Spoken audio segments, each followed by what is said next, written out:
My bad. My mic wasn't on this entire time. Facts, gang.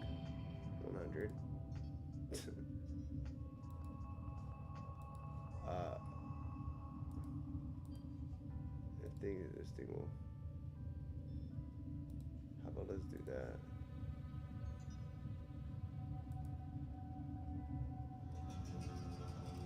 It's better if I do this, right?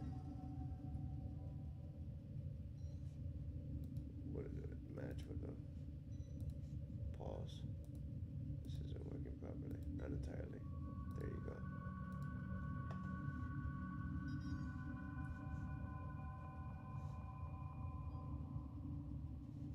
What?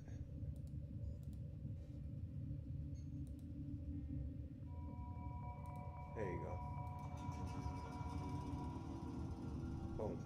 Kicks in right there. But what I was gonna say was I'm trying to figure out how to learn how to make better Warframe videos or just better videos in general. Like I want to play games tonight, but I mean, knowing ourselves, we're gonna play games and we're also gonna like watch videos half the time. play games, and half the time we're gonna watch videos, and then like a very minute amount of time there, we're gonna be packing in some red, silver, and green. So yeah, we're gonna try to find that video that we were watching. I don't remember who it was from or was it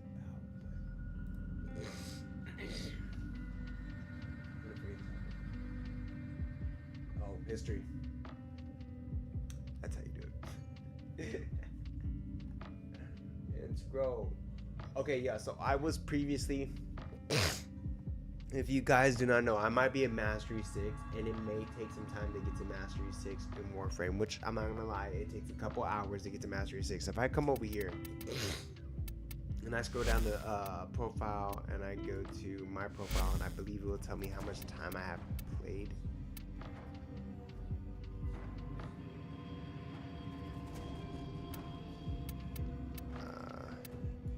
Stats. Time played. Okay, so I have 68 hours.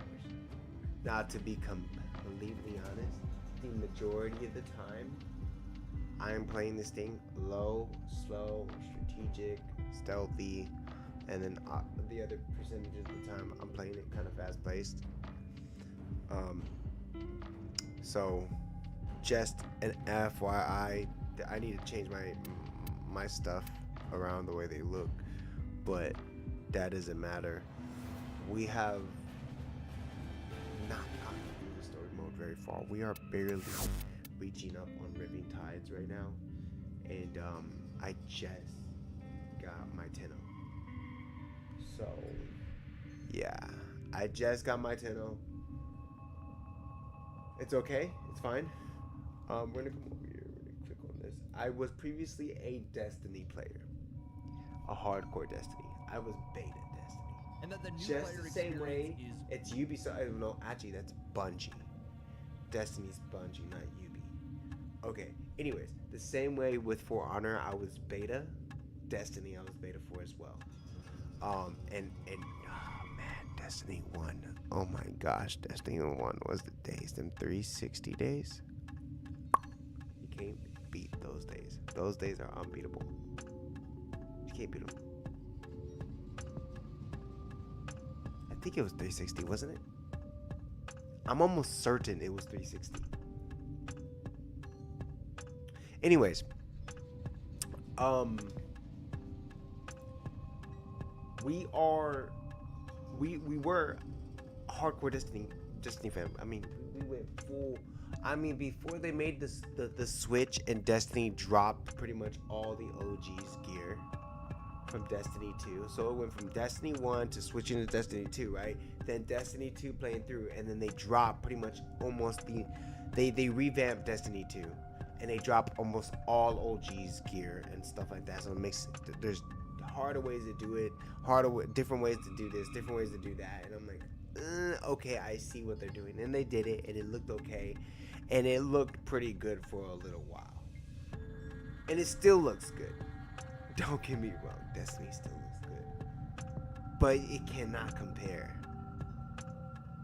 I say this as in graphics wise. Yeah, probably, yeah. Bungie's doing something there. I'm looking in on this sword that I'm carrying on my back, and I can see the individual. Like, it doesn't look that great. I'm over here kissing and hugging the mic. It doesn't look that great. Destiny has it. Destiny 100% has it. Anyways, it's not terrible, but it can get better. Yeah, moving from Destiny to Warframe was a tremendous jump in just cosmetics, gameplay, just what is this game, man? It is good. I'm on and off all the time. On and off all the time. I like it, then I don't like it. And I always like the game. Sometimes we just get bored of a game. And this is one of those where if I do not play it, and I do not actually kind of have the want to, then I don't want to. I'm one of those gamers who gets bored of gaming. which is funny because people are like, how do you get bored of playing games? Isn't that fun for you? I'm like, yeah, it's fun for me, but it's also not. You don't think you get this shit. Gaming isn't just for fun. Gaming is a release sometimes, and then it's a release that I don't always want to have. I want to have a different type of release, and some people don't understand that. Anyways, we are going to get into this video, which we have prepared. And this video explains exactly, moving from one game, well, particularly Destiny, to this is, it's a jump. It's a full-on jump. So we're gonna go ahead and come over here and pause that.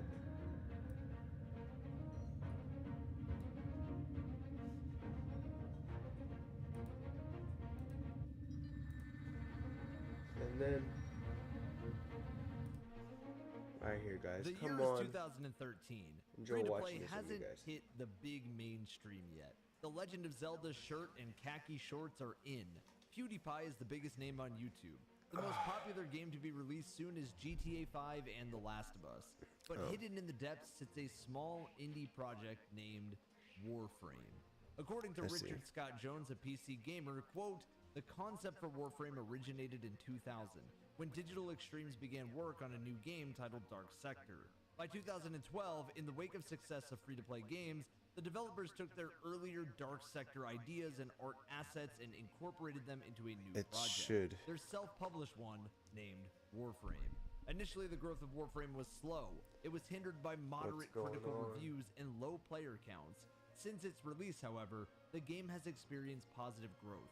The game is one of Digital Extreme's most successful titles, seeing nearly 50 million registered players by 2019 alone.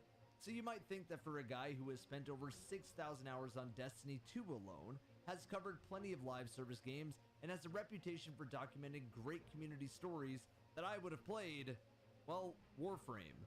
You might consider the game to be a quote-unquote Destiny killer, a term that might sting if you have played Warframe because, well, this game has been out longer than Destiny 1. So why did it take me so long to talk about Warframe? Honestly, I don't get what's going on with my encoder. Apparently something's going on, and this usually doesn't happen. That's why something's going on. That opened up. I need to turn that off. I need to quit that right now.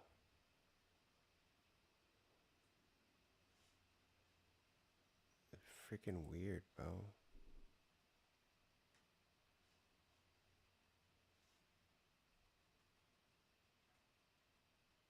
My system's a weirdo, by the way. There it goes. There it goes. Boom. And what will this video be about? It took me so long because it was intimidating. All right, we're gonna rewind. You see, for a while, Destiny was like, You're actually lying to me.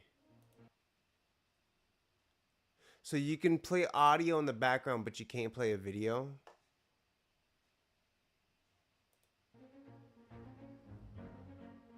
And as soon as I press play, it does it.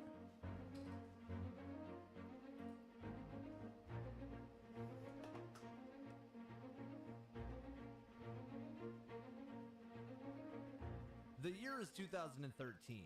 Free-to-play hasn't hit the big mainstream yet. The Legend of Zelda shirt and khaki shorts are in. PewDiePie is the biggest name on YouTube. The most popular game to be released soon is GTA 5 and The Last of Us. But hidden in the depths sits a small indie project named Warframe. According to Richard Scott Jones, a PC gamer, quote, "The concept for Warframe originated in 2000, when Digital Extremes began work on a new game titled Dark Sector. By 2012, in the wake of success of free-to-play games, the developers took their earlier Dark Sector ideas and art assets and incorporated them into a new project. Their self-published one, named Warframe. Initially, the growth of Warframe was slow. It was hindered by moderate critical reviews and low player counts. Since its release, however, There we the go. game has experienced positive growth. The game is one of Digital Extreme's most successful titles, seeing nearly 50 million registered players by 2019 alone. So you might think that for a guy who has spent over 6,000 hours on Destiny 2 alone, has covered plenty of live service games, and has a reputation for documenting great community stories, that I would have played, well, Warframe. You might consider the game to be a quote-unquote Destiny killer, a term that might sting if you have played Warframe because, well, this game has been out longer than Destiny 1. So why did it take me so long to talk about Warframe, and what will this video be about? It took me so long because it was intimidating to get into. You see, for a while, Destiny was like comfort. What? You see, for What? a while, Destiny was like comfort food. A game that I knew so well, a community I knew well, and a constant expectation of what I was getting. While Warframe felt like a stack of 100 books on top of another until I collapsed with too much information. I was told by Warframe experts, aka a Twitch chat, that in order to review the Warframe killer, the First Descendant, I had to see where its roots and inspirations were from, why it made Warframe players very upset. To be educated in one department, I had to get my PhD in technology. So this video will be a dive into Warframe, a review of how a Destiny player sees the game, an entry into my Destiny Killers playlist, and I guess you could call it a preview into the First Descendant review from me too. Oh, and if you like this style of videos at all, or are happy to push this video to more people to experience, please drop the video a like and please comment if I got things wrong. I mean, the or comment quality on your might be first bad, but experience I'll with the take game it too. so that way we can watch the let's video dive together, guys. right into Warframe. The other thing I want to remind you guys of, It's actually right not that now, bad. It's only that you can 4080. go click my link And for 4080 Star was Wars good back in the day, beautiful, brand and new it looks PC. good to me right now. You guys know I use Starforge for this entire run of Warframe, and it would do me a service to just click the link, man. I'm not asking you to buy a PC today. Hell, I'm not asking you to buy a PC tomorrow. Whoa, did he next change week, his in the voice to future, sound like? whatever. That's But crazy. Clicking the link does me a huge amount of help. So thank you so much, and enjoy the rest of the video. Warframe is a lot to take in. It's an understatement to say that if you pick this game up now, that you will be overwhelmed, and that the new player experience is rough. Platinum, Endo, Credits, Aya, Regal Aya, Ducats. The complex mod system with its own mods to gather and upgrades to check out. Riven mods, frames that each have their own reasons to use them. Weapon slots to upgrade, mastery ranks, and... it's a lot. I know I always critique Bungie on their new player experience with a short tutorial than a boot into the rest of the world. But imagine if vanilla Destiny through all of the final shape was available at launch. It sounds great, but imagine if there was still material grinds from back then living in the state of stasis. No pun intended. And if each year's fixes with the game added better things but never removed the old, you might be a bit exhausted going into it all. This is why when I started, I had two of my friends taxi me, and my other friend who is new to the game with me talking it out. Did we miss out on some of the missions per planet? Yeah. Did we still get to experience every mission type and every bit the game had to offer? Also, yeah. Is he using I Ember? should say that this was That an looks like important Ember. part of my story, and I know there will be some Warframe purists that want me to experience everything the, quote, intended way, but I found that way to be a drag, and I did a lot of the grinds without skipping them, so I at least got to have a taste to understand it. Yep. I do want to leave a note that ultimately I am still grinding out a lot of the materials and a lot of the frames and weapons right now, so I can only have an opinion on so much. I'm also aware that the Duviri paradox allows a different path for the game, but I wanted to go back in time for my run, and I genuinely am grateful I did, because you can see that year after year after year after year after year after year, the game just got better. In my time with Warframe, The I got game to just experience got over better. a decade's worth of content for the game, and really see why this game works for so many people. Off the bat, if you can see past the beginning of the older content and at least make it to a quest called the Second Dream, you will be rewarded greatly. I couldn't even imagine being a player back then who found this game to be worth the time investment and seeing the progress through. It is why I believe Warframe to have such a fantastic community. They got to see their game get better with every single update, and the leadership and devs are really in touch with what players want from what I've seen. The loop is very much what keeps people away or keeps them coming back. The game works on what is called a tile system, which are randomly generated small levels of each mission type. to keep it refreshing to revisit and to grind for the drops. On a defense mission, for example, you might be waiting there for enemies to spawn for 20 minutes with a big pipey area, or you are in a big grassy field and it's easy to finish the waves you might need. Sometimes the tiles offer depth, other times they are frustrating to navigate. But for this concept to work, Digital Extremes, the company behind Warframe, had to make movement a key priority. From what I'm told, movement wasn't always this clean in the game, but I couldn't stop wanting to perfect my slides and air dodges. You can tell that the devs are so in touch with the community, as they took a bug with movement and turned it into a feature.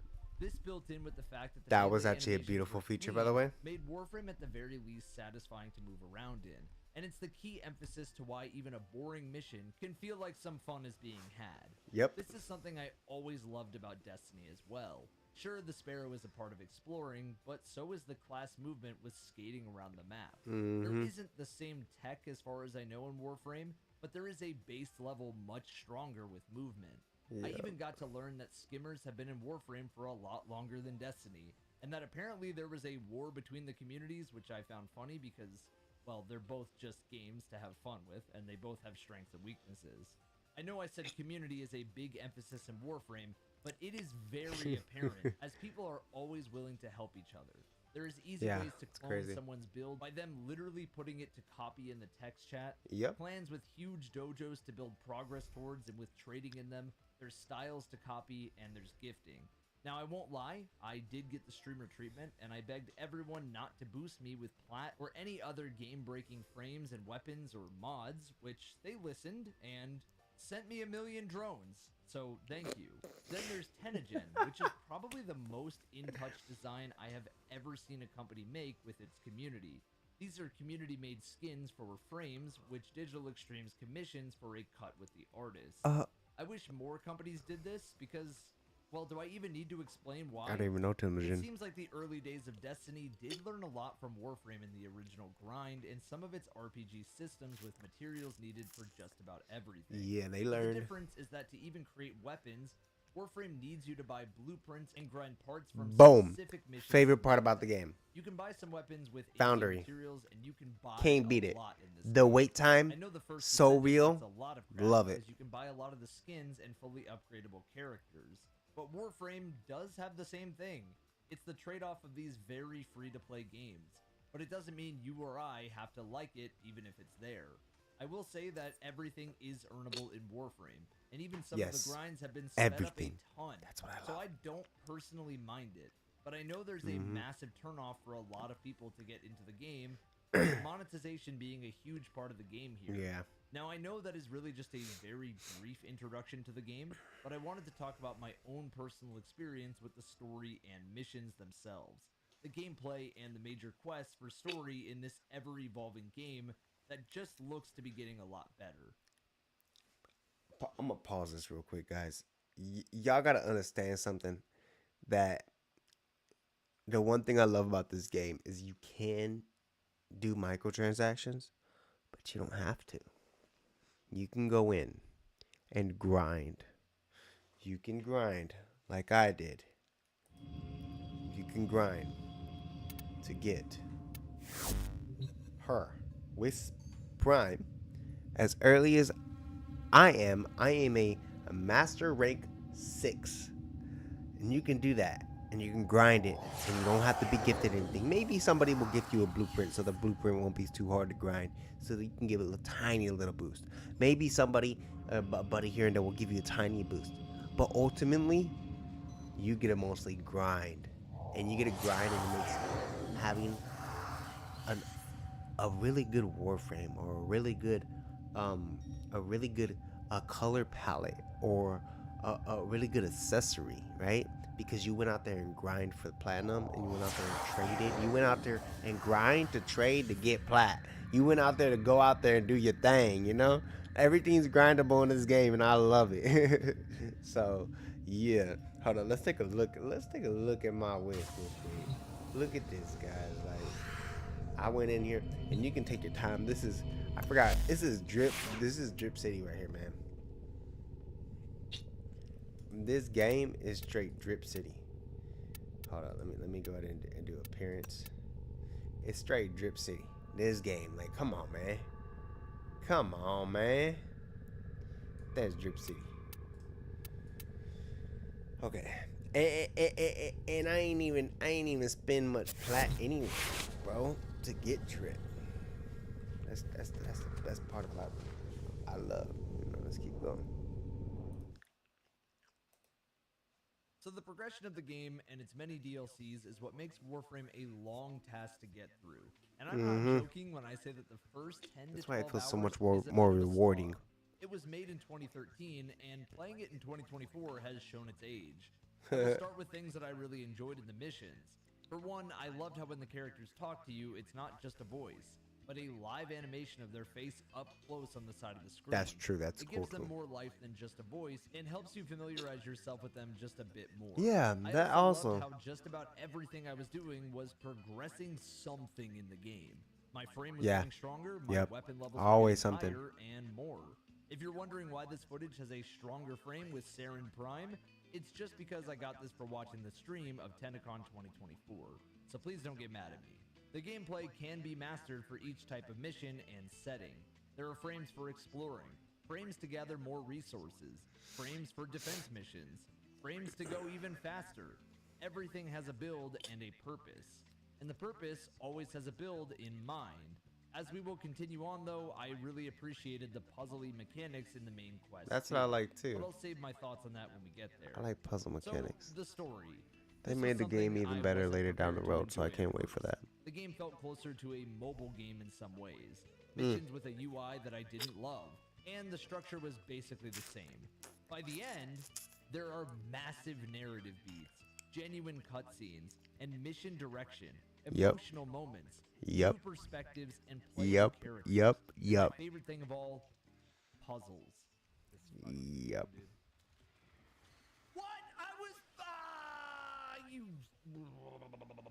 You play as a Tenno, a mysterious race of warriors who once wielded powerful technology known as Warframes. These Warframes are biomechanical suits that grant extraordinary abilities. The Tenno was created by the Orokin, a highly advanced civilization that ruled through the Origin system, a star system with multiple planets and moons. The Orokin employed the Tenno as their elite soldiers in a series of conflicts against various factions, like the Fallen, the Cabal. The Tenno also fought the Hive and the Vex. Throughout the story, we follow our own journey planet to planet, finding a way to... I know, right? Hold on, let me Google it. That's so funny. Lotus, our primary guide planet to planet, teaches us about the places, and it's only later on that we learn more about her and her murky past. I won't go too far into this, but I will say that you go from cutscenes that look generic to, well, have a look at some of these. Yeah. I heard that Warframe looks good. Peek into the evolution of the mission structure. We go from the same missions, then I am playing as an expanded on operator who gets weapons and a whole move set like a Warframe and stealth missions fighting the Veil. And I'm named the Drifter and have a small camp away from... Wait a minute. This is just Destiny. The Warframe constant improvement is a two-sided coin for many a reason. You can find these wonderful moments, but you have to dig very deep to experience them. Close to 30 hours to play, in my opinion, its best quest. This may give it a cult-like feeling since many won't make it that far, but I wish that this was more accessible even earlier on.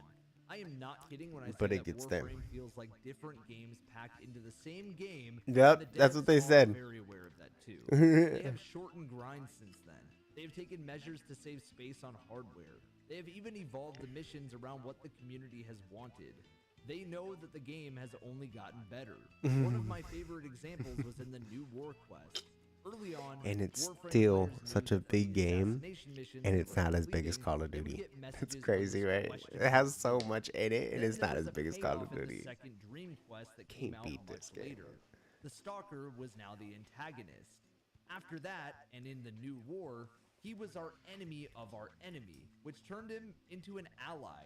From a fan theory concept to a full-on ally in the space of only a few years. Not only that, but the variety of missions feel like the game has had time to develop ideas.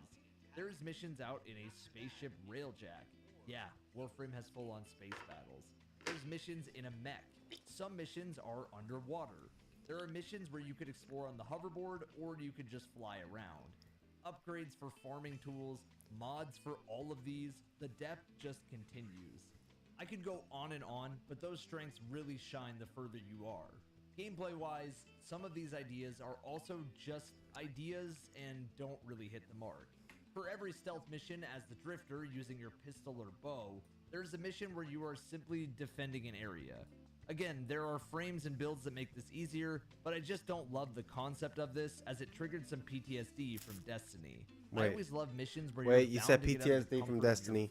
What'd you say? Ones. I felt the bosses were stronger, and health and positioning really mattered. Now, it doesn't help that my frame was Saren Prime from Tenacon, but I really like a good boss, and Warframe doesn't always have that.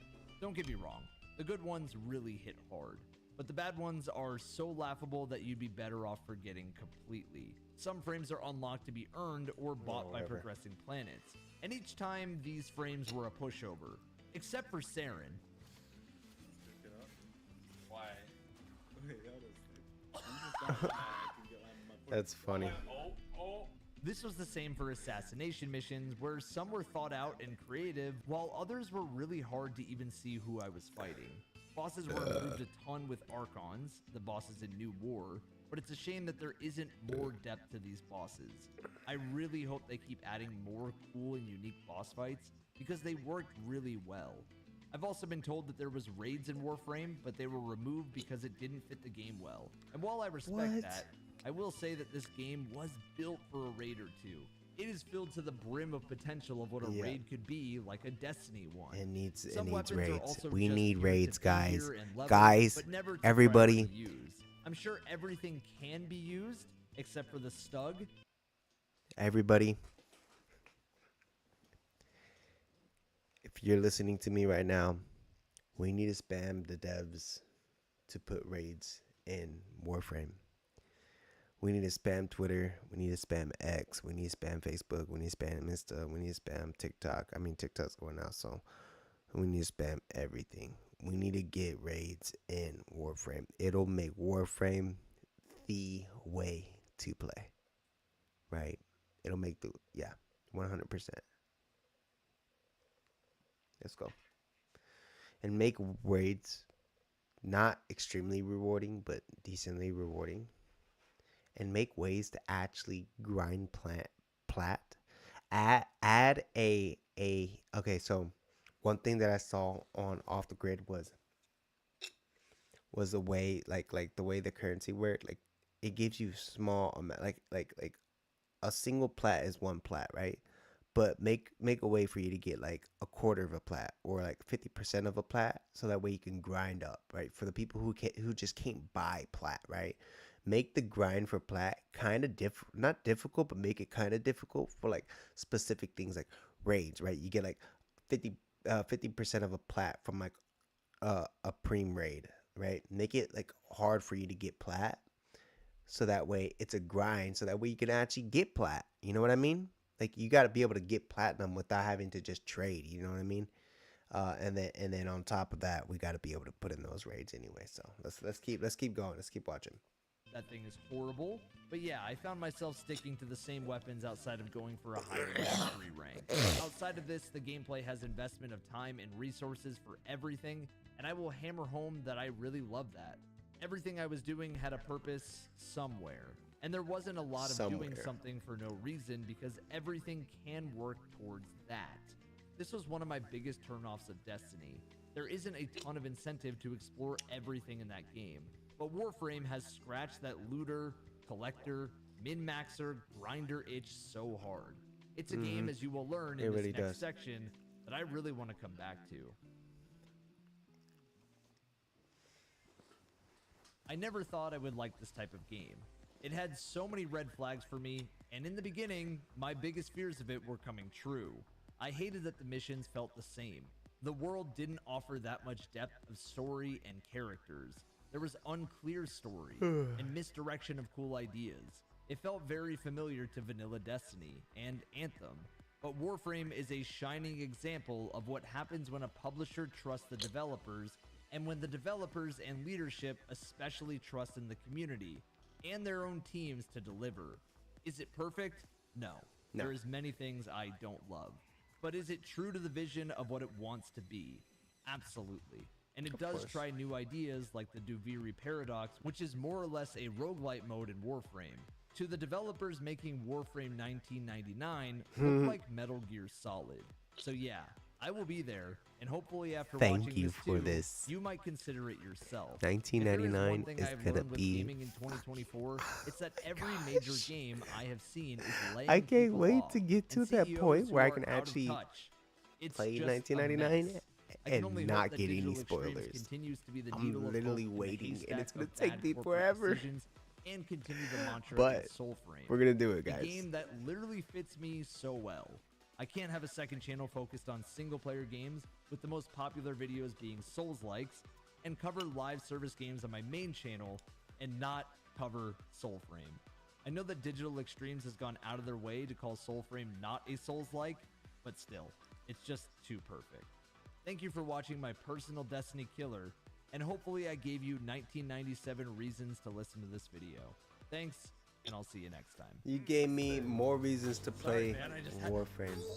This is disgusting. If he kills it here, refund. Refund. No, I think.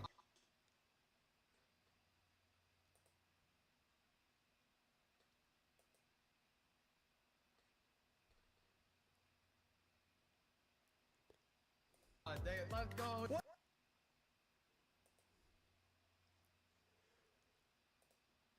Let's go, y'all. Let's find another Warframe. What is that? Warframe vid. We did it. We finally played Warframe. Oh, okay. Let's see. We're gonna see what this guy. Oh, this is that main Destiny guy. Okay. Oh, I've seen this. Did I?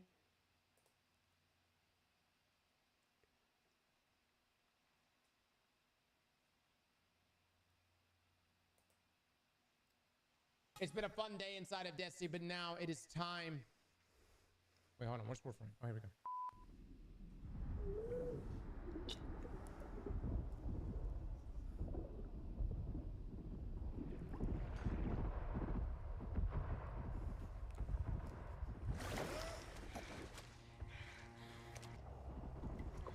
Is this what? Grenier. Seeds from the ruins of the old war, swallowing colonies whole. Oh, it's a, yeah. Very high quality cutscene. But there's still hope scattered across frail worlds.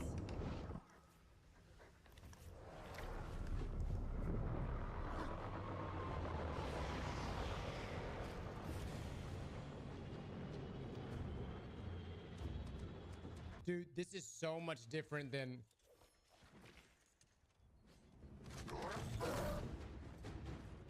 I remember, I think it was 2014 when I played.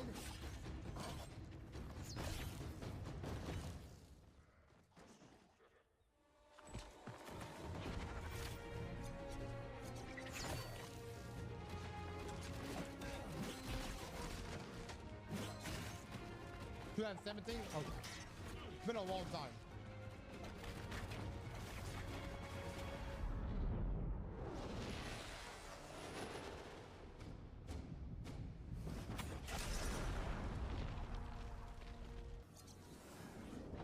And he's got a dog? So is this like showing off all the different Warframes?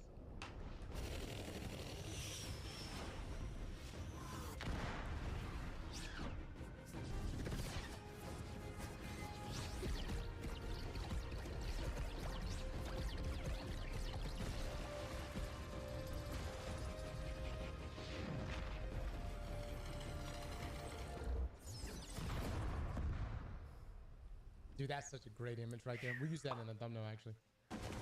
We used that in the thumbnail, actually.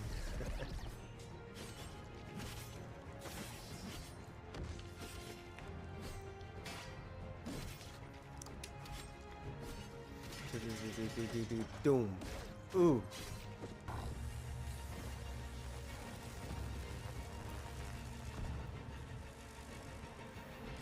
Shoot. Don't. Woo.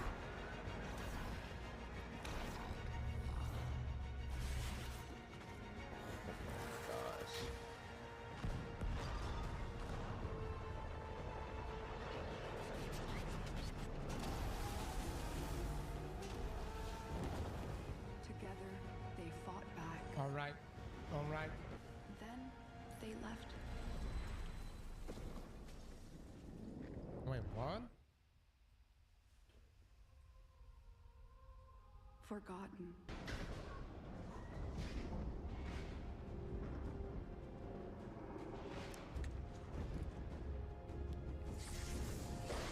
Wake up, Tenno.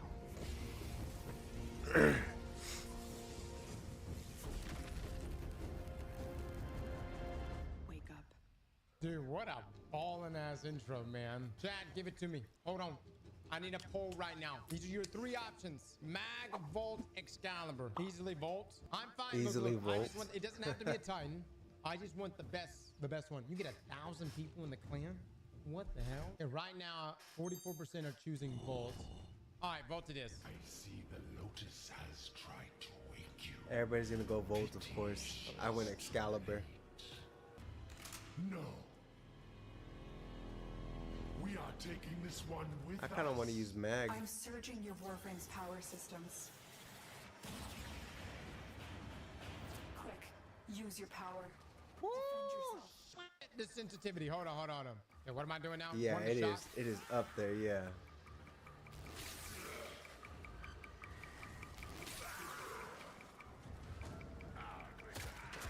Okay. What? Up yo damn mind. Make up your damn mind. Ah, Oh, so no. I got a gun now. Gotcha. Good YouTube. Good, Dude, good. that's such a crazy thing. good You can thought aim in the middle process. there. Before Thor finds out they've escaped. Listen, look, you see this? You can aim Figure in out the what middle to of the air. add into a video. Stuff That's like true. that. That's nice. I like that. That's Good, content. man, That's good. comedy. You can aim anytime. What about airborne effectiveness? Oh, dopamine releases. That dopamine releases. Oh my God, this guy's pushing me away. He doesn't even realize. This one has your name on it. Oh, this guy's shitting on me right now. I wonder if he's playing on keyboard and mouse. The rest. Lock the area down. This Tenno is mine. A bow? These are my options. A bow or automatic. Ah, man. I What think, do I yeah, do, he's chat? playing on What do we keyboard and do? mouse. Oh my God. There What you in go. the He figured world out. is my body. What He is it figured doing? it out. What in the world? Now, once you start learning What that, do we it's so get? difficult not to do. Oh Oh, my God. oh, oh, dude, your aim is good, bruh. Oh shit. Alright, so. Did it, baby. Did it. Oh my God, we're a fucking gamer. Oh my God, you're a fucking game.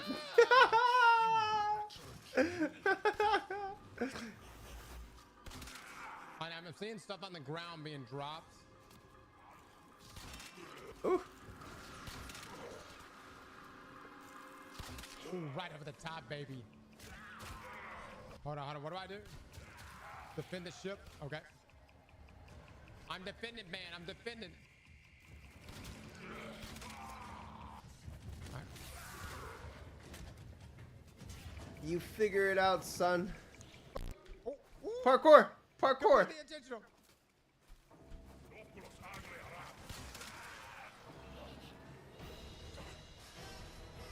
Dude, that felt good. That felt so good. You gotta set some ground rules. Your gifting is gonna be coming in hot. Don't gift me anything, guys. Here's the thing. I don't know what you're gifting me Your yet. So if you gifting's gift gonna me be stuff, coming I in don't even hot. know what I'm getting Big, yet, big right? gifts, Oh my God, bro. man, this Oh is my crazy, God, dude. streamer gifts.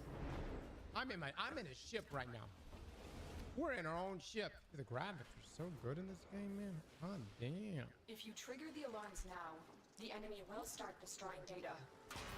Oh, no, don't want that. Avoid alerting enemies patrolling the vault. So we want to be a sneaky boy right now, right?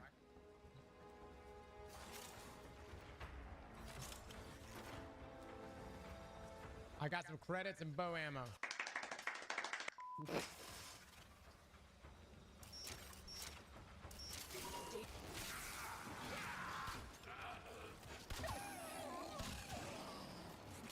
Look, I just killed some dogs. I don't know if they were good or bad guys.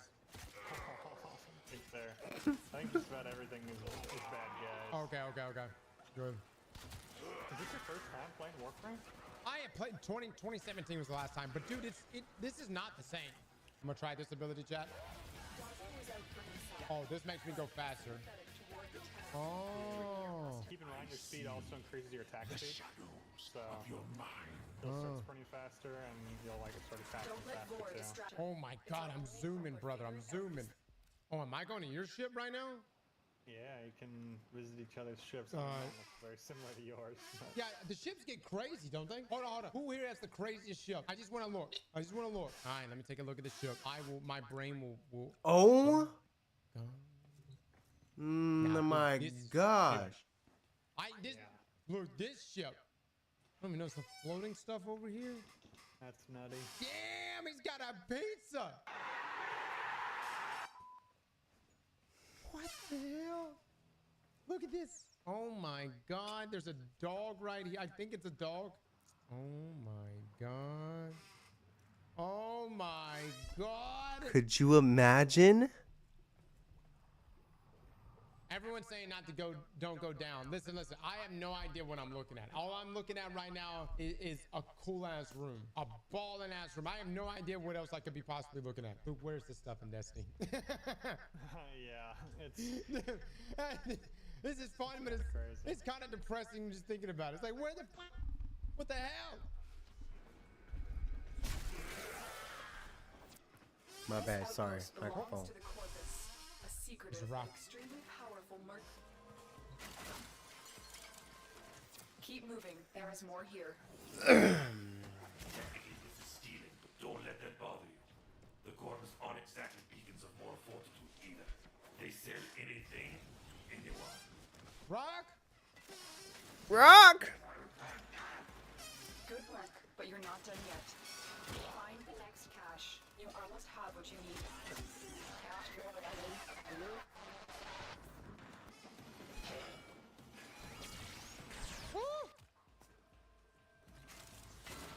Time for extraction.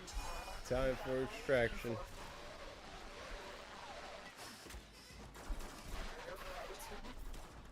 Oh my gosh. We're zooming, baby, we're zooming. Ascaris has reached your mind and rendered your lotus mute.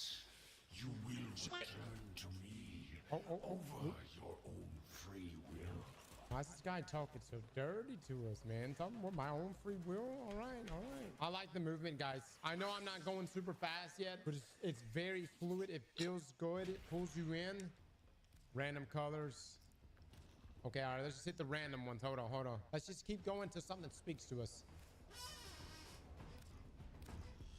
It's gonna take a minute for him to find something. Oh, shit. That's the one, man. That's the one. Oh, we can also do different colors for our weapons too. God damn it, brother. Oh my god, I could be here all day long. I know these are like the most basic ass weapons. I'm over here worrying about the paint job right now, but it's important. It increases my damage psychologically. Rock. I like the rocks. It's a rock. Crossing like a rhino false player. No. Oh, Who's the thickest? All right. Wisp. All right. Oh, Probably Wiz. the most, but that's definitely. I was told. Hold on. Convoy of I was told Saren is the best. I think that's how I was saying her name, right? Your shield capacity has just been halved. You're wasting precious time. You don't get it. It's Yeah, moving so fast. Wisp Okay, is. all right. But by default. We gotta shoot the things. But with heirloom skin, Ember. Okay, we got it. Those are the best for big damage. Gotcha. There really is no best kind of depending on playstyle and mod selection. Right. But understand what I'm asking for, chat. Which frame is the thickest? I'm not asking for best, and it is completely subjective. Rock. We got it. We got it right. Oh shit, I'm missing Ember. everything, dude. Foolish Daniel, Always. you realize your lotus has sent you to die. All right. Will join us one way or another. There is the assassination target. You know what to do.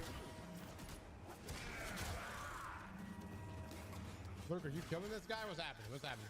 Oh, okay. Here we go. Here we go. We're breaking like shields.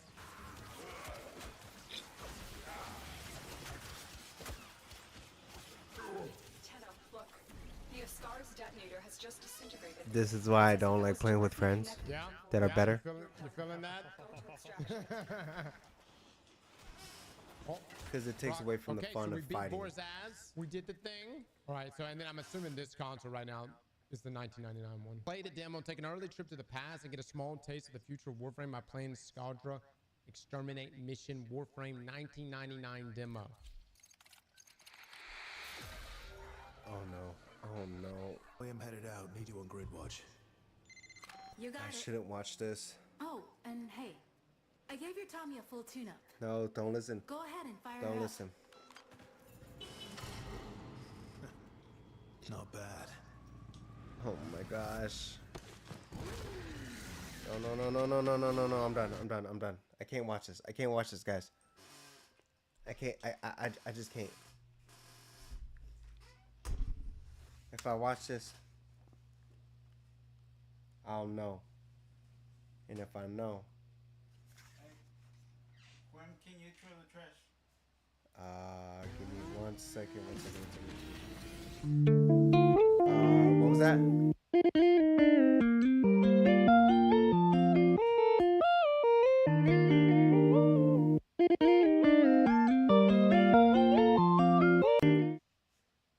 Skadra systematically pumping a furbomb through this neighborhood. Not good for anything with a pulse. including No, no, no. I said I wasn't gonna watch it.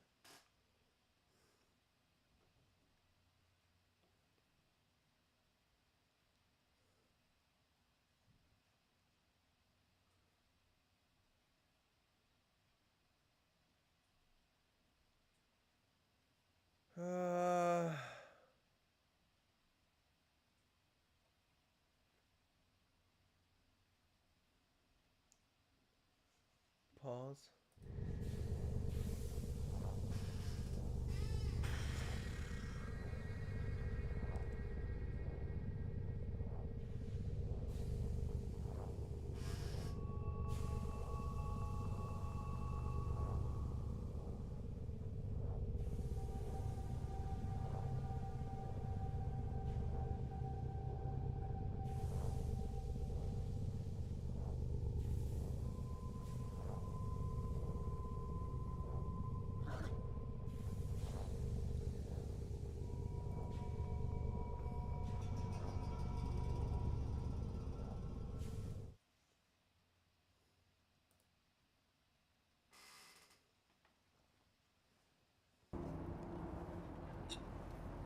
I gotta watch this because what the actual heck, bro?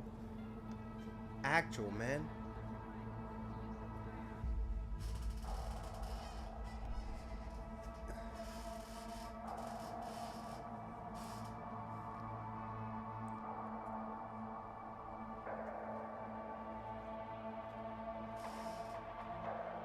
This is a 4080, by the way.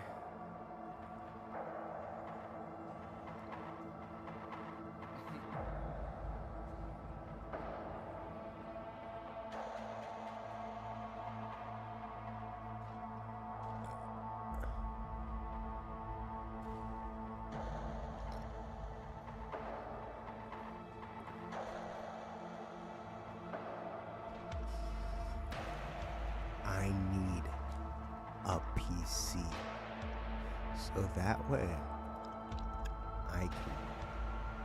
This is insane.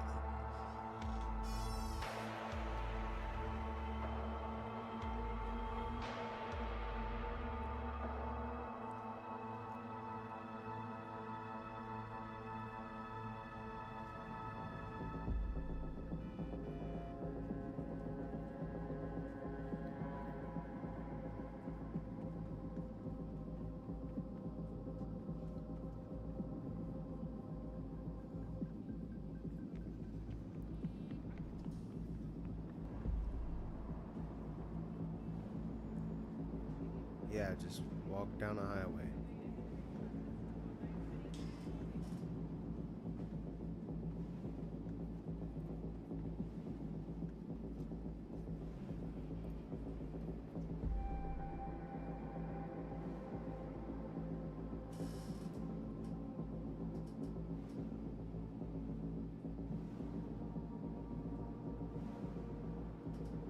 You gotta be shitting me.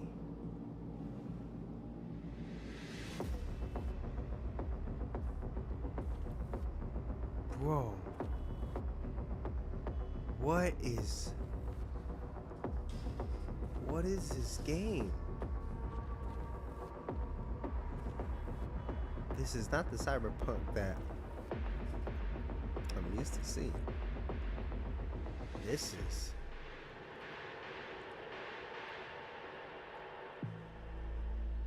is beautiful.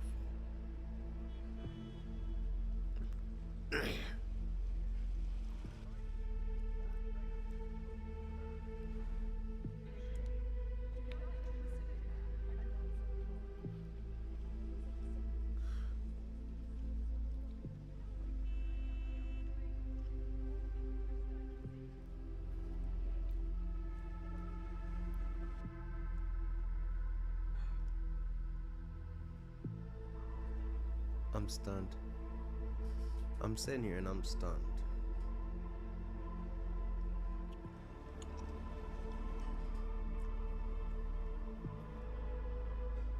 What the fuck?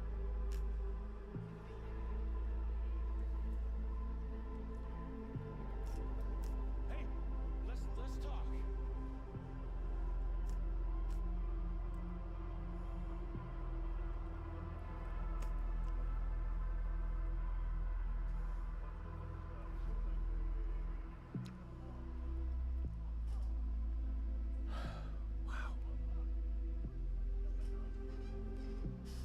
Actual guys, I'm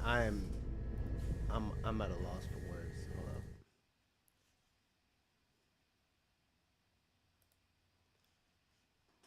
Yeah, a complete loss for words.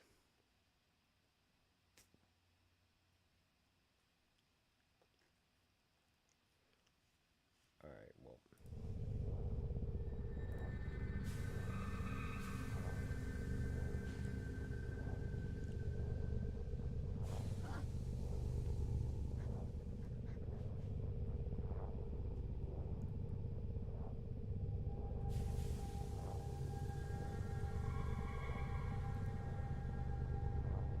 Alrighty, people, alrighty, we're gonna get into this.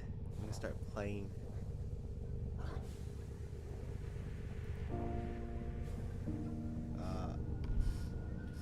Because we're feeling a little bit feeling like we should play a little bit.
system. Void contamination points to bleed out from railjack catalytic artery. Locate and assess.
Ocean systems, the most advanced ever produced. Scanning. Remain in proximity. Neutralize all hostiles. Perimeter breached. Scan interrupted. We do not have time for this.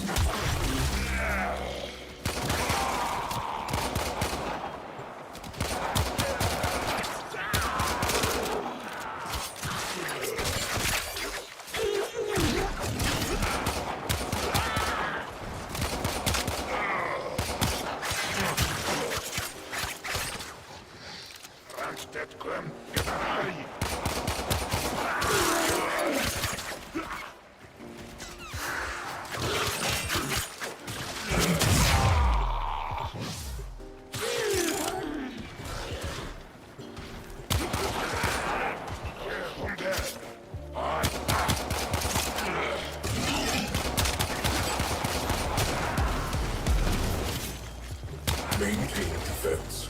Hold position. Perimeter breached. Clear them out to resume scan.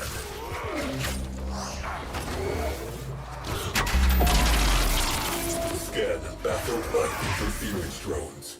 Destroy them.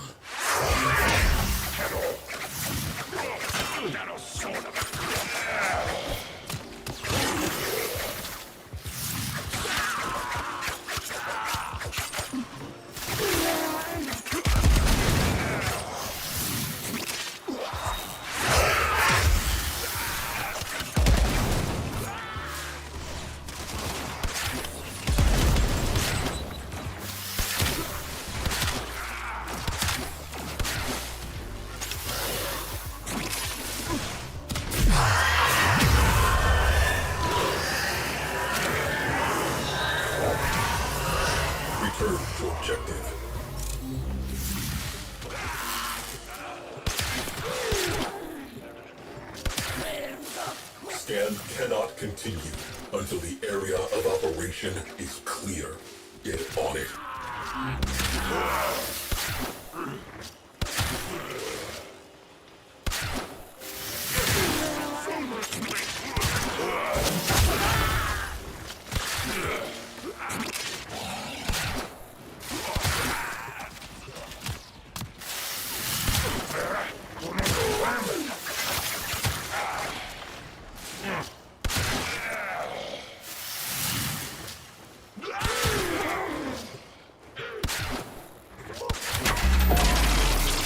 Interference drones detected.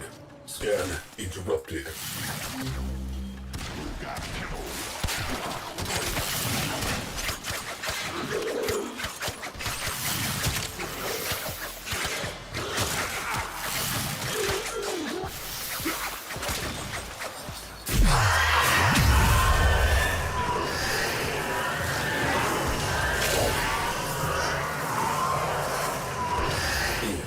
Drones down. Back to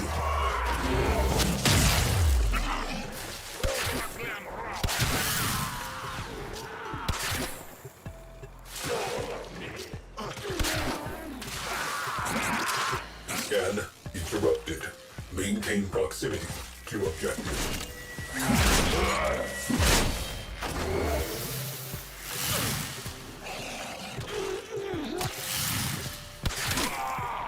Perimeter reached. Clear them out. Resume scan.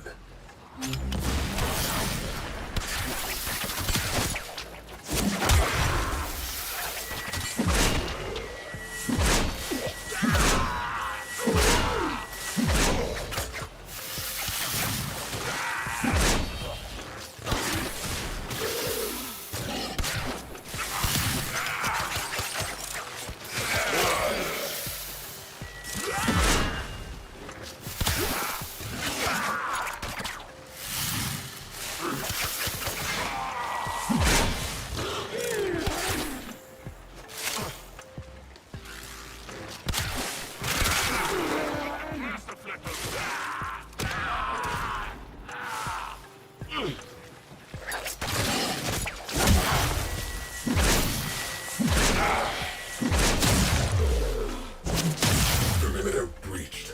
Scan interrupted. We do not have time for this.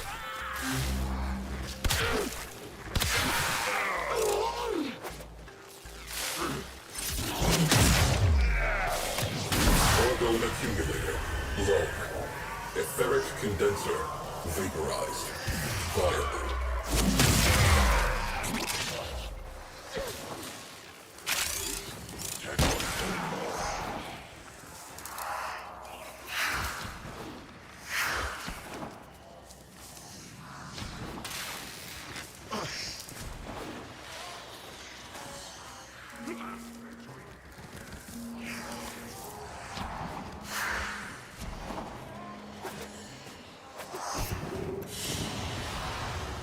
Mission complete. Excellent work, Tenno.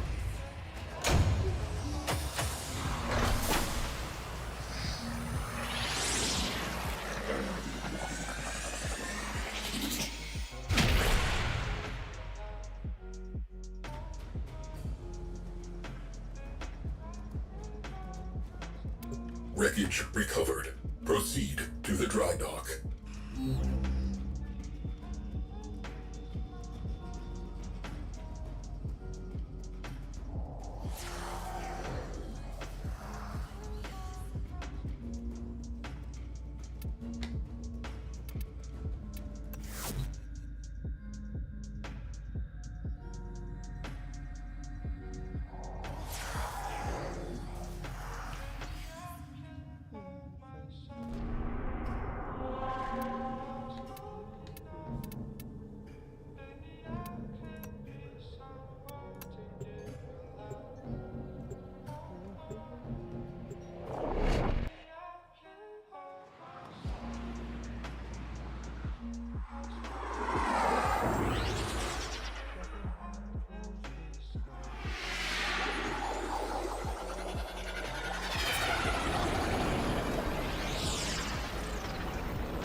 Void engines.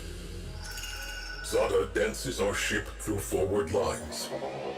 Crody identifies and prioritizes targets. Sukin's turrets track and terminate. Our reputation is earned. Our objective, a Turaga-class worm ship. Zada plots an arc. We accelerate. Ancient history. The dead have no needs. The living require that propulsion system. It's only 2 minutes. Luckily, Fabrication and restoration commencing.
Pause.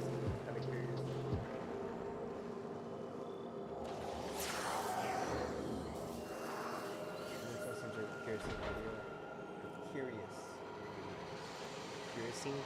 Curious video. Oh, it's complete. The railjack is complete.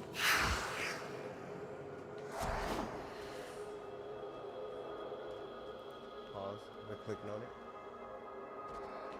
So I have not actually looked at Clan Dojo, and so like, this is going to be a tour for like all of us. Great. All right, we just want to hop directly into the dojo then. I can quickly snag our guides, and they can go ahead and lead us through. Yeah, let's do that. We could take a tour of it. So Reb, okay. How many people call you Space Mommy? Because that seems to be a thing dropped in the chat about. Probably my official birth certificate name. Reb is my nickname. It's just it comes with the territory. I simply have spent 12 years voicing the Lotus, so they can't. Right. Well, you're Space Mommy pretty much. That's so crazy though. So you have been the original voice of Lotus from the very beginning, right? Since day one. Oh, that's incredible. Yep. It's when you have no budget, you can't afford to pay actors, so you get the intern to do it. Hey, you killed it. I mean, and I love that too, because it's like I feel like y'all studio, y'all wear multiple hats, and we do. That's incredible. All right, here we go. Perfect. Here are our guides. Heyo. Hey. All right, how's it going? fellas. Are you guys the main builders? Because I know we had like 2 or 3 dudes that were doing like the main building of the clan. Yeah, me and Sleepy are pretty involved. Hell yeah. Yeah, I can hear you, man. All right, fellas. So what's the tour? Which way y'all want to go with this? So we're going to start off with the small projects, and then we're going to move on to the big projects and what we're currently working on too. So amazing. We're going to tour through the labs. All right. So and then we just TP to the labs, right? The big projects, yeah. All right, fast travel to. Yeah, apparently it doesn't want to go full screen, so we're gonna have to do this. We're like in the spawn room. Yeah, the spawn room. Oh, okay. Okay. Damn. Yeah, you guys have a second floor? Yeah, we added a second floor because we thought one floor wasn't enough. Perfect. So what do I do in here? What is this place? What do I do again? Activate. Yeah. Oh, research stuff, right? Yeah, this is the research area. It's one of the research areas. This is where you get like all the weapons. You get some, I think it's ammo restore from here, which is very useful in some cases. Definitely something I need to be doing then. I need to be making like literally all these things, I believe. All right, let's start heading to the infested lab. Oh. Follow the red gross. Oh, there it is. Yeah. Nasty work, my god. Yeah, this was the hardest thing to research because we upgraded the clan to like 300 people, really early on. So the HEMA was like almost like I think 500,000. 150,000 mutagen samples. Oh right, yeah. That's a lot, right? I mean, oh, it's a lot. This if you look for HEMA in Warframe, you'll see issues with it for like 10 years. So it's a thing. Oh, this place is wild though. This is the freaky room. Does this have anything to do with the thing that grows on our neck? It does. I swear it waved at me one day, dude. It like something was coming out of it and it just gave me a small wave. Yeah, we can go across to the Corpus lab now, like straight across. But look at the Robo Room. Scale wise, I'm assuming this is, I mean, everything here looks incredible. This is so much better than my one room clan dojo that we started off with. But without y'all's help and y'all's like material contribution from everyone, I like normally, typically, how long would it have taken to build this kind of stuff? A day? It would depend, yeah.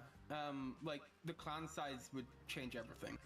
If we were like at the smallest clan size, it wouldn't be that much like cost heavy. We'd be able to like contribute to basically everything all at once.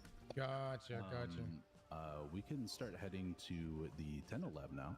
Is that this one right here? The goldish one, yeah. Ooh. Yep. Oh, okay. And I think you've already gotten Wukong from this, haven't you? Yeah, I've gotten Wukong from this, and I want to say I've gone... This is probably the only one I've actually frequented. I got most of everything from here. Yeah, it's pretty wise to get this room, get some free Warframes pretty quickly. So it's a strong play, good tactical move. Wukong carried me for quite a bit. Oh, sweet Wukong. Okay, so the middle of the room, we are going to go to the elevator to the back of the room, closer to the Corpus lab, and we're going to go to the second floor. This is going to be the second floor tour. Okay, so through here. Gotcha. I think we're all here. Yeah. Let's go up. Nope. Oh, and we're going back down. This is the number one Warframe complaint. Just get out the door at the top as fast as you can. Run. Don't Okay. Let's just go there. Okay. Gotcha. Right or left? Where do you want to go? We are going to go to the right side instead of going to the third floor. We are going to go through the Crimson Arena. This is an nice, architect guys. of ours on the team have built something interesting in the Crimson Arena dojo duel room as well. That's over to the left over here, marked by the big two like dual wielding swords. Thank you, Farland. Oh! Yeah. Dueling arena? Yeah, Wait. you can 1v1. Instanced PvP can happen here. Oh my god. Mileage may vary depending on your commitment to the cause. Oh my god, this reminds me so much of like RuneScape and the little boxing arenas that we used to build way back when. Oh my god. I'm getting flashbacks. I actually have not tried PvP yet, but I do want to try it at some point. But yeah, that's really cool. We definitely have a PvP system. It's not something we super support, regrettably. Like, I do feel bad often about it, but I'm not great at PvP games, and I would feel like a con artist if I tried to design good PvP. So we're kind of ignoring it a little. So coming back to the middle, and we're going to go forward into the tree room. I think it is okay to safely say we're going to show off the impasse / transgression Destiny inspired build. So come into the tree, the big tree room past the Crimson Arena room. So going through this portal. Oh, I see. We have you're in the right place. Into the Destiny inspired build. Oh wow. Yeah. I'm assuming I'm at the right spot. Am I at the right spot? Yeah, you're at the right spot. I can see okay. you. There are two different pathways to a build. So this was more of the impasse inspired build. I think at least 4 architects had worked in this room, including the bridge, the white building, and then the other side. Yeah, Rebecca, this is what I'm talking about. That's y'all space magic that y'all have. How is this even possible? You give players tools and they will build whatever they want. Oh man, this is crazy. I feel like I'm in the right spot. I actually found it. Holy smokes! So y'all said this is Destiny inspired. Which part? So this bridge and the building in front of the bridge is the inspired builds from the impasse with the broken down cars and the falling debris. Oh, okay. And then if you backtrack back to where the crossroads splits, right before the bridge, I think, if you stick to the right wall instead and keep going further that way, you will see a witnessy inspired building. There is I forgot to explain this mechanic. To see incomplete builds, there is a panel right next to the portal of this room. Yeah. The entrance of this room, and you get to preview a decoration for a minute, so you can see like what's being built. Yes, things that are built. You can fully see like the vision behind it. Oh, guys, this is incredible. So if you come back, you can use the teleporter to come back to the spawn of the transgression, and there's a panel at each entrance of every room called room options. If you click on preview decorations, you can preview incomplete builds. The blue panel over here. So it says transgression decorate preview decorations. Is that the one? Yes. Yeah, preview. And then I just need to make my way over here to the tower, correct? You got it. And then it should be in your line of sight. We're gonna need like a total of I think like 370,000 Oxium. Actually, you should invite me to your clan. I've been playing this game for 12 years. I have more Oxium than I can count. Oh my god. I would love to have you in the clan. You guys recreated Destiny in your dojo. I recreated Final Fantasy 14 in mine. So I can never leave my hard work behind. What a legend. Guys, it looks incredible. Thank you.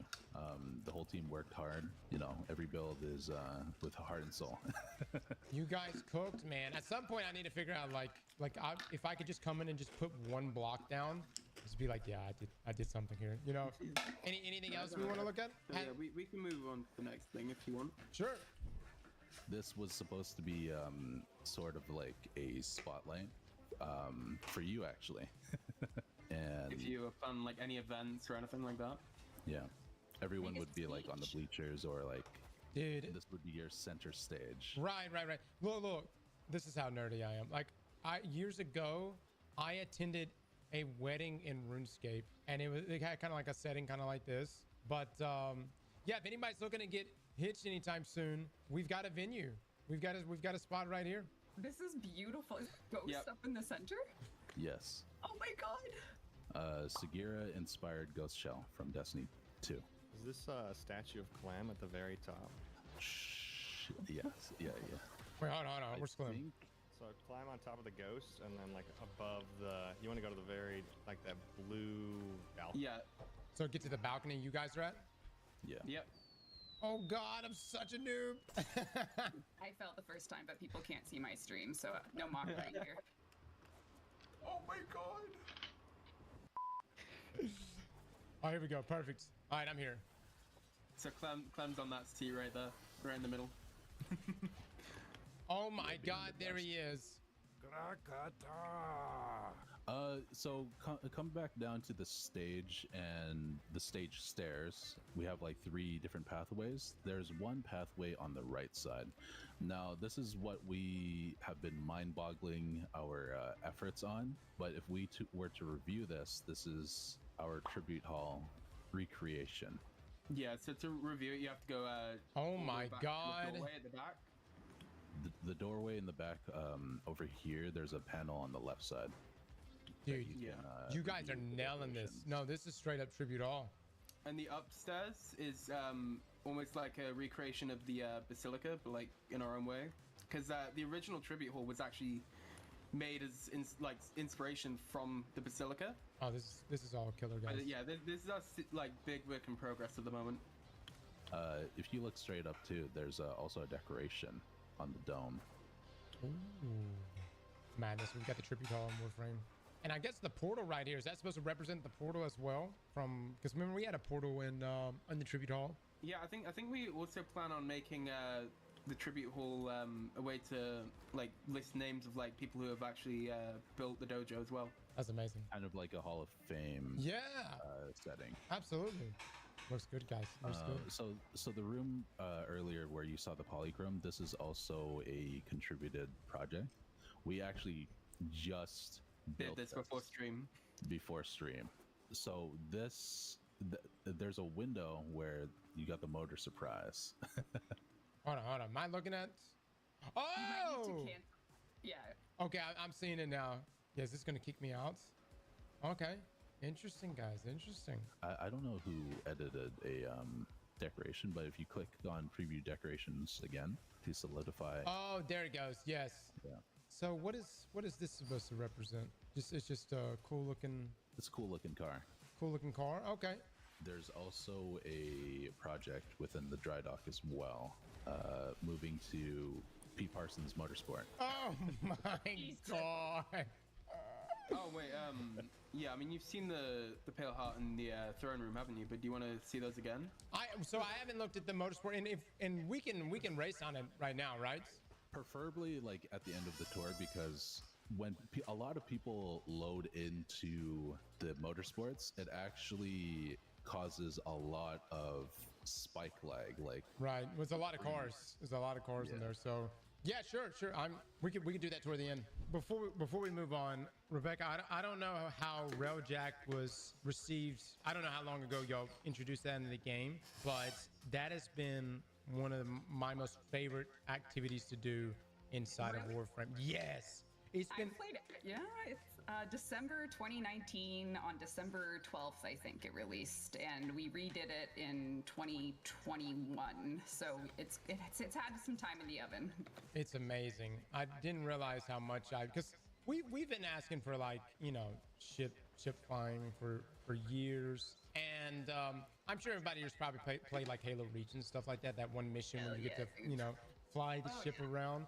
But this takes it to a whole nother level because you have your whole crew. And you can build out your crew. And, the only issue is I feel like chat will never let one of my crew members fly the ship because supposedly they're bad. But as gunners, though, they're amazing. Yeah, they can 360 no scope for like the rest of them. But they're pretty. Yeah, it's definitely. I've been playing a lot because I'm trying to get my last corrupted hollow key for like a kind of weapon collector mentality, so I've been playing a lot lately, and yeah, like I always love coming back to it. It's definitely more on. I don't think it's controversial anymore, but it took a lot of work from the team to make it something that you enjoy. So I'm glad that you enjoy it.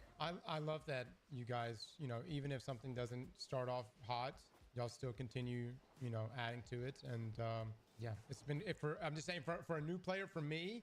It was so much fun doing the missions and driving it around and doing stuff with it. Naming your Railjack, I hope. Yeah. So what would you guys want us to look at in here? Y'all just wanted us to look at the dry dock? So at the back of the dry dock, I don't know if you have noticed that we have tried to build a witnessy figure. What? Space with the Is that the shadow? Like the silhouette right there? Yeah. Oh my god. How right. How much are y'all gonna be able to? Is it always gonna be like a shadowy looking figure, or y'all gonna add like the cat eyes and the brow and all this stuff? Might add the smoke if we have the smoke capacity for it. Gotcha. Yeah. That's wild, man. And if you go in your Railjack and you don't skip the cutscene, you actually fly into the hands. Yeah. What? Yeah, we'll have to do that. I think that's all of the projects that we wanted to name off, and I think the tour is mostly done. CB, I think he has already seen the massive ghost on Deviri. Yeah. But we can go back there to show Rebecca, actually. Oh. Sure. One of our architects have built a gigantic ghost from the Pale Heart. Let's see if you can see it. Okay, It's on the left side. On the left side. A gigantic ghost. I'm looking for something humongous. And do I see something humongous? It should have like a big tree growing out of it. Oh yes, look at that. Oh my god. Straight up looking like some out of Pale Heart right here, guys. There is a branch you can stand on to see the full thing. There's no way he actually it's like made the first branch that like goes up in the air as you come in the room. I see it. Gorgeous. Oh, that looks great, guys. That looks so good. I don't even know how y'all are able even to make this. Is it like piece by piece components and y'all are just able to like draw out exactly what you want? It's a creative vision. I think most of it is done by memory as well. Yeah, we have to kind of just look at the image, giant ghost, piece by piece, what piece works and what piece doesn't, what piece looks good with it, and then it just goes from there. So I haven't done any building at all. So it's like you have a list of components that are allowed to be used, right? And then y'all. If you go to the console in this room, like right next to where you just like spawned into the room, you can actually like click on decorate instead of a preview and press you're on mouse and keyboard, right? So you press 1. So I just clicked it, and then you have, oh my god, there's so much stuff that you can choose from, and each one of these. More coming. Oh, that's wild. And then each one of these has materials. It says build requirements, materials. Yeah. Okay, I'm gonna completely f this room up, but I'm gonna put a Christmas tree right here. Jesus Christ. The vision. Oh my god, I think I did it. I think it's being built. Hell yeah. Yeah, all right. That's probably gonna take a day or so to build. And now that we're 1,000+ members in our clan, if you wanted to rush that and make it like build instantly, it would cost I think like 750 plat. Ooh. Hey, D is getting paid. Great. Yeah. There you go. Well, guys, thank y'all so much. Y'all want to go race around on the track real quick? I don't even think I tried. I don't even think I had a motorcycle back then. All right. I'm still at a loss for words for this room. Looks good, man. Guys, y'all got motorworks over there, okay? Pete would be proud. Hey, disconnected. So I'm at, okay, there we go. I disconnected. Yeah, we may not be able to do it, guys. That's fine. I saw it there. Yeah, I think we just have so many people in here. Oh, right. Which is no big deal. Do we have high rankings and high scores for this? We do. Oh, yeah, it's okay. right. Yeah, All right. 30 seconds is the fastest right now. Somebody's been cooking. Well, GG's, fellas. This was great. Thank y'all so much for giving us a This is actually tour really, and really cool. bringing Rebecca here too as well. Y'all making us look good. And I can take no credit for it, but big shout out to you guys. And I think Mon also helped jump in on this as well. And to everyone who contributed resources as well. Thank you so much. Yeah, Mon's been a trooper. He's been a real help. For sure. Slap that like button like your mama told you right. Slap that like button like your mama told you right.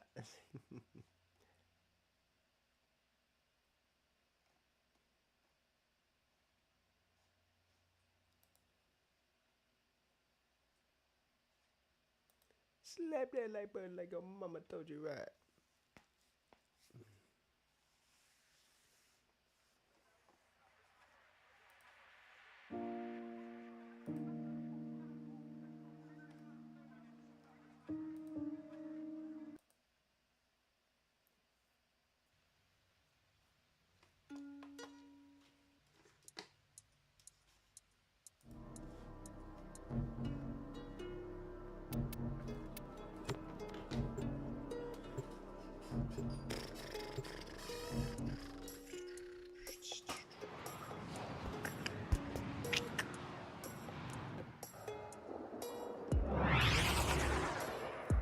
Feel that vibe, y'all.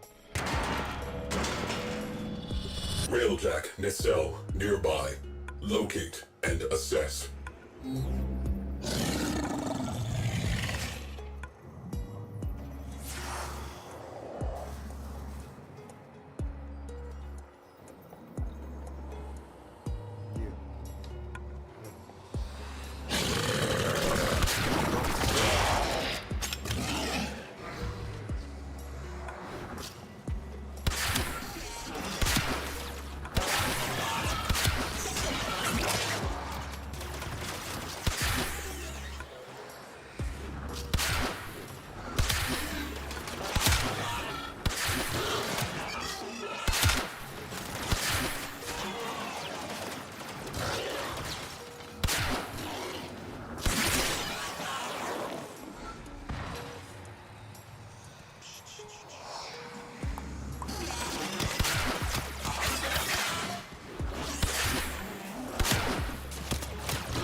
tell. Seen better days.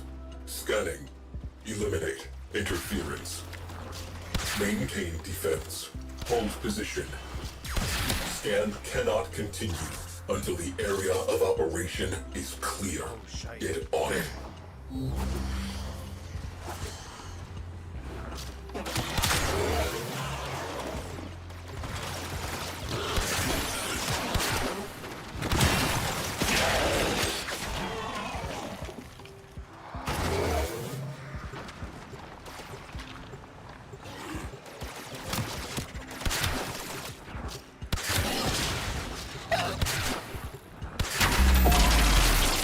Interference drones. We have work to do.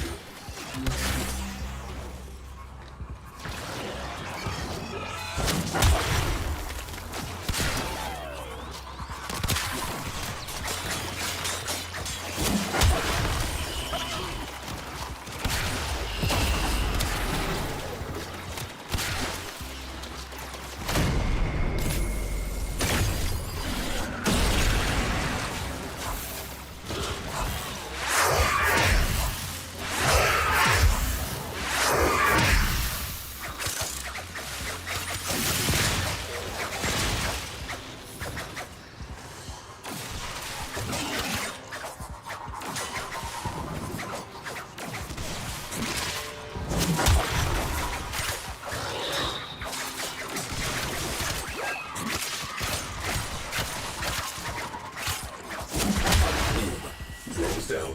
Back to it.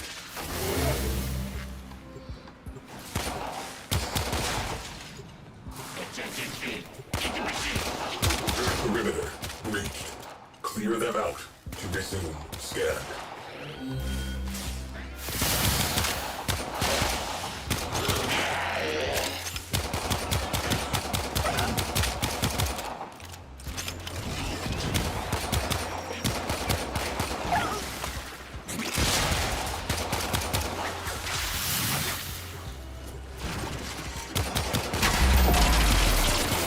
Scan baffled by interference drones. Destroy them.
Return to objective.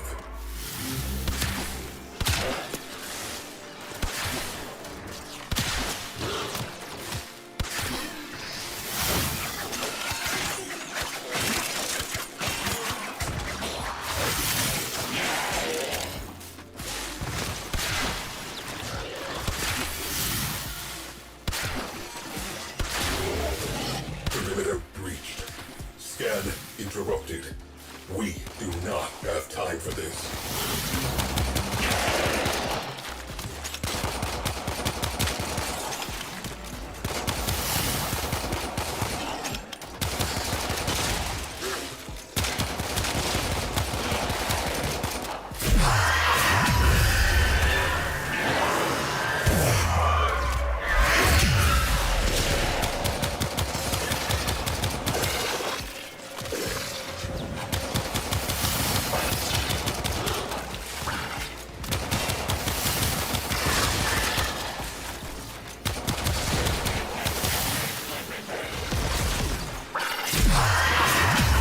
Sentient fighters can adapt to your attacks.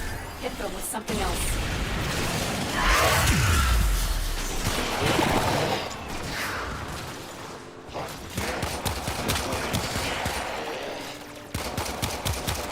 Scan interrupted. Hold perimeter.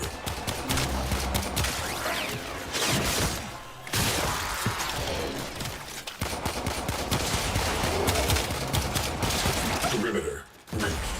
Clear them out to resume scan.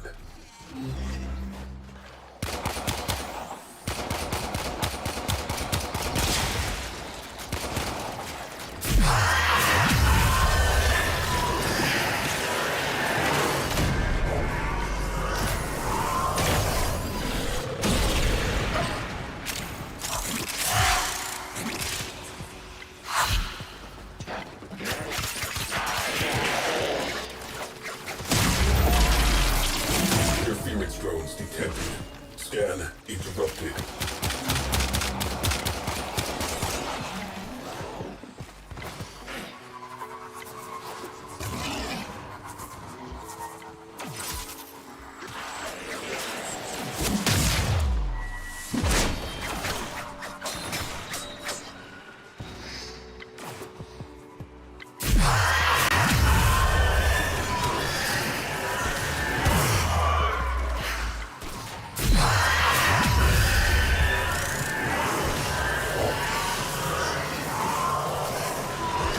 Back to work. Let us get this over with.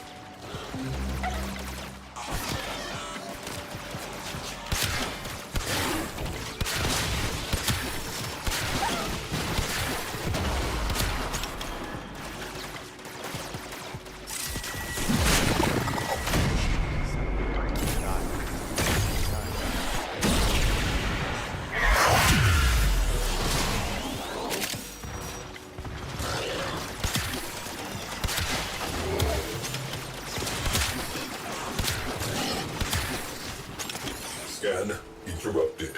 Maintain proximity to objective. Perimeter breached. Scan interrupted. We do not have time for this. Viable. Tagging for retrieval. Extract.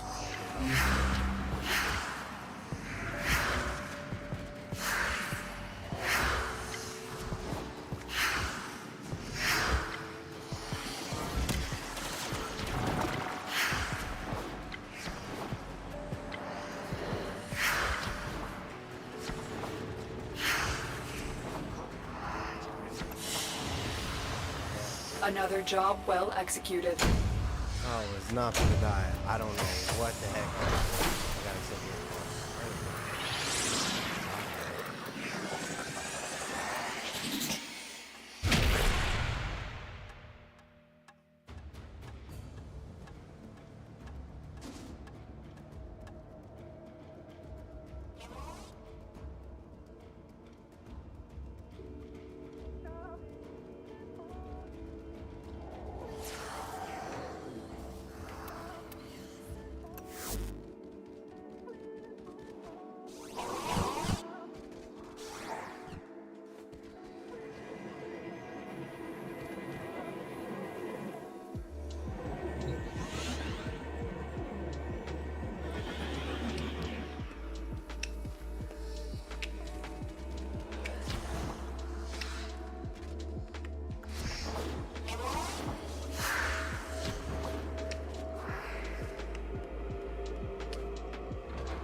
plots a data-gathering lab around the worm ship. Sukin targets exposed launch orifices. Power redirects to the Tunguska capacitor. With a pull of the trigger, we will end this. The moment arrives. The moment arrives. Tenno, my precepts. I am not a viable command cephalon. I will continue my search. Continue repairs. Reconstruction begins.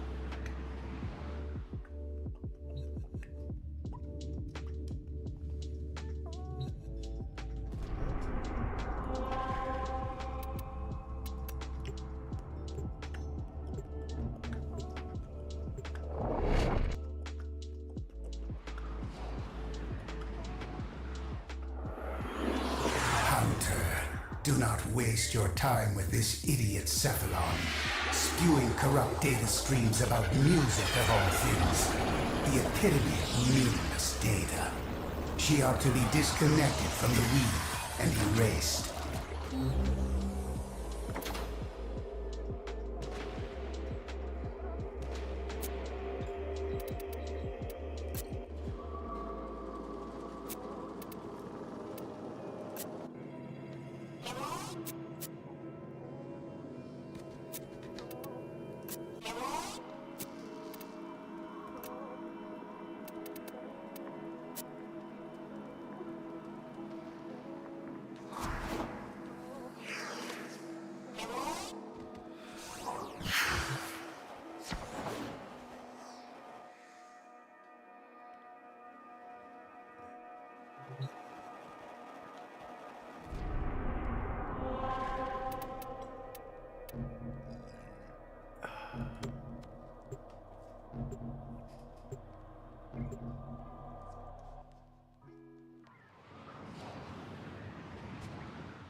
Starboard nacelle located.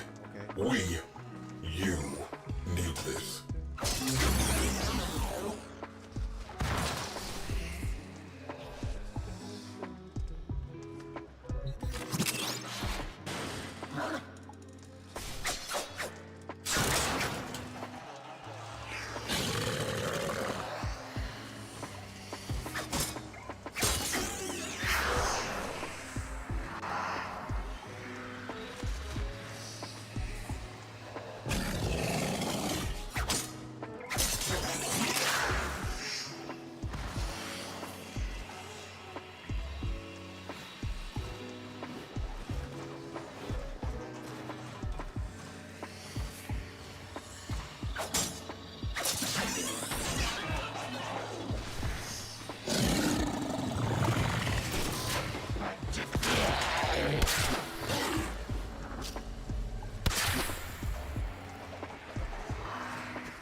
all people. You're dumb. Oh, we'll go for it. It comes in back to it. In certain cases.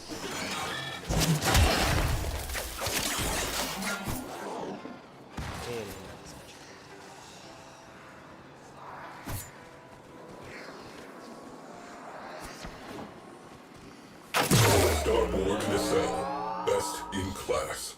Scanning. Sights up. Safety's off. Scan interrupted. Maintain proximity to objective. Perimeter breached. Scan interrupted. We do not have time for this.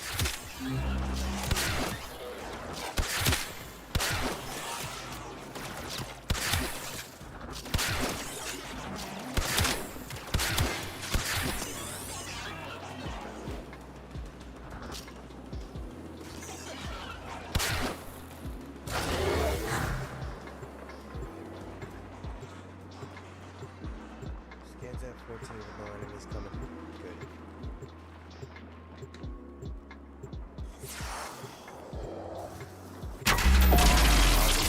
Scan baffled by interference drones. Destroy them. I know you're coming.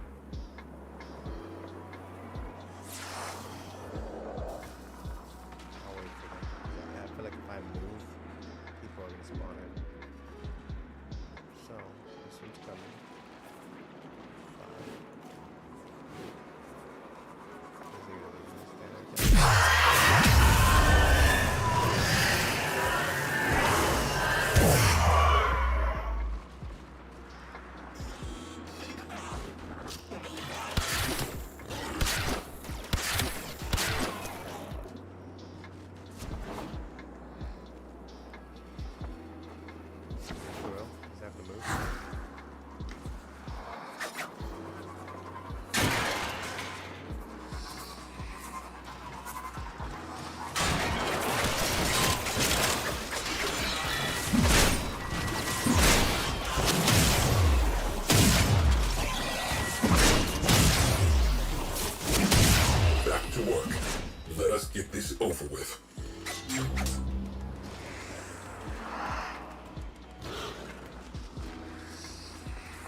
interrupted.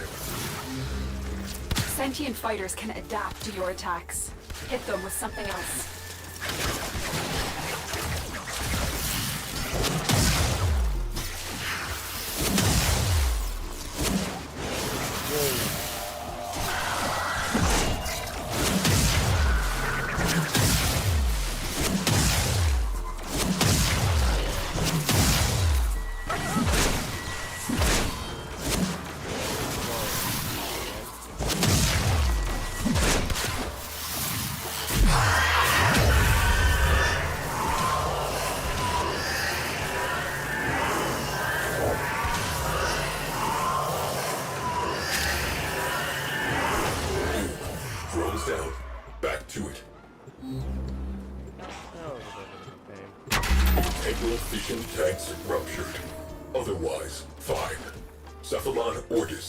Signaled.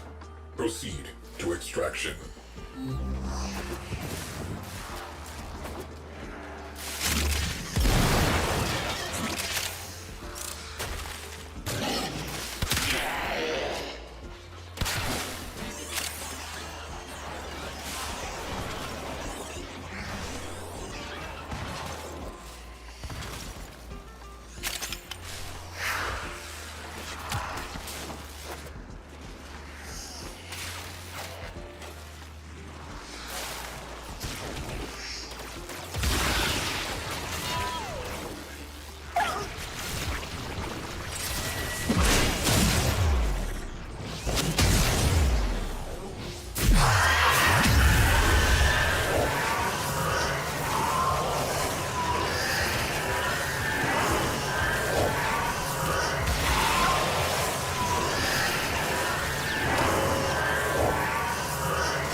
Just so that way they know that they're not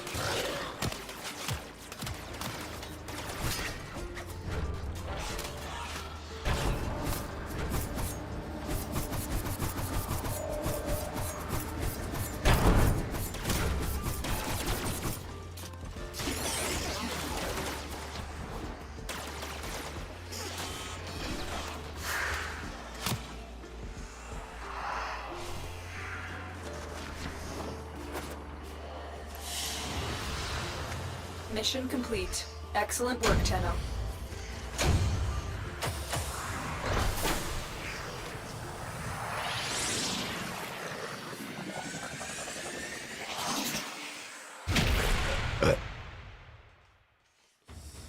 Our back's starting to hurt. Our body's starting to get gamer wear. I don't like having gamer wear.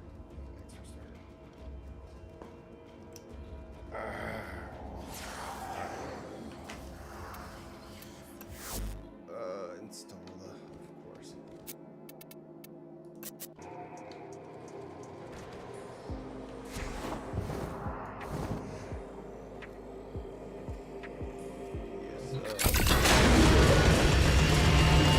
Precepts. Complete the mission. Preserve the crew. Tunguska capacitor charged. Sukin pulls the trigger. Nothing happens. Zada reports engines offline. Shields offline. Weapons offline. Personal lights flash on as the first missiles hit. I walk.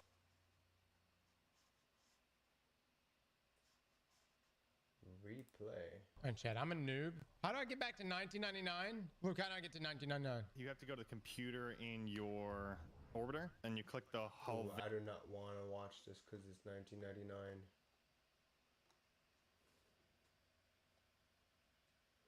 Alright, I'll listen to this. I'll see what this is about. The next quest that we have on the list is now the I'm gonna Jade wait for this Shadows. to So I can understand the done oldest and deepest upgrading secrets from his or past. work Stalker finds himself building. allied with sworn enemies Then we'll on come the back to troubling the game. road toward uncovering the truth. About to get a That's reject, gonna I be believe. juicy, man. Hold on. For the sake of this quest, we have to put it on. So melee upgrade segment has been installed. There's hate. There we go. This is actually perfect for this quest, I believe. This quest contains scenes of trauma related to motherhood. Jade Shadows would typically take 30 to 40 minutes to complete. During this time, you will not be able to participate in other Warframe content. I fucking love that it actually gives you these alerts like this. You know what I mean? Right. Oh, man. Right, me What are too. we about to learn right now? Are we about to learn about Stalker's origin? Probably so. It's probably going to be some super sad shit, isn't it? Cross is going to hit close to home. Right. Yeah, I'm suspecting Probably this is would. going to be some brutal shit right now. All right. Sounds good, guys. Let's do this. I don't doubt it. All your dreadlong life, you have lived with despair, anguish, hatred.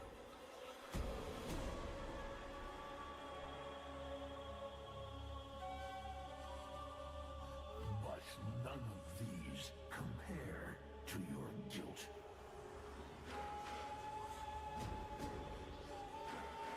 Is that still Lotus's dad talking shit? that still Lotus's dad talking shit? Just imagine.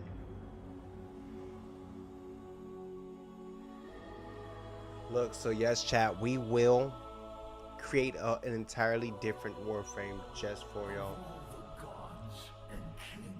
We will grind the story for you guys. Why was it you she saved?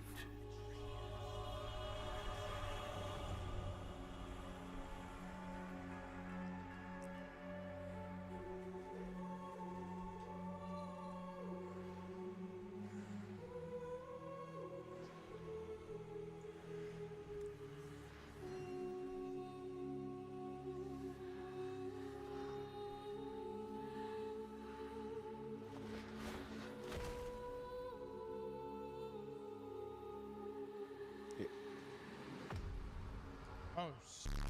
If I watch this, I'm getting spoilers. So, is it done yet? No. I don't wanna.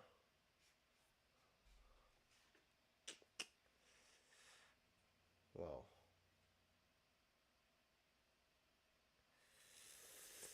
Let's find something. Tier list. The ultimate Warframe. We'll watch. Oh, that's so long. Why is it so long? We're not trying to sit here and. Disclaimer, this video is my personal opinion. You are allowed to have yours and you may express your opinion in the comments below, but you can be civil and nice about it. There is no need to be toxic. There was a lot of planning and effort that went into this video, so I hope you enjoy it. Well, well, well, if it isn't the ultimate Warframe tier list that every content creator does. Finally, after all this time, I have done my first Warframe tier list. Buckle up and get your popcorn because you are either going to get really upset or be very happy by the end of this video. In this video, we're going to go over every Warframe, rating them accordingly, and for certain Warframes that I know really well, I will show the builds that I've used for them. I will try my best for every Warframe, but the reality is there are 59 Warframes and I won't have proper min-max builds for all of them. So bear with me on that.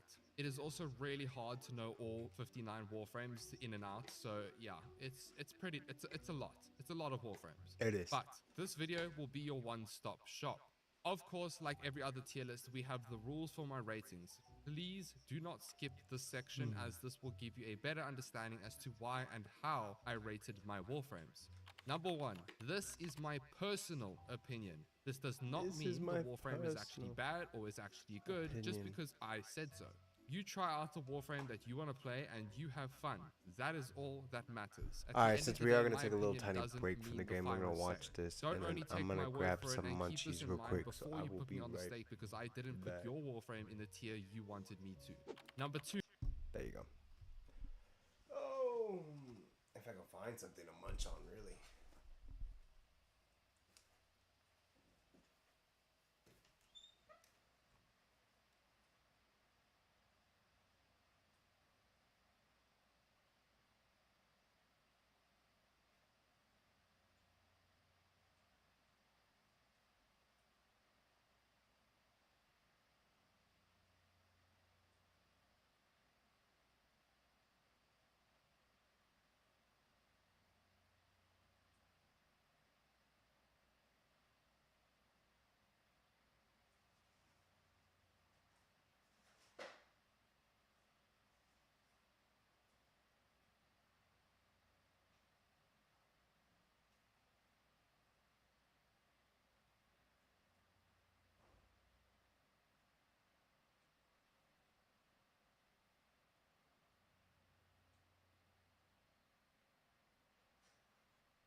unfortunate. Just at the moment, because it's nighttime and we got other people in the house, I cannot cook anything, and I am hungry, so I'm gonna have to do with soda and candy. Something quick, but yeah, I'm gonna end up getting up here in a minute again, just to go fucking get bread, probably. 2. I will base my ratings on how the Warframes will perform at a normal level. That means base star chart and base steel path. The ratings will not be determined by how well the frames perform at level cap or endurance runs, and I will also take the helmet into account. Like many other creators agree, the helmet segment is a very large part of the game, and it would be unfair to just ignore it, as it simply allows you to create so many different options and builds in this game, which is where the fun lies in Warframe. However, with that being said, this is the most important rule that I want to stress. My opinion and rating will not be determined by a unique synergy that makes a frame very strong. There are many cases where a Warframe is absolutely S tier with this primary and this secondary as well as this companion and such. But remove that unique synergy out of the picture and, well, maybe the frame isn't the greatest. I will base my rating on how a Warframe performs by themselves or with the helmet segment. Just a slap and go type of mentality. Please keep this in mind, because everyone seems to ignore this when I make tier lists, and then I get a comment like, oh, Saren is S tier because of Sobek and Acid Shells. That's just one example that I could think of at the top of my head, but you get what I mean. And lastly, there will be no F tier. Any frame in Warframe can be really good with enough investment and tinkering with your builds. So D tier is the lowest tier for this tier list. Anyway, let's not blabber on anymore. You know the rules. Let us begin, my beautiful people. First, we start off with No F Ash. tier. Interesting. I really like Ash, but I know he needs some love. Ash is one of Warframe's stealth frames and is a particularly good frame when it comes to using Slash because of his passive. He has a shuriken that can armor strip with an augment, although this should be within the ability in my opinion, and he has Invis, a blink, and lastly Bladestorm, his fourth ability. I have never been the biggest fan of his fourth. This is where it's hard for me because Ash by design is a really cool Warframe, but he comes with some negatives. Low duration on the invisibility, niche builds for his fourth ability, and I personally feel his teleport needs some fluff. However, if you had to slap on Raw onto Ash, then he becomes one of the best weapons platforms when it comes to Slash-based weapons and builds, as his passive and Raw will synergize well with Slash. But that's all he's really good for, in my opinion at least. He holds a special place in my heart as he is one of the best endurance frames in the game, but since we aren't taking this into account, there are better frames out there if you're looking for the invisibility playstyle. This is the main build that I use for him. My rating for him is B tier by himself and leaning towards A tier with Raw subsumed, as you can get some crazy damage with the setup. Up next we have Atlas. One Punch Man. That's it. That's all Atlas is good for, to just punch shit. I will be fully transparent with you, that's all I know him for. I haven't deep dived into this frame at all. I've just made the one punch build, and honestly every now and then I love coming back to the setup and just enjoying the funny numbers while everything just simply gets obliterated. It's extremely satisfying. I do think Atlas needs some love, just like the recent light reworks and such for other frames. I think he has so much potential with some tweaks here and there to his current kit, but this is where the downside of Atlas comes in. He just doesn't fit anywhere, if that makes any sense. You need a good stat stick for him to be really good for the one punch build. I can't speak for other playstyles as I simply just don't know, but for helmet options he works really well with Nourish or Wrathful Advance. Here is the main build that I use for him as well as the Wrathful Advance build. My personal rating would be a C tier. I don't think he's horrendous, but he's very one-dimensional in my eyes, and although this punching playstyle is cool, it can get a bit monotonous. Banshee is next. I don't play Banshee that much. I actually only have one use for her, which is the silence leveling for weapons. However, beyond my one use for her, when I have played her briefly before, I feel she's very underrated. Sonar alone carries her. The only issue with Banshee is her survivability, but with a subsume you can sort out this issue really easily. Sonar reveals enemy weak points, which will drastically improve you and your allies' damage against enemies, and you can spam this over and over again to further increase the amount of weak points revealed. And not to mention her augment resonance, which will further spread more Sonar weak points for 100% of its duration. So yeah, broken. Her third ability, Silence, being one of the most amazing CC abilities in the game, and that's just because Silence will stun enemies for a short duration, and It will also completely nullify all enemies' abilities. So those pesky Eximus units, Thraxes, and many more will be completely nullified when they are affected by silence. This is the leveling build that I use. I know people meme on it, but honestly, pairing Gloom with Silence is one of the most broken synergies, as Gloom will slow down the animation of Silence's stun by a significant amount. It actually solves Banshee's survivability issues. Here is the helmet subsumes that I've used. Personally, I put Banshee in B tier by herself, but a solid A tier if you subsume something onto her to increase her survivability. Baruch, by far my favorite Warframe by design. I love how Baruch is designed. His sound design, his visuals, his playstyle, everything about him I just absolutely love. But I barely play him. Ironic, right? But yeah, I really like Baruch. He is an amazing Warframe. He shines more when it comes to missions and endurance runs with a bunch of enemies. He needs many enemies to function at full potential. Although you can make it work for any game mode, if you want to literally just clear a group of enemies, you're gonna need to have multiple enemies in front of you. This is because of his fourth ability and his passive being Restraint. You need enemies to keep your restraint down and stay in your fourth ability. However, you can make it work in lower enemy density missions. You just won't feel the full power, basically. If you like seeing satisfying numbers and crowd control a bunch of enemies, then you'll love Baruch. These are the main builds that I use for him. I would give Baruch an A tier. If he was more friendly to all types of content, then I would honestly put him in S tier. That's the only thing that draws him back because of his restraint mechanic. But otherwise, an absolutely amazing Warframe that is somewhat complex but very fun to play. Up next, we have Caliban. Ah, yes, the Caliban arc goes crazy. In light of his recent rework, Caliban is in a much better place, and I've recently been thoroughly enjoying him. Caliban offers a lot with his kit. Summons that pretty much make you immortal and do good damage depending on what you choose, damage vulnerability, as well as crowd control and armor stripping and shield regen, especially with the addition of the new arcanes and mods that come with Warframe 1999. He is great at the moment. I find him to be a really nice all-rounder for all types of content, and he's just very strong right now. Also, I absolutely love his deluxe skin. The design is absolutely beautiful. These are the main builds I use for him, and I would highly suggest using Nourish as it works incredibly well with his summons. I'd give Caliban A tier in his current state. Chroma is next. And if I'm being honest, I am like the majority of the player base. I just use Chroma for Profit Taker. I haven't dabbled too much with Chroma, and I don't have a deep understanding of his kit. I've tried him a few times on stream, and well, from my observation, Chroma doesn't seem that bad, but also he doesn't seem that good. He's just very niche, and he is good for niche interactions and setups, like using glaives with him, it's absolutely broken, and so on and so on. Effigy, his fourth ability, is mainly used for doubling credits. That's why he is perfect for Profit Taker and for other credit farms in this game. But outside of that, it's bloody useless, in all honesty. Spectral Scream is also really annoying and bad. I just don't like how this ability plays. Chroma really only has two abilities going for him.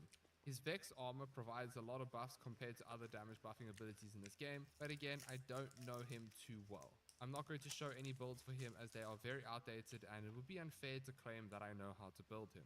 My personal rating is C tier, but this may change if I learn more about him in the future. Citrine. Citrine, yes, she is the best support in the game. I will stand tall on this hill until I die. I love playing Citrine. Everything about her kit and what she offers for you as a solo player as well as the team is absolutely amazing. Infinite energy sustain, a crap ton of status effects, 90% damage reduction, red crits, crowd control, as well as her passive giving you health regen. You literally cannot go wrong with this frame. Not to mention the fact that her third ability and her first ability alone can completely nuke easier targets in Steel Path. I don't like subsuming something onto her as her base abilities synergize so well with each other.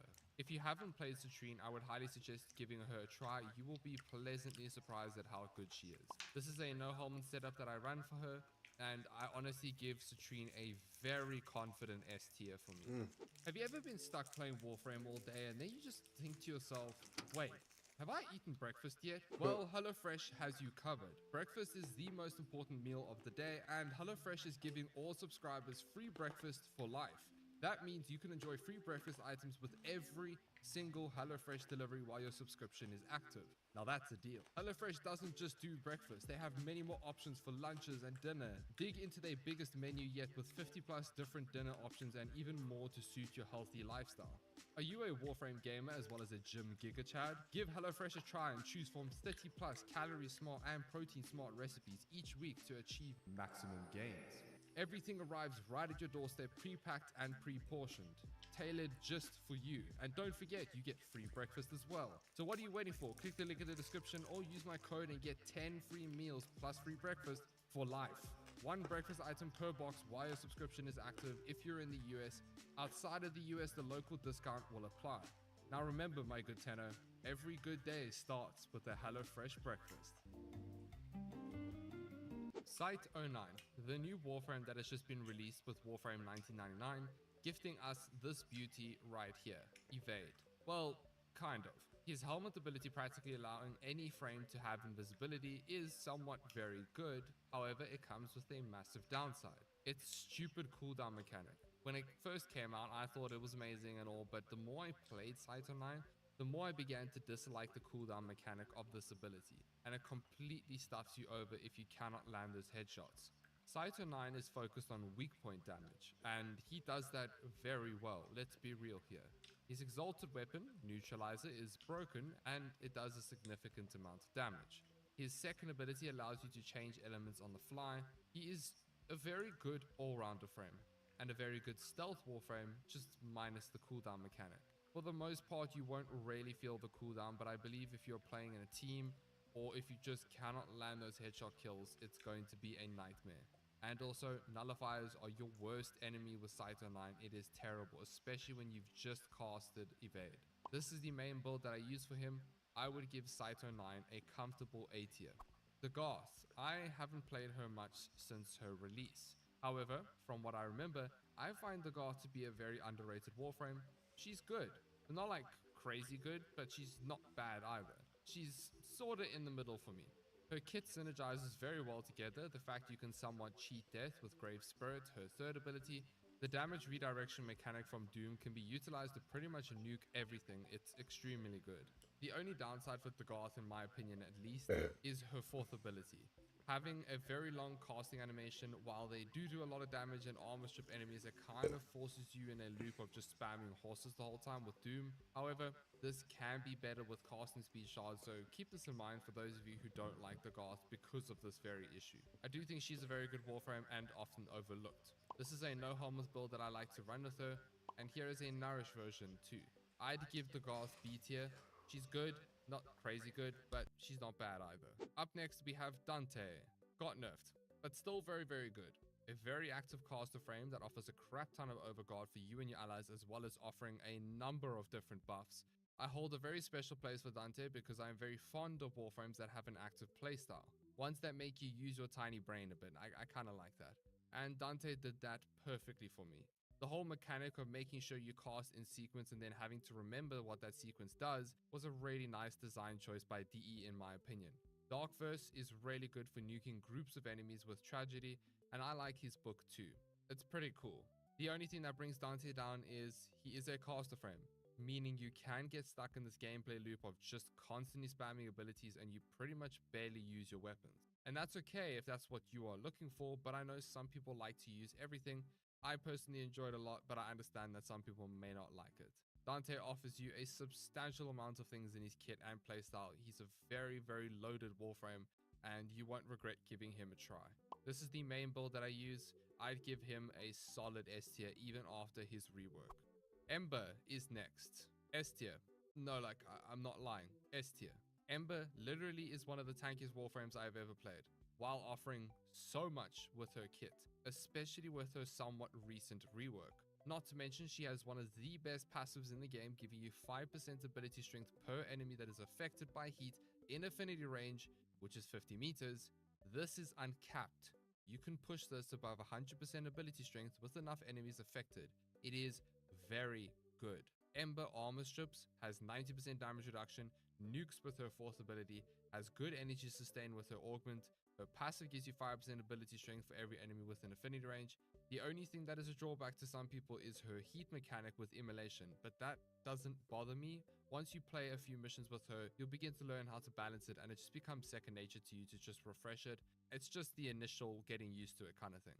If you like a fire-based frame that explodes and ignites, you will love Ember. Not only is she a tank, she can be a weapons platform, a full-on nuke. She can give overguard as well with an augment. She is very versatile. I actually didn't like Ember before I decided to give her a try for a video, and well, I was very pleasantly surprised, as you can see by my reaction to her. This is the main nuke build that I've used, and here is the ultimate tank build. You simply cannot die with the ultimate tank build. It's ridiculous. Like I said, S tier for her. Equinox. Now, Equinox is a bit tough because I love this frame, and I think she's absolutely broken, and so does anyone else who's actually played Equinox, but her biggest drawback is she has a somewhat steep learning curve. I think she's absolutely amazing, but I can understand some people don't agree with that. That is the only thing going against her, is how confusing she can be to someone who has never played her. However, if you take the time to learn how she works and how her mechanics come together, Equinox is hands down one of the best Warframes in the game, and also has one of the most flexible and diverse building potential compared to other frames. She has augments that will completely change how she plays, although I do think energy transfer should be within her kit, but anyway. She provides shields, slows, buffs the damage, a complete room nuke, equilibrium to her passive, and the main star of Equinox is the energy transfer augment, allowing you to switch forms and not lose all the stacks you built up. Trust me when I say you won't regret investing into Equinox. Here is the main build that I use with her. I also have a shield tank setup just like the Ember one, which also makes you pretty much invulnerable for base steel path. A solid S tier from me. A tier if you are considering her learning curve at least. Moving on to Excalibur, the poster boy of Warframe. I will be honest here, I don't really like Excalibur that much, and I never have. I just don't think he's that great. I mean, I get the appeal, but it's either you're dashing the whole time or just swinging a sword. It just doesn't appeal to me at all. He does have an Umbra version, which is cool, but I've tried a few builds here and there with him, and he's just never stuck. They are 100% outdated now, by the way, and I don't think he's bad by any means. He's just not for me at all. I'm not going to show any builds as they are very outdated, like I just said. I do think that he is a bit outdated, and I just prefer to play other Warframes. I will sadly give him a C tier from me. Up next, we have Frost. I actually really like Frost, especially after all these indirect reworks and buffs he has received. DE somehow always manages to directly and indirectly buff Frost, and it's kind of funny. He was also one of my favorite level caps that I've ever done. His augments allow you to get some juicy raid crits, and his kit now is just so much better. A lot of freezing, his snow globes are better for defending objectives, his fourth ability is great for crowd control. I do feel like his second is just mid, and he definitely is his subsume slot, so I would definitely subsume his second off. And this is the main build I use with Frost.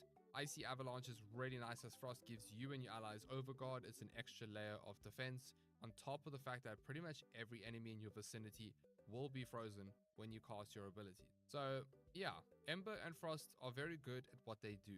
I'd give Frost an A tier. Gara. So when I was originally writing the script, I knew nothing about Gara, and I basically said, oh, I don't know much about her, I don't like her. But I decided to give her a try on stream for this video, and oh boy, has my opinion on her changed quite a bit. Firstly, there is one thing I really don't like about her. Her damage build-up mechanic. Don't get me wrong, it's amazing. You get stupid damage with her, but I just hate that one mistake, fall off the map, get hit by a nullifier, and well, there's all your hard work gone. However, I do understand why it's a thing, because if you just constantly stacked up all your damage, you would simply be OP and it would be boring. Also, I am not the biggest fan of how her fourth plays, but I've learned to tolerate it. I usually don't like abilities that force you to just stop and channel the whole time in this game, but for Gara, it's actually somewhat okay. My favorite thing about Gara is the fact that when you build up Splinter Storm with crazy damage, you literally have aura. Like, I'm not lying, you walk past enemies and they just simply fall at your feet because you do so much damage. That's what I absolutely love. You will need a stat stick for Gara for her to do crazy damage with her first ability, which ties into another playstyle that I really like, which is using her first ability to just swipe the room in front of you. Honestly, if you want a decent nuke, then give Gara a try. Just keep the nullifier mechanic and falling off the map in mind, because otherwise it's going to be very miserable. You could say she's glass cannon-y. I'm sorry. Here is the build I use for her first and fourth ability nuke, and here is the swipe everything in front of you build. I'd give Gara A tier. Garuda, the Blood Queen. I really like the design of Garuda. Her first ability allows you to nuke groups of enemies, with her fourth ability also applying a bunch of slash procs. She's a very good nuke. Her third ability is also really cool since it sacrifices a portion of your health to gain your energy back and cleansing you of status effects. She's a really nice Warframe to play that is very active.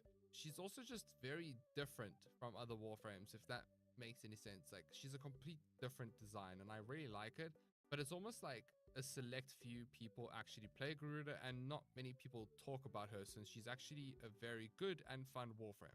I do think she is quite underrated. I don't have any negatives to say about her that I can think of. I mean, she has Dread Ward, which makes you invulnerable when you kill an enemy with Dread Mirror. It's pretty good for survivability. This augment also scales with ability duration, which is pretty good. And you can subsume something onto a second to increase her survivability if you feel she is somehow squishy. Here is the main build that I used for her. I'd give Garuda B tier, leaning towards A tier. She's kind of in the middle for me. Up next we have Gauss, the ADHD crackhead of Warframe. Yeah, Gauss is amazing. For me, he is one of those frames with the perfect kit. There is only one case where he's worth subsuming, and that is this gorgeous subsume energized munitions. With energized munitions, Gauss is by far one of the best weapons platforms in the game. He offers speed, nuking potential, huge damage reduction, massive weapon and melee boost. He's literally the perfect Warframe. It's not even a joke. If you haven't played Gauss, trust me, give him a try. I don't need to say much about him. I think everyone knows how good Gauss is. And this is the main build that I use. And here is the energized munitions build as well. Gauss is S tier. Let's be real, I think we all knew that. Grendel. So, same thing with Gara. I tested him out on stream and well, again, I was pleasantly surprised. I never gave Grendel the time of day and I should have done it earlier. I know he received a somewhat recent rework which made him a lot better, allowing you to cast abilities in pulverized form, as well as a few other things if I understand it correctly. But not even just that. Gastro, his newer augment, is so amazing and I just glanced over it when it came out. But now that I've tested it, like, oh my actual, why didn't I try him earlier? I just don't understand. Anyway, my point is, he's actually a really nice Warframe that can nuke. Armor strip, give you Nourish, which is one of the most used abilities in the game. I do find Feast to be a bit tedious. I understand how it comes into play and you needing to munch things in order to cast your other abilities, but it can be really weird when it comes to team play with Grendel, which is where you may need to increase your range if you play with other players so that you can suck up the enemies from further away. Otherwise, he's a really nice health tank all-rounder Warframe, and you can just have fun vomiting on your enemies. That's what he's great for. I only have this raw build that I tried with him, and I give Grendel A tier. Gyro. I really like Gyro for the reason that she is one of the smoothest nuke frames in Warframe. Gyro is a Corpus faction's worst nightmare. She is all about electricity, and her fourth ability and third, paired with Cathode Current, holds one of the most satisfying playstyles in the game. Just walk, and everything gets shocked and dies. She's a pretty cool Warframe, and if you kind of want a lazy nuke and not really think much, then Gyro will be perfect for you. She does have an issue with survivability in my opinion, which you can easily fix by literally just running Arcane Aegis and Adaptation, and you have a shield tank. I did subsume Pillage over her first ability as well, which does help with armor stripping and cleansing. Here is the build that I've used for her. For my rating, I think she's good, but I don't know the ins and outs of her to give her like an A tier or more, so I will put her in a comfortable B tier with and without a helmet, but this may change in the future. Next we have Harrow. He's the next Warframe that I want to make a guide on, and well, Harrow just surprises me every time I play him. He's great, and he does hold one of my favorite CC abilities in the game, which is Condemn, which by the way is also one of, if not the best shield regenerating abilities in the game. It is crazy how fast you can cast this ability, regain your shields, and stun a bunch of enemies in your line of sight. Not to mention the other bonuses he gives you. Energy, fire rate, reload speed, raid crits, headshot multiplier. Harrow is a really good weapons platform as well as giving your teammates buffs. He's just a nice all-rounder Warframe. Here is the main build that I've used for him. I did subsume his third ability for Nourish, and I'd give Harrow a comfortable S tier. Kildren. Mommy Thick Thighs. I sadly don't like her. She's just not for me. I know she holds pillage, which so many people like, but I generally don't like running pillage. It's literally just a personal preference. It's nothing against the ability. That being said though, I know Hyljin can be somewhat decent. She has ridiculous shields and her abilities are based on your shields and not energy, and that scares me to my core. Every time I played Hyljin and I crap myself when my shields just disappear and I can't cast abilities, it's terrifying. It's the worst feeling ever. With that being said, I haven't actually played Hyljin enough to have a strong enough opinion on her. I do have a tester build that I tried on stream, so I will put her in C tier for me. Up next, we have Hydroid. Now, Hydroid received a rework, and let's just say his villain arc went crazy. Hydroid went from being arguably one of the worst Warframes to being an absolute god.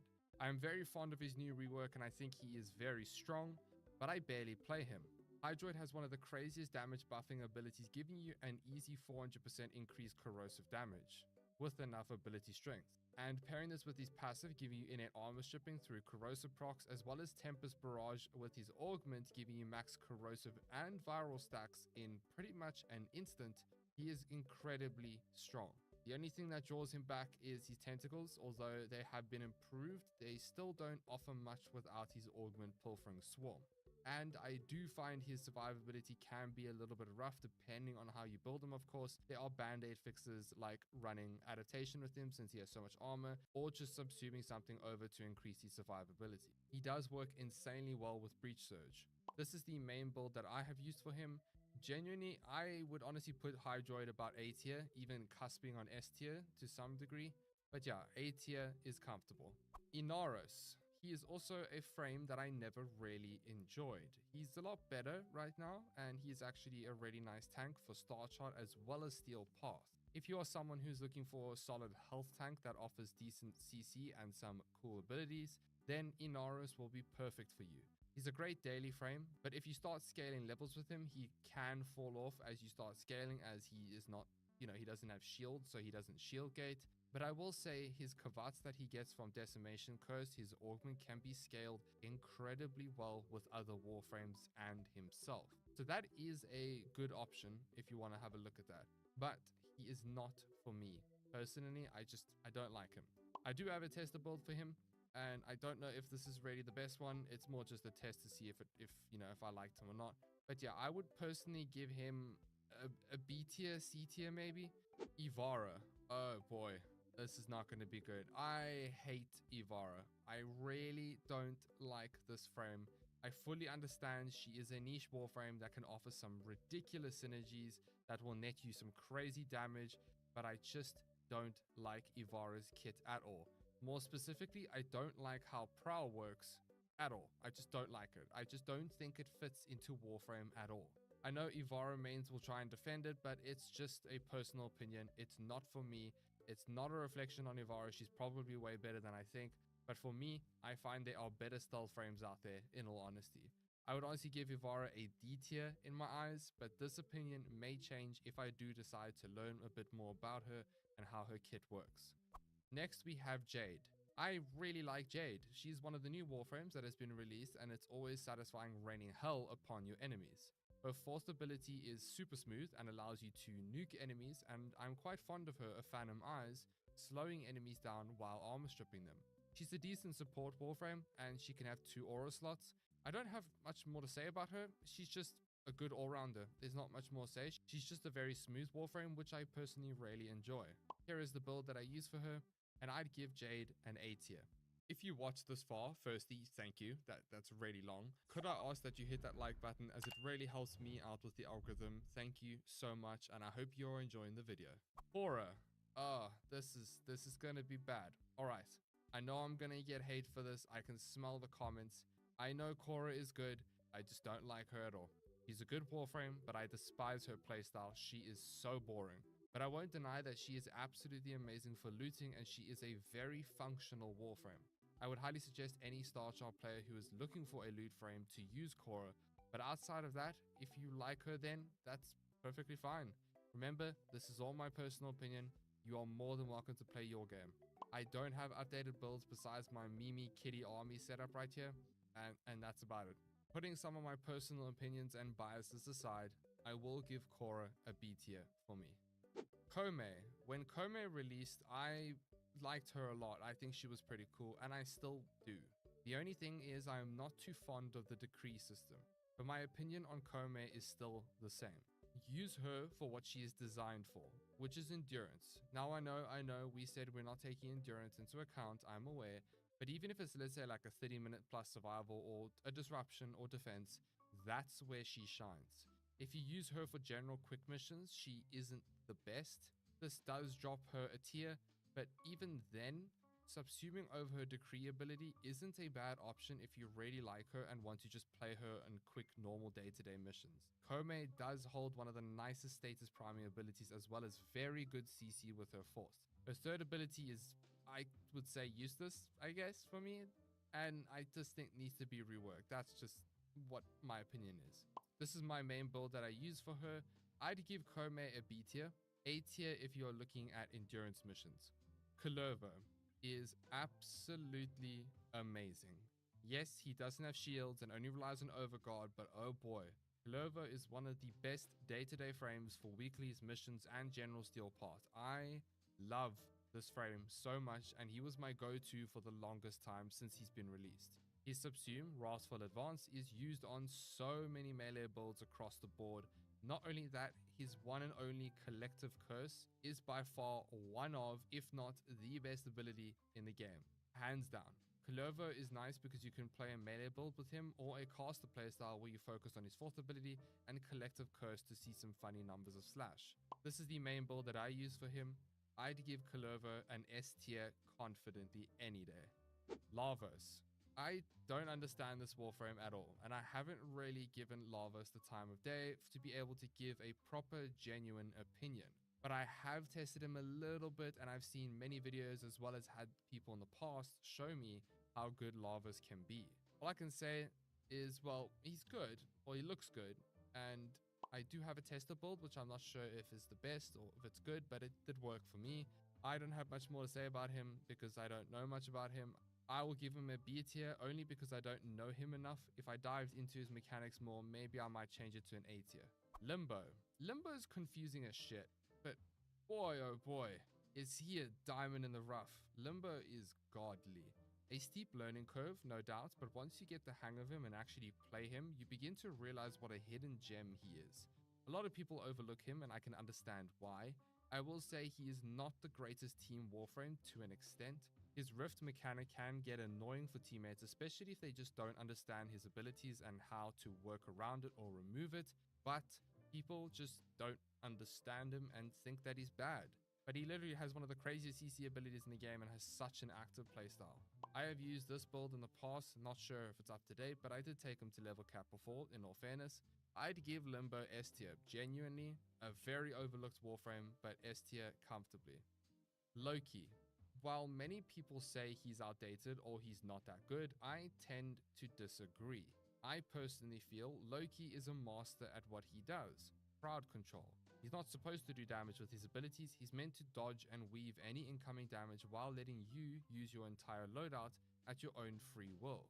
His fourth ability with the augment as well as his switch teleport invulnerability augment is simply broken in my eyes. For me, he's sometimes just too good at what he does.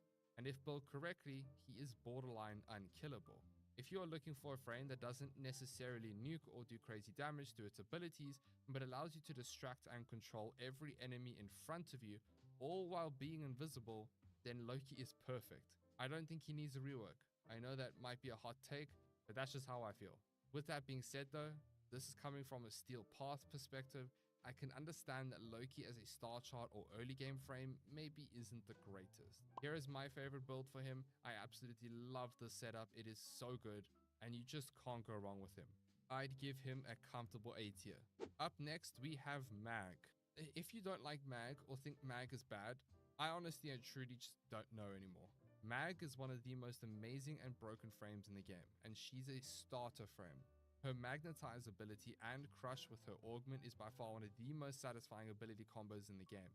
Crush is insanely good at keeping you alive and lifting enemies in the air, Her augment for Polarize, which is called Counterpulse, is also extremely powerful when it comes to crowd controlling enemies. I used to actually despise Pool, which is her first ability, but I've learned to tolerate it at least.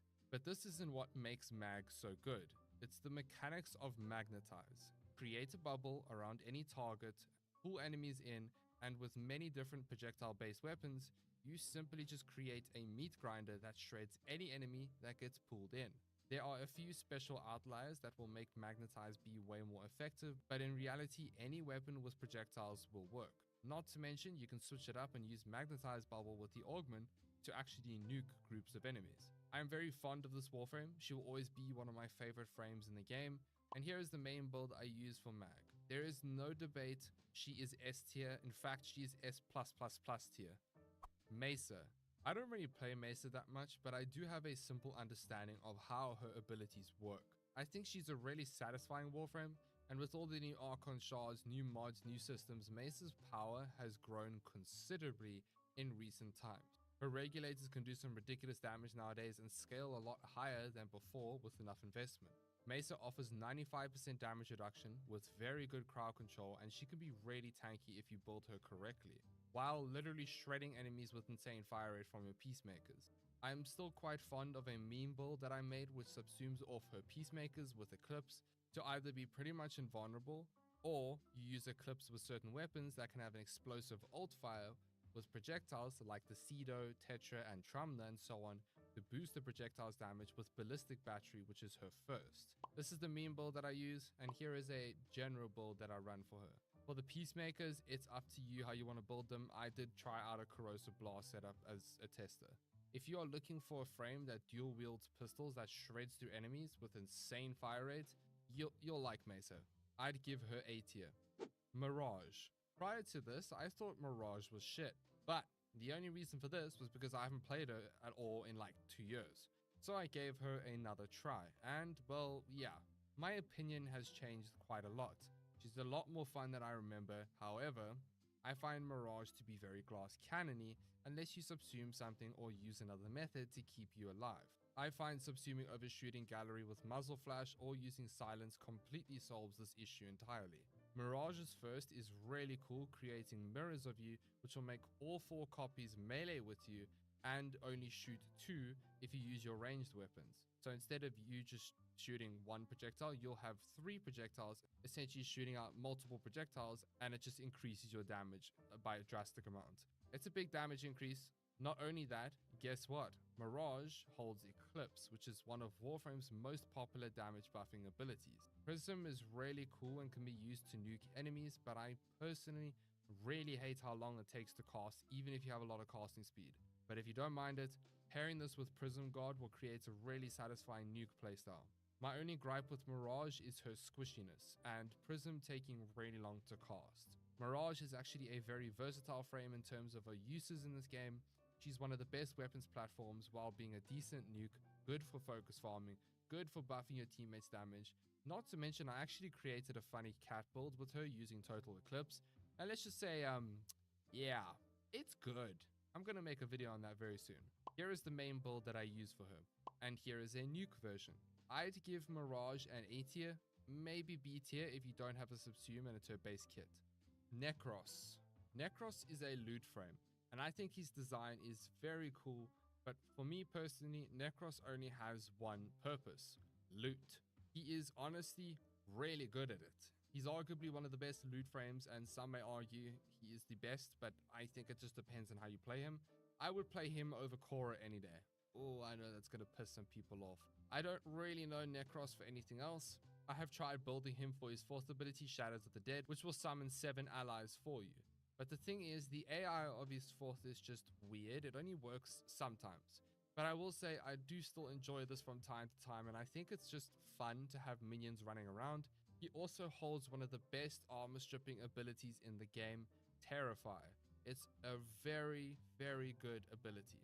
I don't really play him anymore because I don't need as much loot compared to when I was grinding up my weapons, but honestly, I would highly recommend any new player to run Necros if they are needing resources and credits. Here is the main build I use for him, and I would give him a solid B tier for all content and S tier for looting. That's only when it comes to looting. Nezha. Nezha is a weird one for me. I really liked Nezha, then I hated Nezha, now I like Nezha. For the sole reason of Divine Retribution. This augment is crazy, and also incredibly powerful with Dante's Subsumed Dark Verse applying slash to enemies and just deleting them. You don't necessarily need Dark Verse, you can just use a high slash, toxin, or heat based weapon and just use his fourth ability against enemies. However, with this augment aside, Nezha boasts good damage reduction with Warding Halo, good speed as a frame, as well as good crowd control with Divine Spears, his fourth ability. Not to mention the synergy of using Reaping Chakram, his augment for his fourth, and then throwing the Chakram on enemies affected by Divine Spears to increase your damage against them considerably. Overall, Nezha is a very solid Warframe and a very good Warframe for newer players in the Star Chart as well as in Steel Path. I don't have any updated builds for Nezha besides the Divine Retribution build. I would give him B tier, but maybe A tier if you're considering his synergy with Dark Verse or just Divine Retribution as a whole. Nidus is next. Shame. I kind of like him. I think he's really cool and I think his design's cool. And he has some really good niche synergies with teammates, with his link and a bunch of other things. But he just feels, I don't know, outdated, I guess? I don't really know how to describe Nidus in the current state of this meta. Nidus is one of the only frames that technically has a health gate mechanic, which is pretty cool from what I remember. I haven't really played him recently, but I will say, Nidus is very much like, this is my corner now kind of thing. I don't really know the ins and outs of him. I just know stomp, stomp, and stomp. And from what I understand, Nidus is only really good at missions that require you to stay still or lock down an area. But again, this is an assumption from me. I do have a build which I think is still updated. I don't know. I'd give him a B or C tier. I can't really decide, but he's in the middle for me there. Nova. Wow. Let me just say, Nova after her rework is absolutely crazy. Very recently, she has been my all-rounder. My daily frame, she is so powerful at the moment. And she was pretty strong before her rework too. Molecular Prime now is a lot easier to slow or speed up enemies since they changed it around to where it's a toggle or hold ability now, and it scales differently with strength, making her a bit more versatile to build her. The Molecular Fission Augment, which is for Nova's fourth ability, allowing Null Stars to prime enemies and restore Null Star charges is simply elite in my opinion, and it's so comfortable when it comes to playing Nova in Steel Path. But it's not even that. Molecular Prime gives enemies damage vulnerability, allowing you and your allies to do a lot more damage to any enemy in the room, since Molecular Prime can go pretty much anywhere. Antimatter Drop, her second ability, now completely nukes everything with a click of a button. It's actually disgusting. Nova is tanky, nukes, can control the whole room by either slowing enemies or speeding them up. And then we have this thing, Wormhole. This may be an unpopular opinion. I don't like Wormhole. It has its uses, but for normal tile sets, it's ass. I don't like it. I'd rather go Parkour Velocity. Nova is literally perfect for all content in Warframe. Here is the main build I use for her. I'd give her an S tier, hell, even S++ tier. Up next, we have Nyx. Well, Nyx has also received a rework with the 1999 update. And oh man, prior to that, I literally didn't care about this frame at all.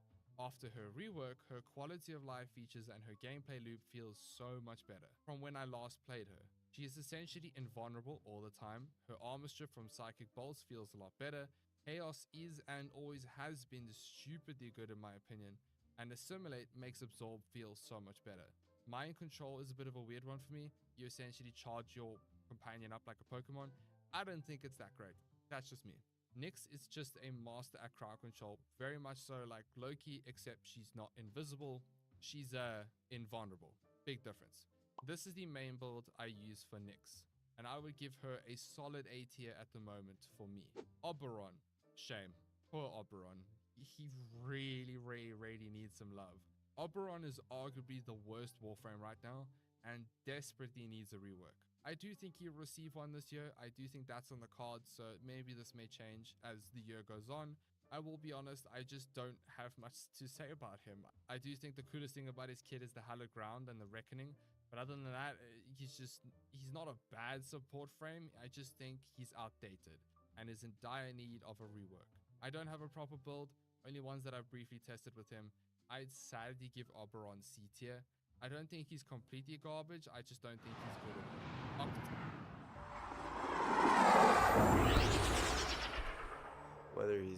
footage or not. We're gonna try to see if this will get us max loadout. The assassination target is nearby. Seek and destroy.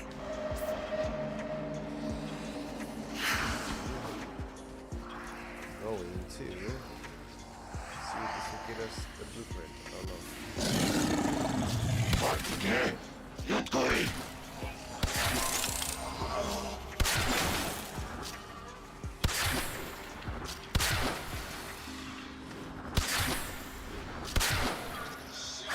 Sentimentality.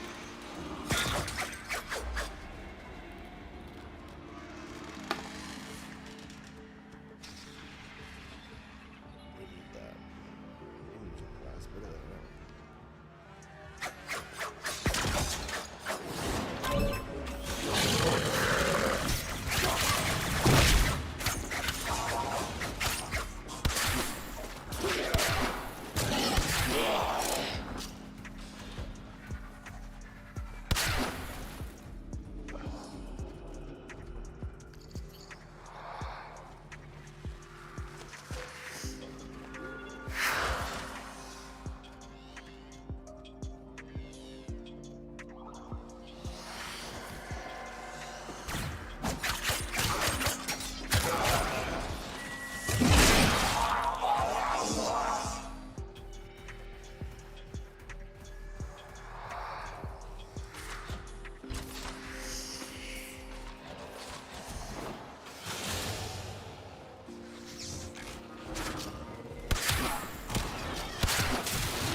Stay focused. There's a heavy unit approaching.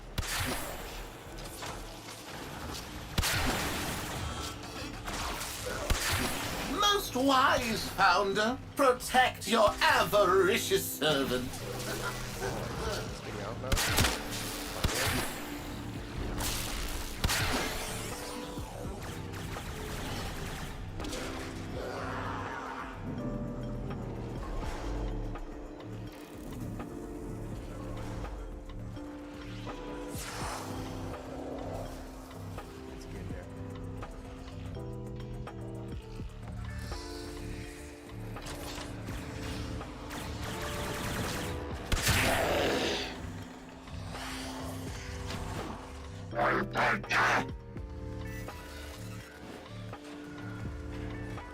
Parvos, I return to the grasp of your golden hand. Away!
Double speared one. Oh, double speared. Whoa.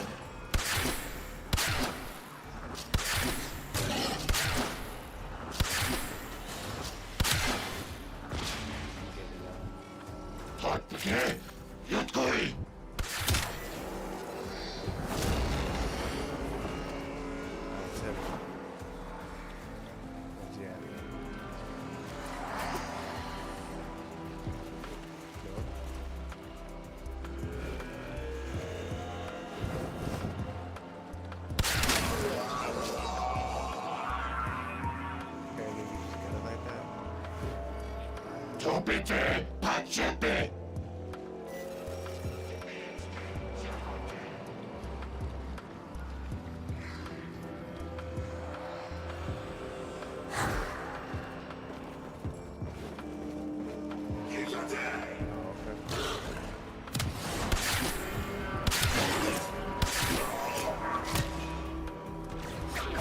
Stay focused. There's a heavy unit approaching.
They won't be bothering us anymore.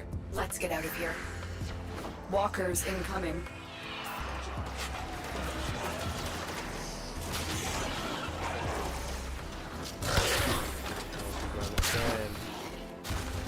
Start aiming.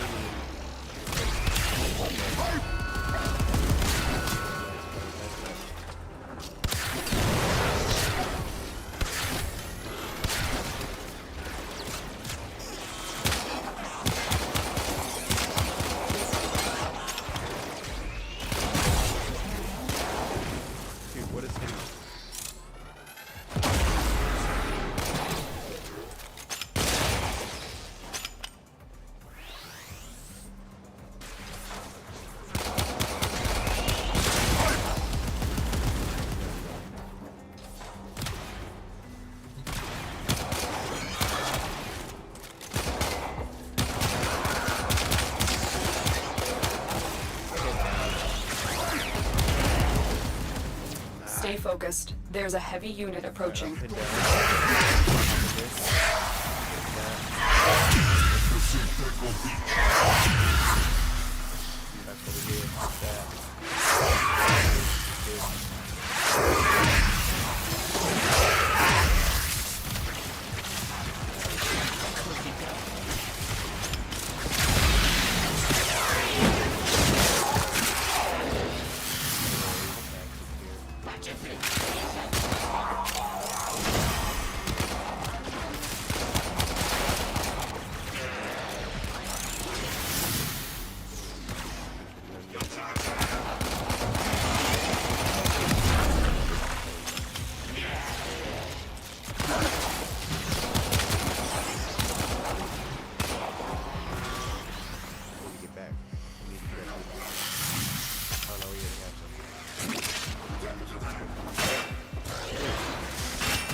The path to greatness is walked one step at a time. Target down. Assassination contract complete. Great work, Tenno.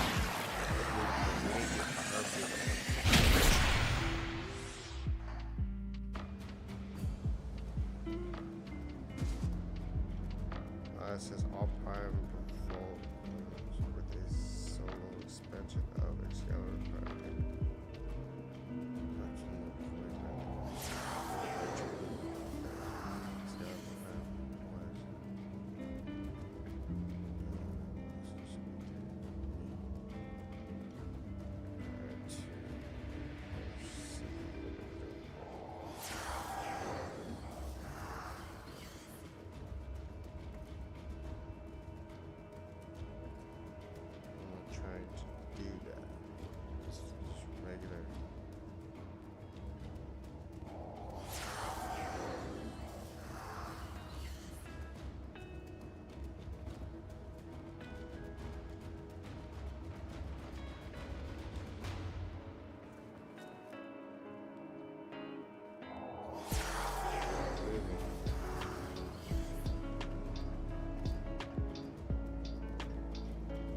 unusual. I'm trying to figure out how to do this.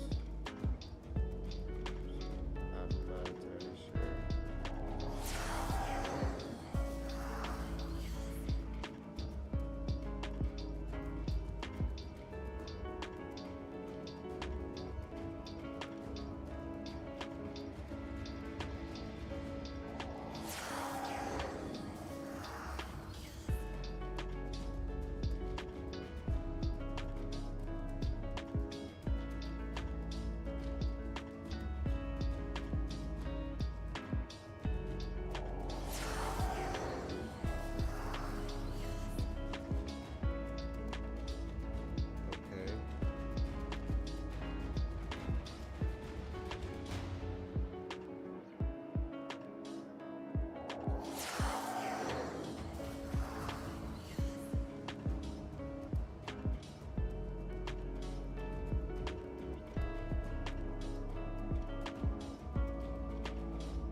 But my question is, whoa, what did I just?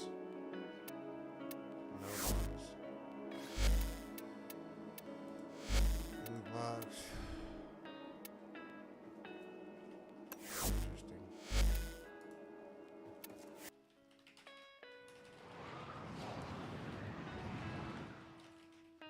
Tenno, that wreckage will not recover itself. Coordinates marked.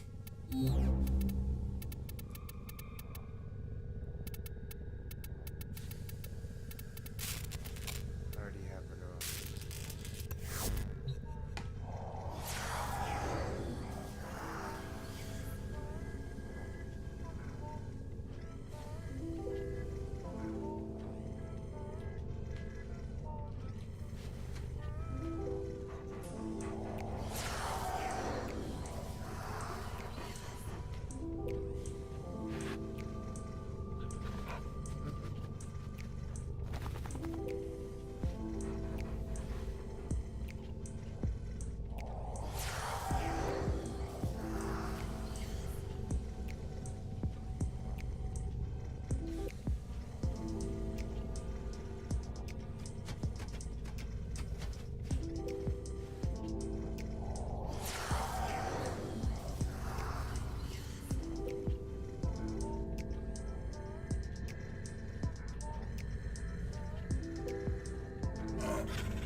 Get buy credit. I haven't got any to buy credits. I think it's out of bag.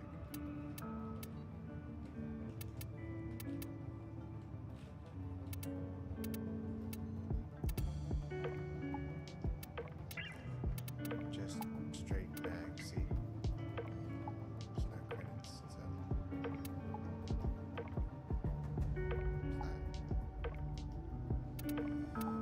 and there's no way for me to get mag.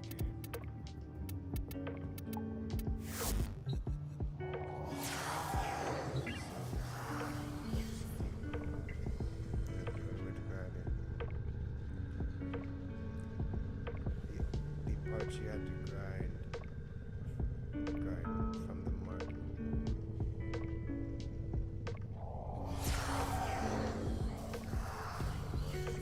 Buy it from the market for credits, not the website. For credit.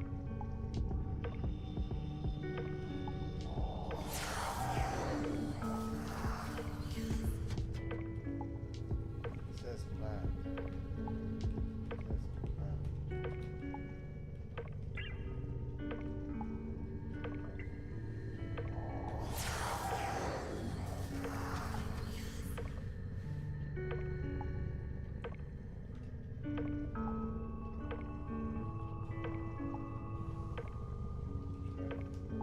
It says plat, not credit. Tripping.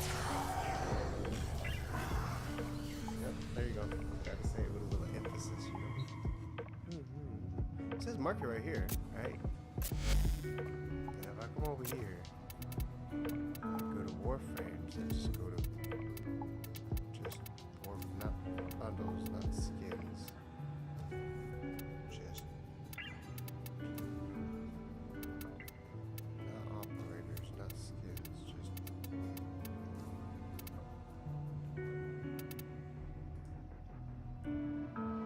go to the Warframes page and buy it.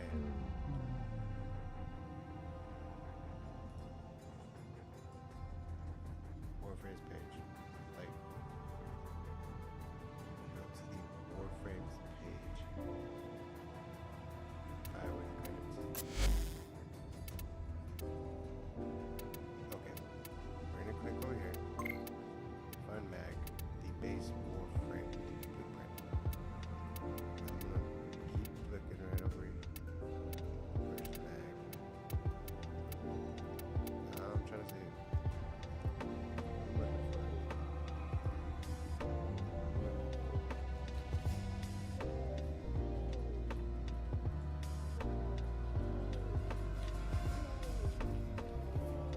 I'm a little slow. That's mag, right?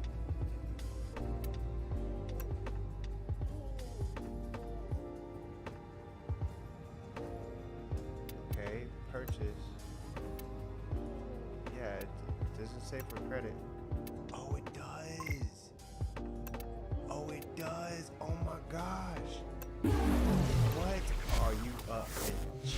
You are a G. You're a G.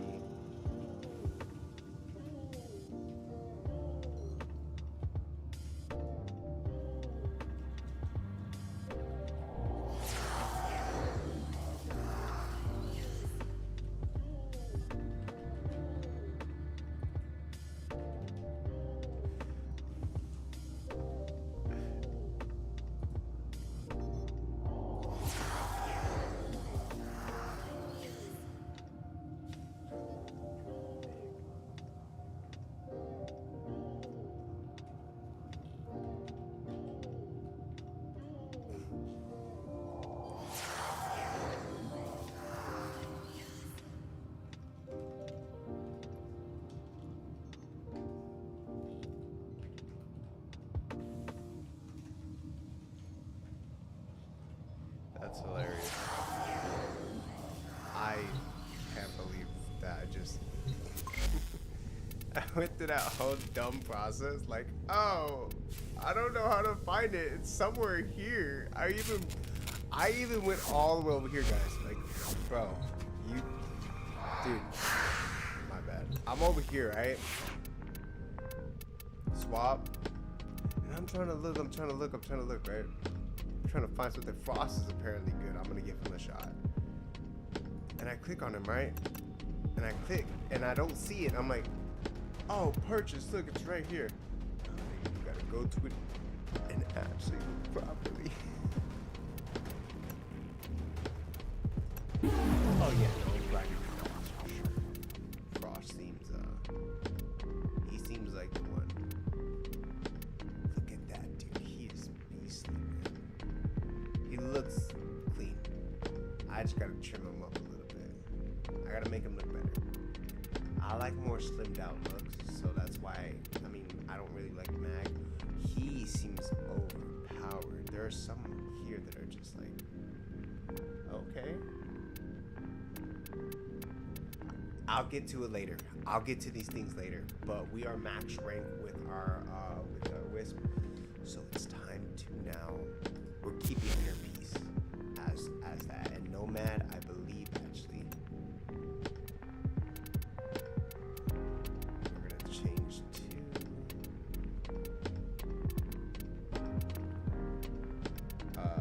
X.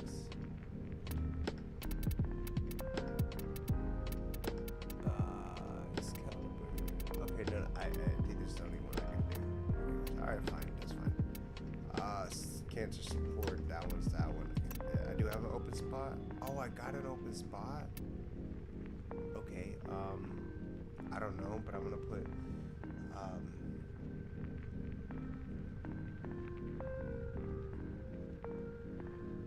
Almighty Push. Almighty.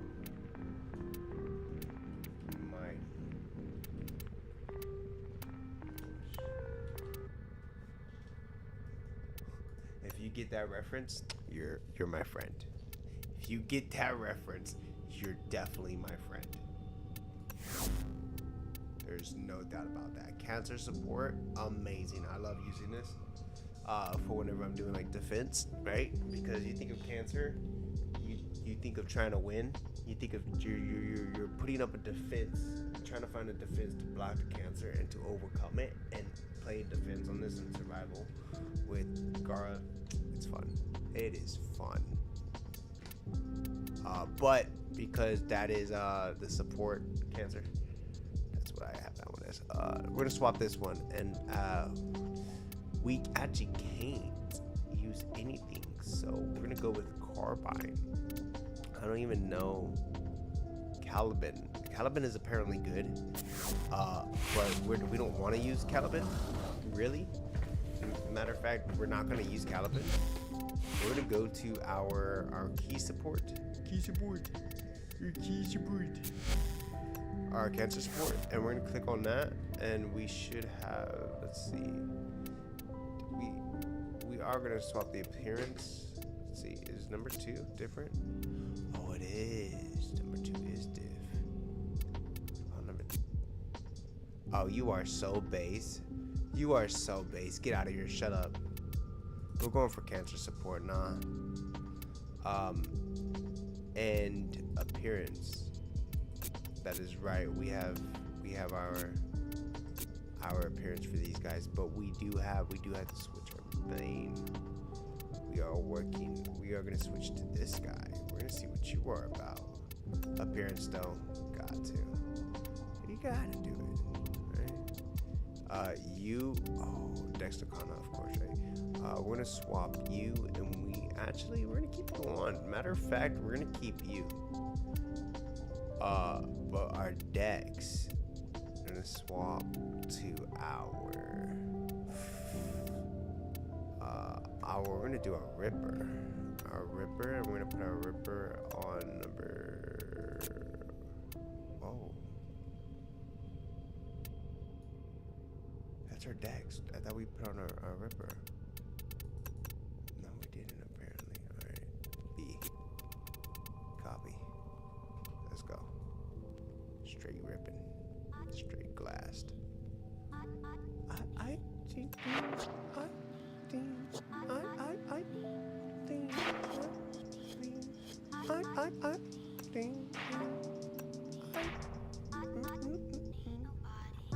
Alrighty, you're welcome.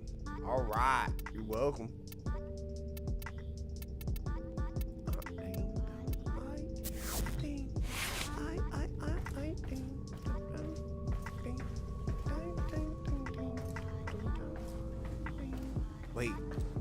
we are trying to grind. We have our neuroptics being made. We need to get mag neuroptics. No. Oh, those are quick, easy grinds. That's right. We just gotta go to that just continue to keep doing that mission over and over.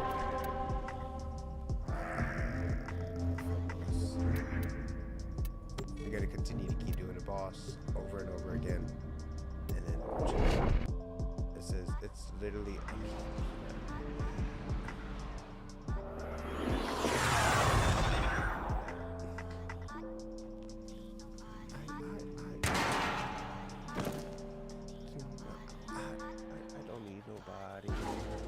We've contracted you with a mark. You are here to find your mark and eliminate the assigned target.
Stay focused. There's a heavy unit approaching.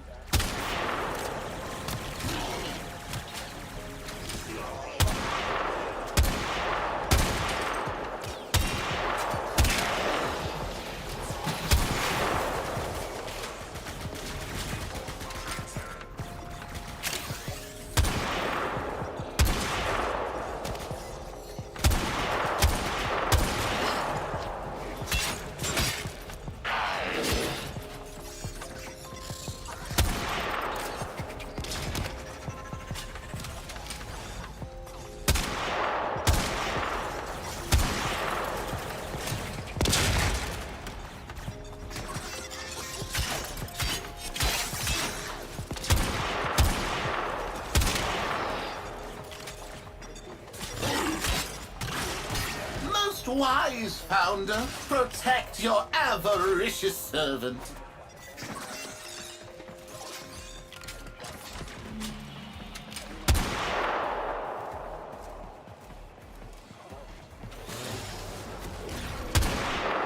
Sully these crowns with your touch and mind his anger.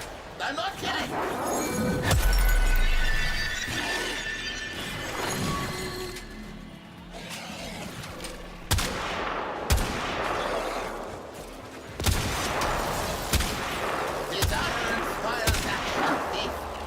Desire to escape is greater than your desire to catch.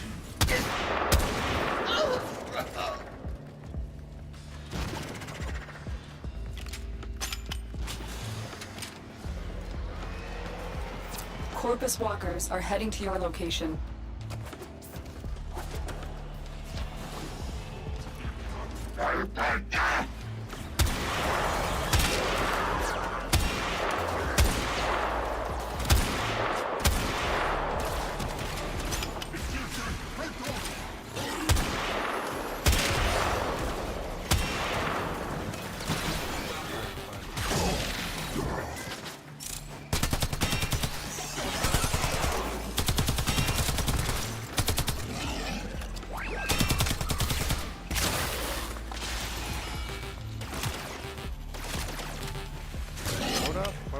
crouch.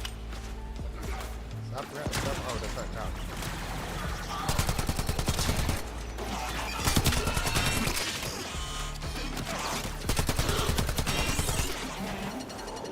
Really, this shit is just fun.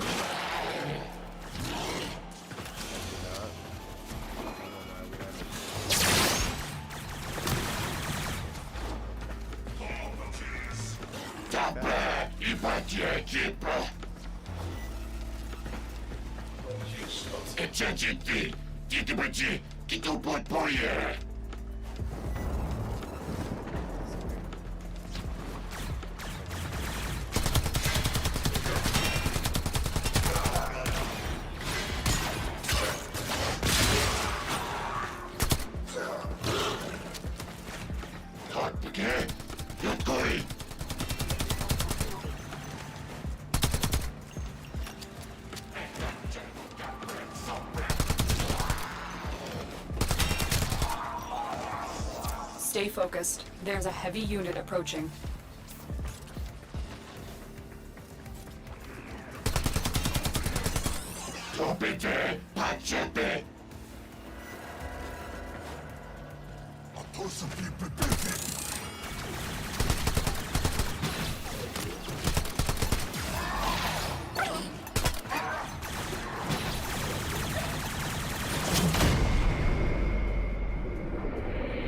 What?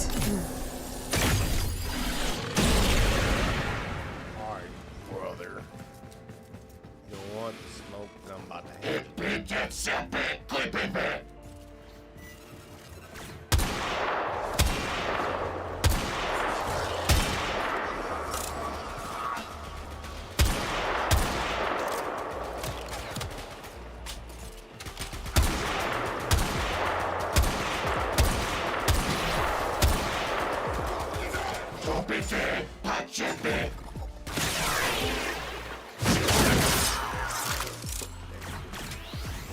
Come here, Sarge.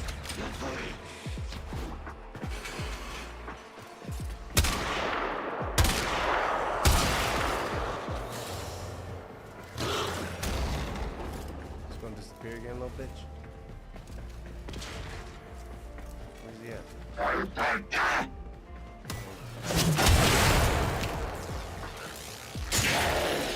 Did I just freeze you?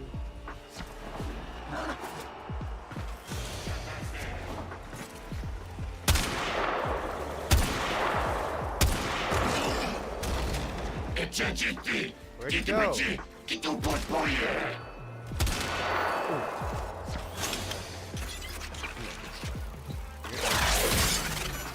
don't want to do it, though.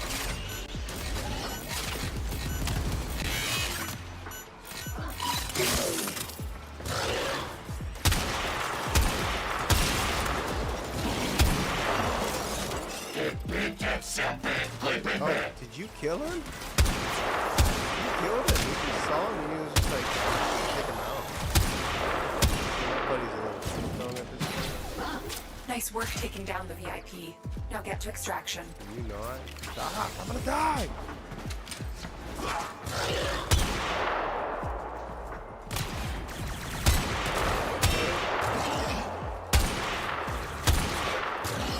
Try to no scope. Okay, no scope.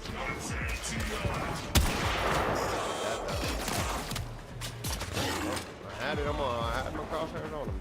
Reload.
Target down.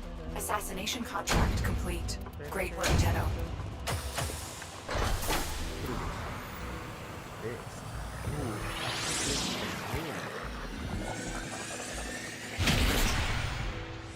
He can do some damage. Okay. Tenno, that wreckage will not recover itself. Coordinates marked. Morpheus. Wait, I don't think I got anything from that, did I? Did I? I didn't see if I got anything. I don't think I own the prints. Okay, we're gonna check. No, mag, we're looking for mag. Mag. No, mag right there. Magno optics. That's being made right now. Mag chassis, there it is. All we need is the mag systems and we're about to get going. Oh, I can't wait. 12 hours to go. We're getting down. We're gonna get down. I'm gonna get her. Where'd I put my... She wants to be right here. Yeah.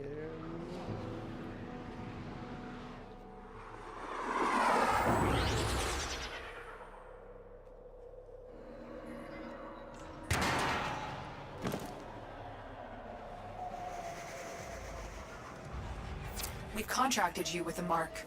You are here to find your mark and eliminate the assigned target.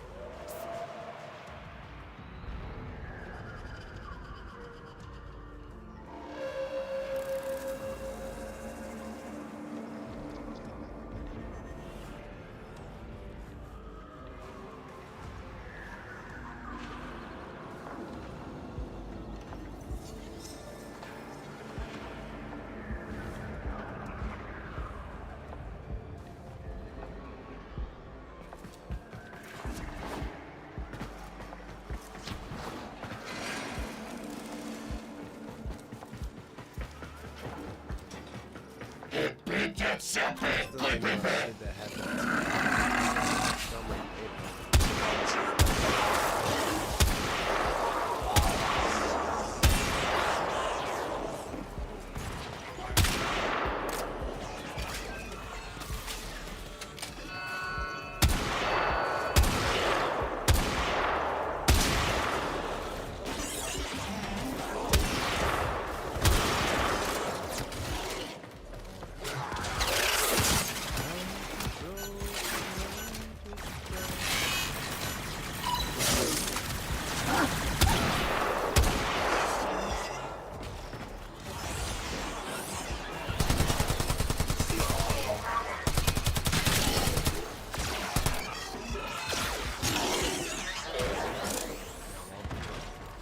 Stay focused. There's a heavy unit approaching.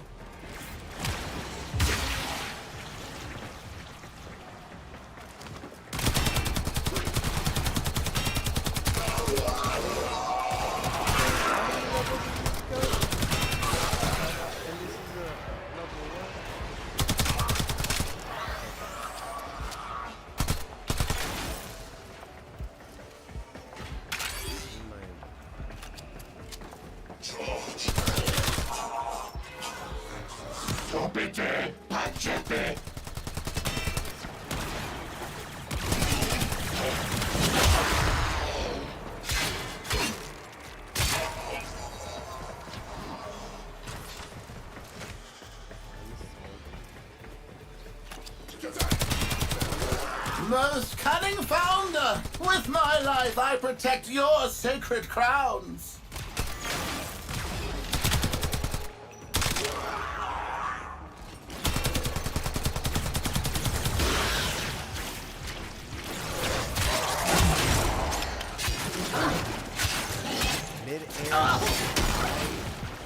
Desire inspires action!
Looks like heavy activity ahead.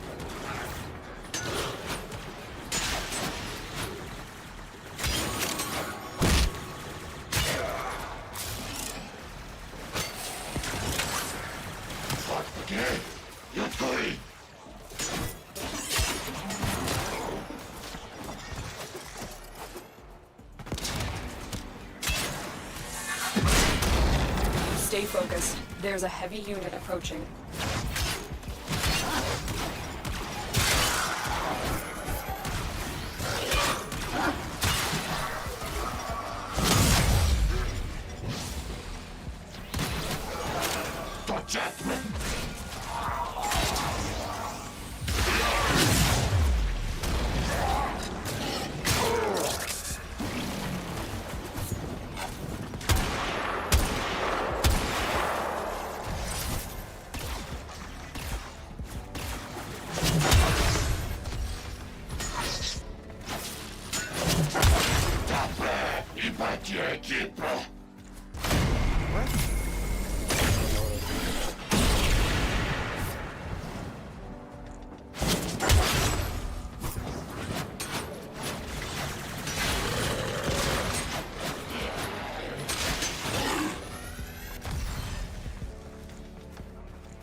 One shot him, got him. They won't be bothering us anymore. Let's get out of here.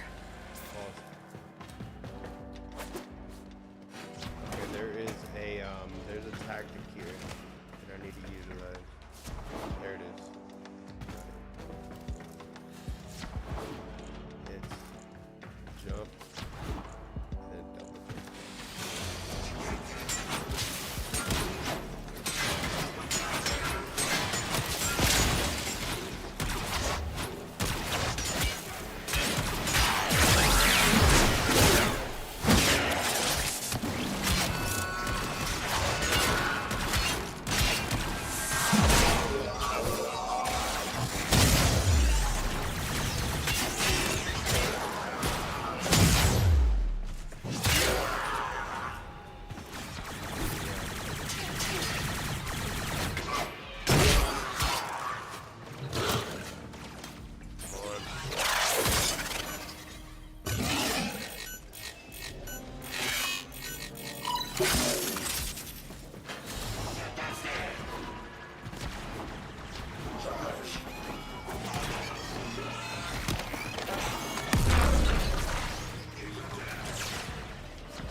Target down. Assassination contract complete. Great work, Tenno. We do it again. Oh, I think we ain't got the chest. We need the systems. Dang.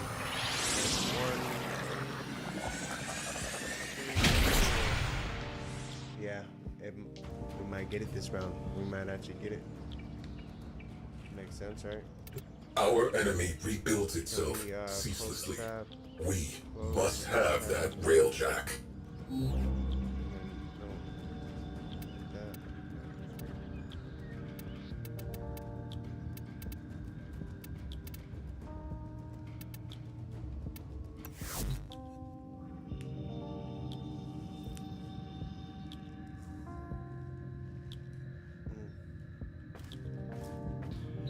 Recover the tail section of the railjack. We are going to go back in for some time. But right now, at this moment,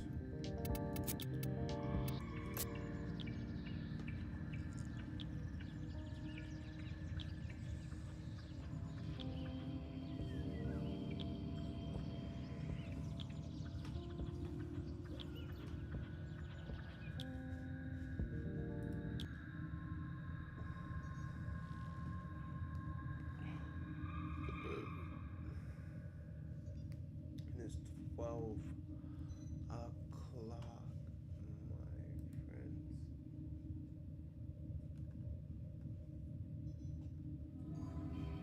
They're going to just watch a YouTube show on YouTube. Yeah, we're gonna watch something on YouTube.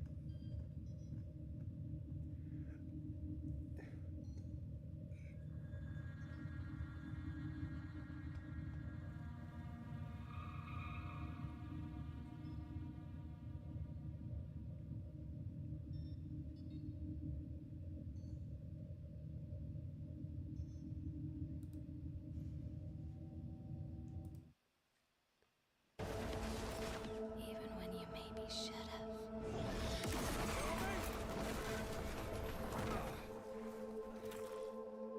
You go through Night City knowing a stray bullet could end you while hailing a cab.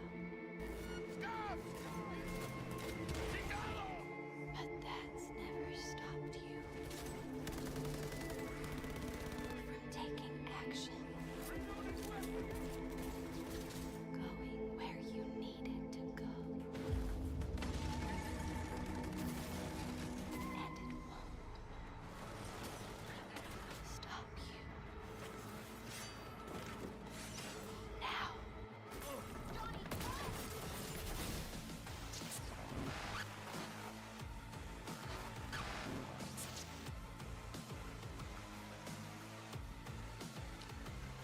That actually seems really cool. I really shouldn't have to introduce this game. I don't think I need to tell you the story of its disastrous launch and eventual redemption. In fact, I won't really be telling you why this game is considered a masterpiece like so many others have claimed. Plus, I don't even think I could articulate how much this game means to me on a personal level. It is a personal But what I level can for tell me. you is that thanks to Luke Ross's Real VR mod, Cyberpunk 2077 is by far the most immersive gaming experience I've had in my life. And look, I know immersive is a word that gets thrown around a lot these days. Immersive, fully immersive. You keep using that word. I don't think it means what you think it means. But let me try to show you what I mean. Playing Cyberpunk 2077 in VR feels like living in the year 2077 because how is this even possible? Playing this game in VR is legitimately With the closest VR, thing I it felt just to entering adds the a Matrix level and of living another life, and that's despite this not even being a native humanity. VR game. Remember, this is just a fan-created mod that allows you to do this. And because of that fact, there are of course limitations, which I'll mention later, but the point of this video is to urge you to play this game if you have access to a gaming PC and a VR headset. It is absolutely worth experiencing this way. It might be, it might not be. We'll see. But in case you're already convinced you want to play this, let me quickly go over what you need to play. Just which imagine is this a decent game gaming in computer, advance, a Steam in copy of VR. Cyberpunk 2077, Luke Ross's Real VR mod downloaded from his Patreon, and of course you'll need a VR headset that With can connect to full your mods, PC. Which and means if if you're like me and have a VR was Quest compatible headset, with you'll other probably want mods, something if like it's this possible, link cable from today's sponsor. That's right, this video is depending sponsored on by what Kiwi kinds, Design, who make all kinds of high-quality VR accessories. But I the am- one most relevant to today's video is this. You know what I This mean? high-speed connection cable ensures that you're getting the sharpest visuals from your PC straight to your headset, because while sure, you could use AirLink or Virtual Desktop to stream your game to your headset, for me those still occasionally stutter or lose resolution. Of course, when you're playing a very physical PC VR game like Rumble, for example, you don't want to be tripping over a cable. But Cyberpunk 2077, along with most of the other games supported by this VR mod specifically, are definitely best played seated where Gloves? you'll prefer the He has stability gloves? of that wired connection. Now you could buy this from the official Meta store for $80. bro, Are you he has kidding gloves. me? What? The one from Kiwi Design is $20, and that's without any discounts. I usually see it on sale for even cheaper, or you could use discount code VirtualBro for 5% off. I'll have it Now in the we're description. talking. All right, back to Cyberpunk 2077 feels like it was made to be experienced in VR. And in That's case by what the I'm end of this saying. video you're not convinced, Look at please the go way watch he's- this guy's video. It's so good. It really highlights those small but significant details that prove this point probably better than I could. I But to need a briefly PC summarize, with a VR experiencing this setup game in so virtual reality bad. helps you better appreciate things like the meticulously detailed car interiors, the eye contact characters make when speaking to you, and the amazingly animated first-person cutscenes that you can now Just fully look imagine around doing during. certain These are so finger cool. movements to trigger your. Makes it feel like you're spelling out a warn. AC's legends. Know where Gun. you'll find most of them? The graveyard. fucking. But it's not just the impressive visuals and the amazing story that makes this such an immersive experience. After all, what typically makes VR so special to me is that extra level of interactivity you get from putting your whole body into the game. So how well does this VR mod utilize hand gesture inputs and positional tracking? Well, it doesn't. And surprisingly, that's one of my favorite things about it. Very surprising, in fact. Any of you who have been following this channel know that my favorite VR games always utilize motion controls to their fullest. Whether it's manually reloading a gun by hand or learning to swing a longsword most effectively, I was love just how well tripping over motion that. controls work for VR. Motion controls, motion control, motion control, motion control, VR motion control. But sometimes taking a step back from all the gimmicks and gadgets can really shine a light on what's truly important for making a good VR game. And I believe we are way past the era of things being just fun to do in VR just because they're in VR. And I think evidence of this is the amount of flat screen games that have been modded to work in VR recently. Whether it's this Luke Ross mod or the Unreal Engine VR Injector mod, more and more people are discovering what's possible in this medium. Imagine being fully immersed in your favorite AAA franchise with no sacrifice to the amount of content or the quality of visuals. I'm desperately hoping that soon game companies will see the demand for this and start adding VR options to their major flat screen titles, and not like they did before, not those extremely short tacked on VR missions. If he from Star Wars had Battlefront or Call of gloves Duty that were Warfare. Don't get me fully wrong, those movable were super fun at the time, but what VR needs now is in more Cyberpunk complete 2077, games that are large enough to truly get invested in, that are deep That. enough to keep you wanting to come back, and that have a level of visual fidelity that makes it worth seeing on a screen that's centimeters it's gonna away from happen, your and he's retinas. coming You next might gen. I feel a think little next gen is gonna discomfort at focus first. highly on Blurred VR vision, low contrast, and cloud glitches. gaming and graphics, hardcore AI graphics, because of NVIDIA and people are doing supercomputer now, stuff. At least we have That are making supercomputers go into fiber optics or just light in general, just using was designed that makes it so light, well suited for VR. light If I optics had or to whatever sum you up want to what call it. that I don't was know. in one word, But it would instead be of seamless. wires there are and so few electricity, loading screens in this game that you could using literally light, play for so it hours makes it without seeing one, because and you have pause. no idea There's been a how bottleneck impactful that is on your in immersion. like Waking up in your fifth floor capacity apartment, and walking how out the door, far you taking the can elevator down- small you can go, and to get it computer faster, smarter, etc. They've already reached a bottleneck where they can't really go as that far, but instead they thought compact it and add more, make it bigger, right? So compact it, then add more to it to make it more powerful, essentially making it bigger, twice the power. So your GPUs are going to be bigger, your CPUs are going to be bigger, your motherboards are going to be bigger, everything's going to be bigger, but it's going to run a hell of a lot better. And you're going, they're already looking at things, and they're making it the way they're describing it and the potential it has are from Wi-Fi to graphics to power to damn near every electronic on the face of this planet. Making just better, colder too, like making it temperature, like bringing the temperature down because it's not using all of that extra energy. It's, I don't know how to explain it, but yeah. Next gen, I think, is going to focus highly on, we're already scraping the surface on that. I think next gen is going to start implicating experimental implicates, and then the generation after that is going to actually do implications into actual genuine technology. So I would say we have about 6 to 7 years. I think, 6 to 7 years until the actual, until I think NVIDIA is also reaching a bottleneck as well. So I think there's going to be this stretch in re-innovating computer technology and graphics rather than building off of what we already have, because what we've already reached a capacity of what we're able to use. Now we have to figure out a new route on ways to still be able to do what we want to do and the way we're doing it, but to get more power, more capability, and also make it more safe, efficient, to bring it to a all-time next level. like we had when we had the jump between like the 1080 and like going up to like what was it? I forgot what it was. The 270. I don't know what it was.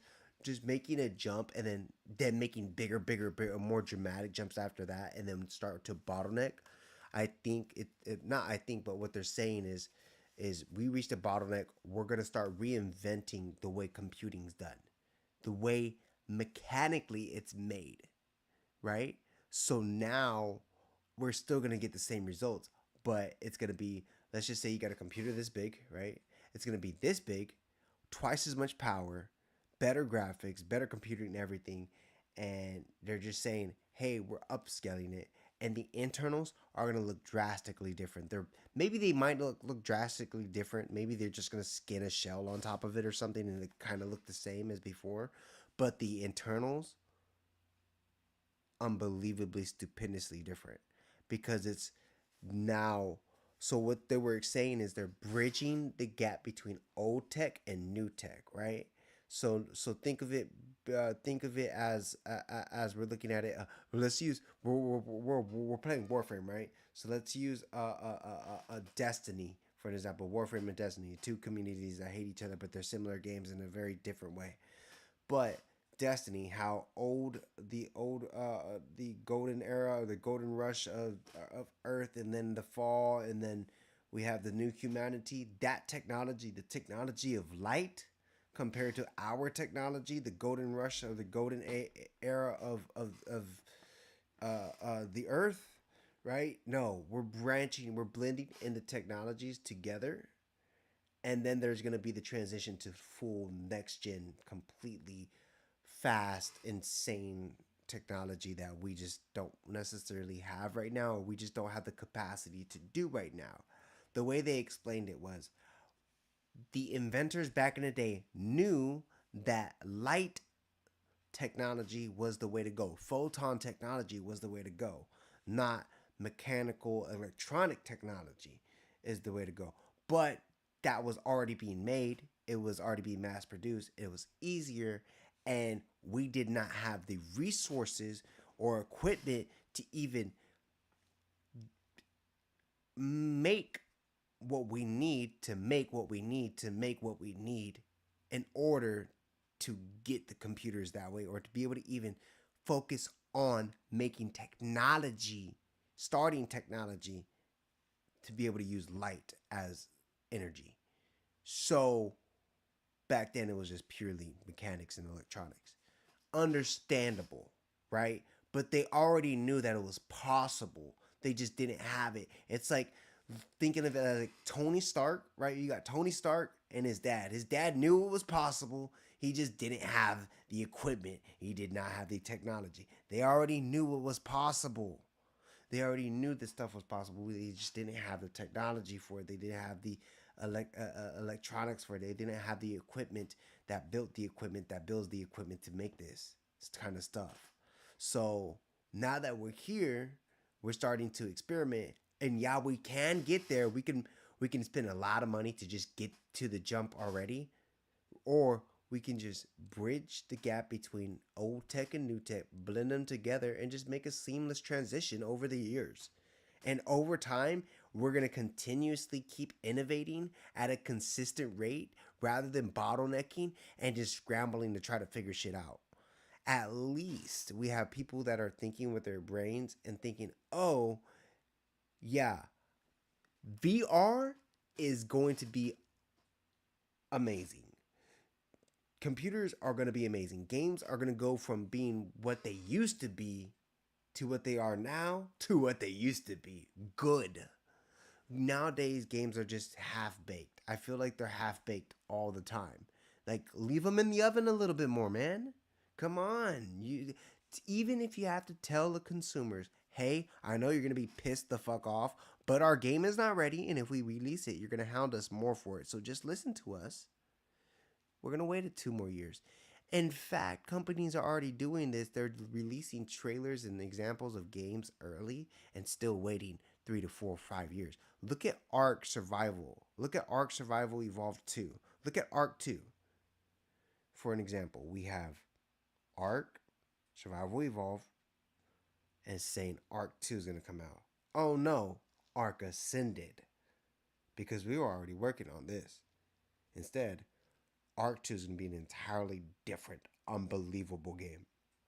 Wait till that comes out. Look at Ark Ascended on the highest, best computer you can possibly use. It still runs like, it's good, right? But it still can reach another level. Your computer just can't do it.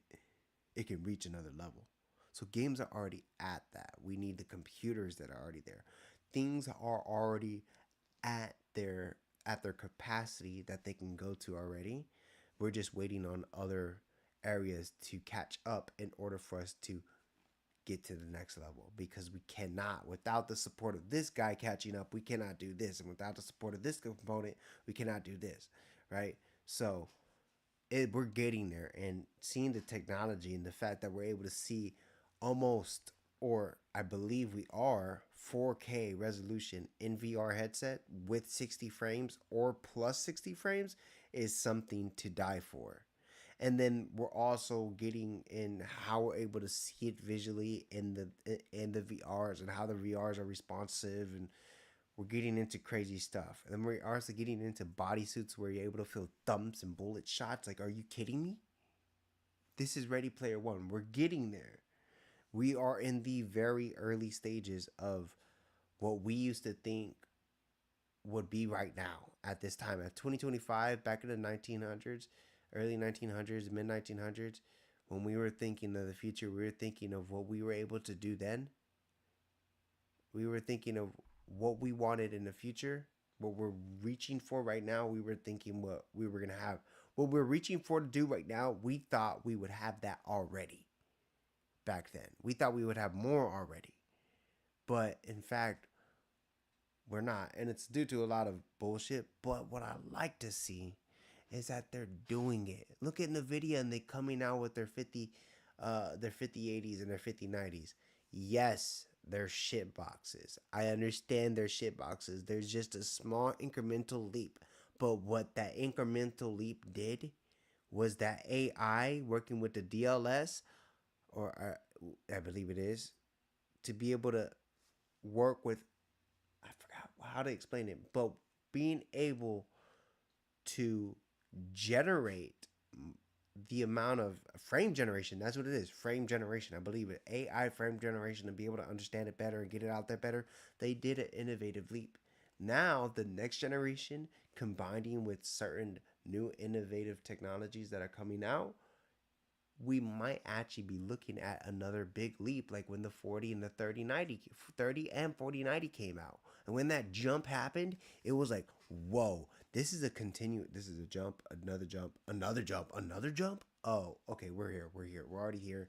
We're at it. We can't get better than this. And we're starting to see that. Oh, we might not be able to get better than this. We need to start thinking different. We need to start, maybe it's the electronics. We need to think about the electronics. All right, now let's get into it. So I like what they're doing, but they need some time to put their brains together and to find a decent way to do things, so that way we can get better graphics, because we need those 8Ks already. We need those 8Ks with 120 hertz. Just imagine 8K 120 hertz. Fucking A, bro. Imagine Cyberpunk modded the fuck out.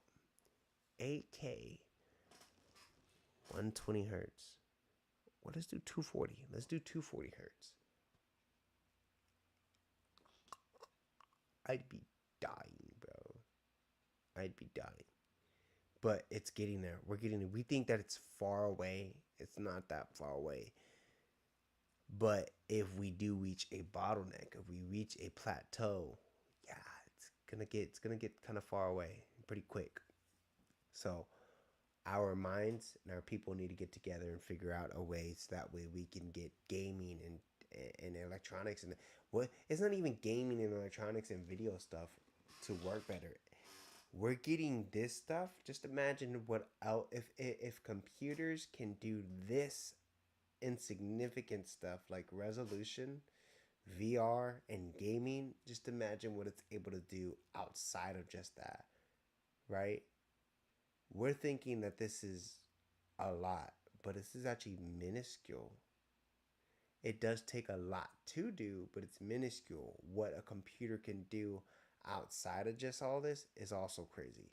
And we think that computers aren't, some of us, you know, like, oh, computers aren't that big of a new of a thing. You know, your home computer, it's a masterpiece, but it's not that. Yeah, no, if you have money and you drop some money down, bro, just imagine compiling two 5090s on top of each other, like old school days when you would put two 1080s on top, or 1020s. I forgot what they were. 1040s, 1020s, 1080s. I think they're 1080s. Put two 1080s together, box them up. Dude, the old ways of making those things. Oh, that's crazy. And they still do it today, man. They still do it today. Making an absolute gangster of a PC is something that I want to do before I die. I want to do that before I die and at least have like 5 years of game time on that PC. Like, I want one game to be a year long, another game to be a year long, the other game to be a year long, and the other game to be a year long, and the other game to be a year long, and then die playing games, bro. Not like, I want that PC. I want to be able to stream and do it, and I want to die on stream with my people. Be like, hi guys, my name is Armando, and this is Mr. DoitRight, and I'll catch you good. Dead. That would be awesome. Okay, I'm done talking. Cyberpunk VR, we're getting there. We're getting there with graphics and the capabilities to do this. We just need more minds and more passionate hearts going towards gaming and technology. Down to street level, getting in your car and driving to the next story mission where it seamlessly begins and ends, all without a single cut or loading screen. Again, I'm hit with, how is this even possible? I couldn't imagine trying to play Starfield in VR because of how often I'd be stuck in the black void of a loading screen, but it's not just this lack of loading screens that makes this experience feel so seamless. It's also the way that every important action your character does is fully animated from the first-person perspective. Here goes. In an era where we are still getting VR games with floating hands, it is so refreshing to have a fully detailed, realistically animated body to immerse yourself in, especially one that you can customize with different clothes and cyberware. And these frequent first-person animations add such a feeling of realness to the world, since they completely avoid any of that VR jank that comes from not being able to physically touch things. Like I said before, I'm all about motion controls and room scale VR. For the longest time, being seated for a VR game felt like missing the point, but this game changed my opinion. If you're going to play Cyberpunk 2077 in VR, you have to play seated. Chair, please. Sit down and relax. Wherever you want, mama. Most VR games, especially any that take advantage of room scale, have the player character standing and walking around, so naturally it feels most immersive to play while standing. This allows you to freely turn your body instead of using a thumbstick to rotate too, which can help reduce motion sickness. All in all, this sounds like the ideal way to play VR, and for many games it is. However, as these VR games get bigger and more ambitious, the load times get longer, the cutscenes and dialogue become more integral, and the overall length of the games is increasing too. All of these things contribute to one major problem. Owie, my feet hurt. No, seriously, I'm getting so tired of standing in the middle of my room, staring into the dark abyss that is these long black loading screens. And I'm tired of skipping past important dialogue just because I can't be bothered to stand here and do nothing and listen to someone yap. But everything changed when I discovered Chair.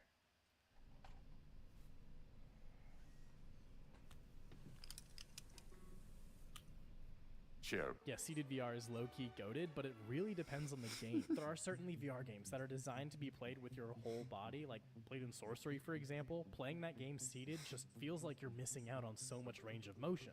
It's really the VR games that are designed to be played seated that, well, are best played seated. Games like this can have a totally different feel to them since they don't have to get you straight into the action. The pacing can feel more natural, the story can take a more central role, and gameplay can have actual depth and not just rely on interactivity to be fun.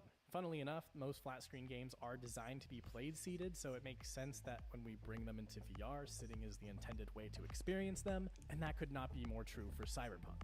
This game is probably 70% sitting down to talk to someone, driving a car somewhere, or sitting down in a car to talk to someone. And that is by no means a complaint. The voice acting and branching dialogue options are the best part of this game in my opinion. Really but is. If I were trying to play this game while standing, I would 100% be skipping past all this dialogue just to save my feet from aching, and that would be missing so much of what makes this game amazing. This is a long game with an expansive open world, optional side missions, 250,000 lines of dialogue. You're gonna want to get comfortable so you can truly enjoy each and every moment. And if you do this, you'll find yourself taking your time between jobs, exploring the Neon City streets, maybe taking the scenic Don't route, we maybe all getting love a doing drink that at in a bar, Cyberpunk engaging in a 2077? completely optional conversation or text message, and all that really adds to a sense of presence in this world. One of my favorite things to do is simply admire the architecture of these huge buildings, and one of the best ways to do that is to ride the metro. Simply hop on a train, look out the window, admire the city passing by. There are a lot of moments like this in the game, where you ride as a passenger in someone else's vehicle. It's clear on the surface why these sections are in the game. It's so that your character and the other can have a conversation to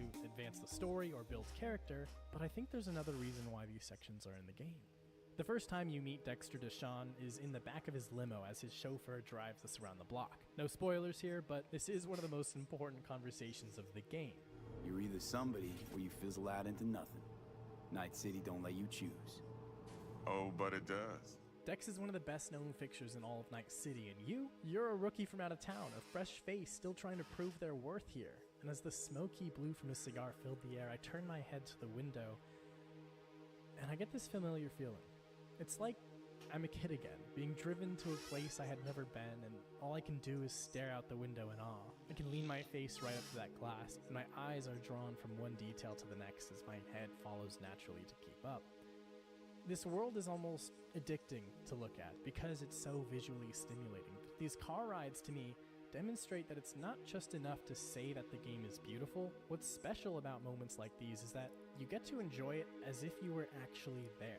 By including these seemingly mundane activities like riding in the passenger seat, taking the metro, even using vending machines and elevator buttons, you get this experience of what it's actually like living in this world, and I think that's something not enough games prioritize, VR or not. Mechanics like these are for the most part pointless and shallow, sometimes nothing more than an animation that plays, but I don't think the game would feel the same without them. Now, that's not to say I think more games should start including pointless mechanics for the sake of it, no, but I do think small details like this represent a dedication to immersive world building to an extent that's rare even for VR games. Granted, CD Projekt Red did have 8 years and $400 million at their disposal, so it's hardly a fair comparison when looking at your average VR game, but that's why Cyberpunk 2077 is such a gem to play in VR, despite not being perfectly designed for it. There is some noticeable ghosting when things move really fast, and the digital sharpening has to be pretty extreme for you to see certain details. Also, there's basically no comfort options, so I hope you don't get motion sick. This game does not hold back. But if you do end up trying Cyberpunk 2077 with this VR mod, let me know what you think. This was my first flat screen to VR game I tried, and I'm super excited about trying more, like Alien Isolation, Spider-Man, Far Cry, so let me know which I should play next. Quick thank you to my virtual bros over on Patreon for making this video possible, as well as Kiwi Design. For more VR recommendations, hit that subscribe button. I'm Virtual Bro, and I'm still taking suggestions for an outro. I never know what to say, like, it's fun to say see you later, but that's also boring. This suggestion was pretty good. I like this one, but someone might already do that. So yeah, hopefully you have some other ideas. Otherwise, I'm just gonna have to end this video.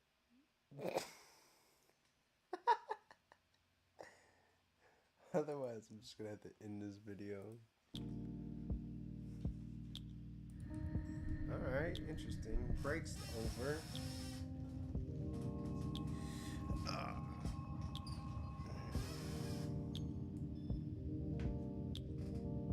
We're gonna play a little bit longer and then we're gonna go to bed. We're getting a little tired and we've been streaming for quite a bit.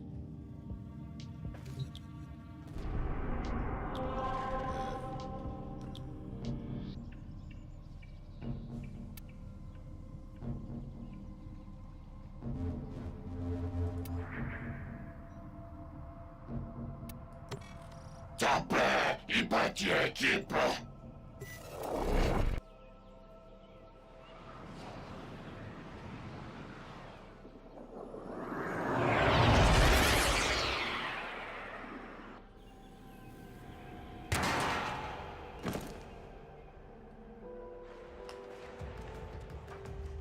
Assassination contracts are not to be taken lightly. Eliminating this target will have a significant impact on enemy forces. Search the area. Leave no survivors.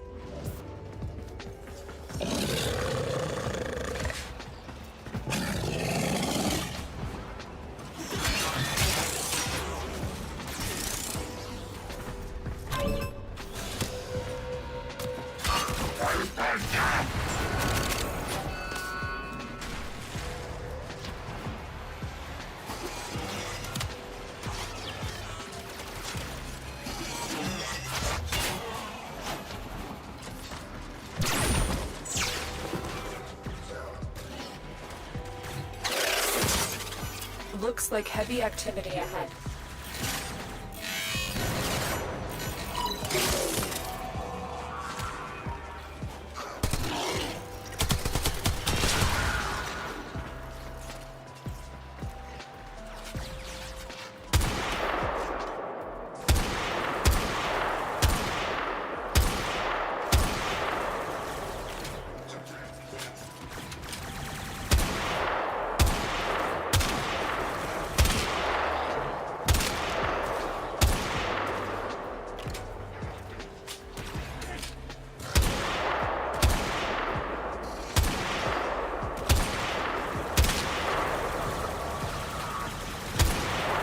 Stay focused. There's a heavy unit approaching.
Your crowns are safe in my grasp, oh Parvos. Protect me! Protect me!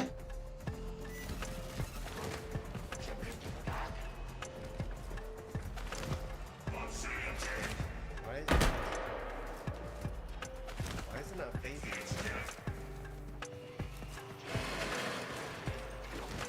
Oh. Don't be dead, Pachepe!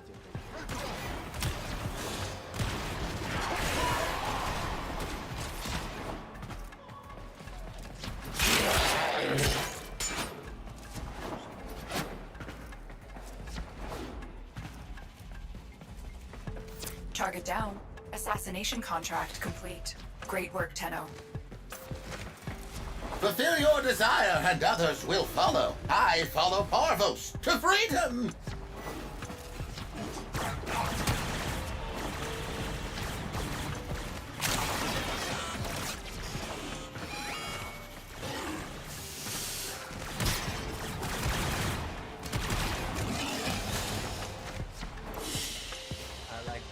They won't be bothering us anymore.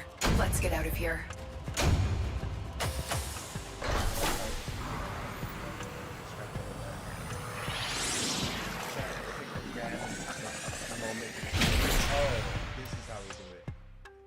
neurotics again. Imagine that. Okay, so that's Tenno, 6. that wreckage will not recover itself. Coordinates marked.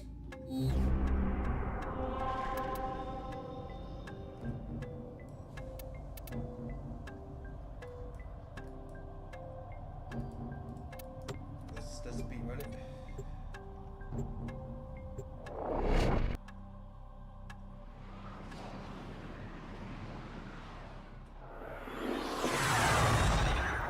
Like that, but I just did.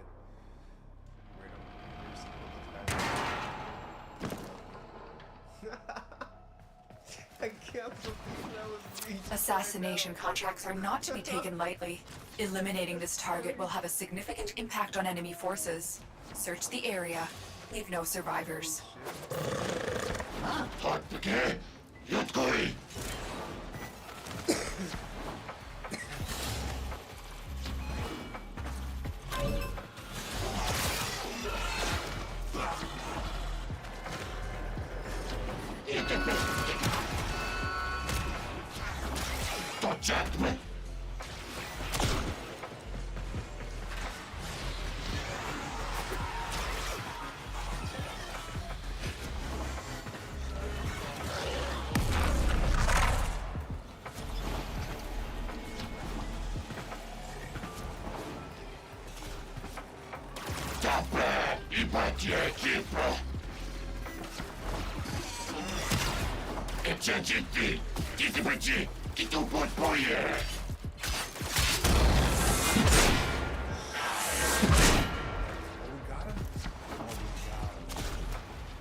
Nice work taking down the VIP. Now get to extraction. Walkers incoming.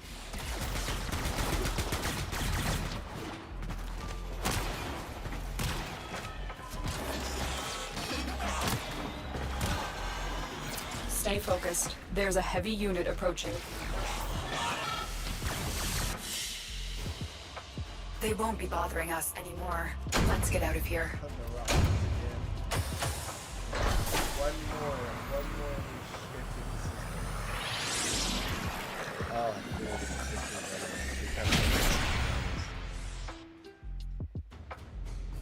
that's crazy. All that. I don't think we did any damage Tenno, except to... that wreckage will not recover itself. Yes, I know. I'll get to the wreckage, but I just want to be able to get this... I want to get these things out the way so that way I can get them, but I want to be able to play the game 24 hours. No! Play the game in 24 hours. I want to be able to play MAG in 24 hours.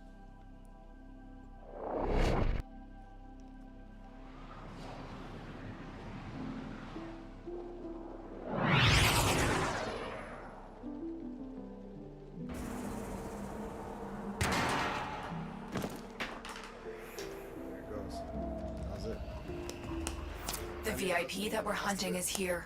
Find them and take them out. Just enough of a buzz.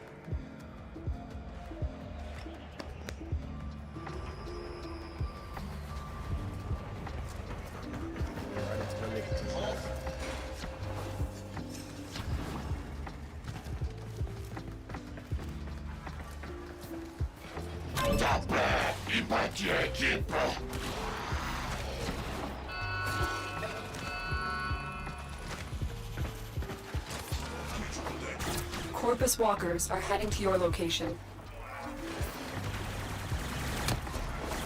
I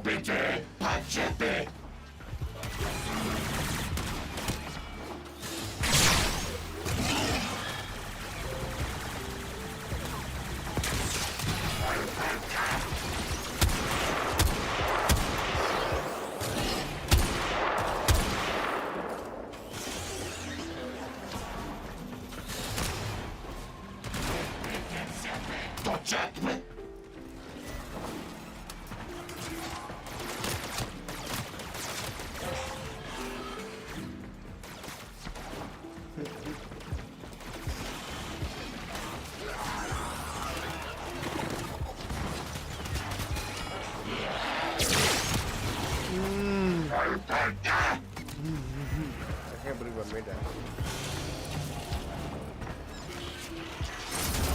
Stay focused. There's a heavy unit approaching.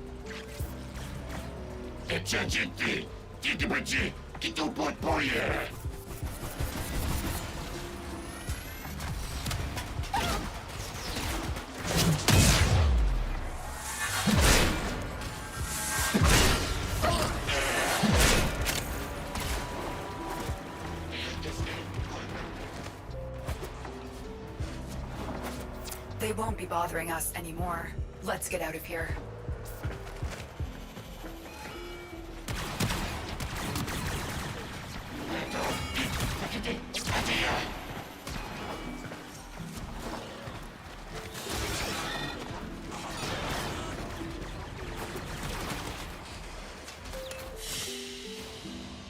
They won't be bothering us anymore.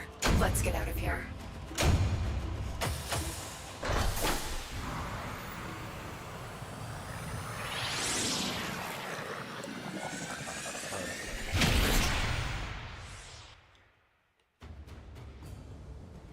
Okay. We got the chassis. Tenno, that wreckage will not recover itself. Coordinates marked.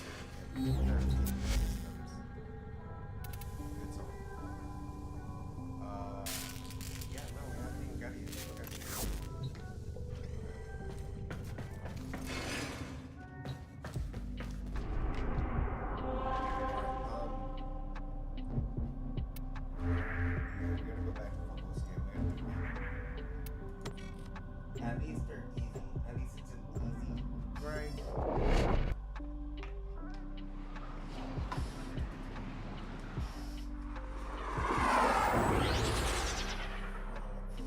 At least it's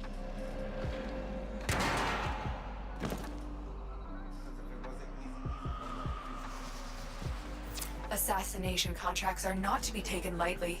Eliminating this target will have a significant impact on enemy forces. Search the area. Leave no survivors.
They won't be bothering us anymore. Let's get out of here. Stay focused. There's a heavy unit approaching. Heavy robotic signature detected. Lock and load.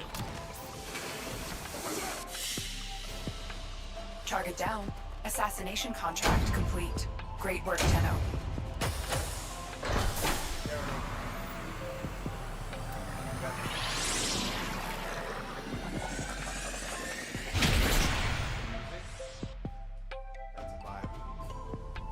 Now that's a vibe. Tenno, that wreckage will not recover itself. Coordinates marked. We got the systems, so let me get the systems out. We'll get the wreckage done.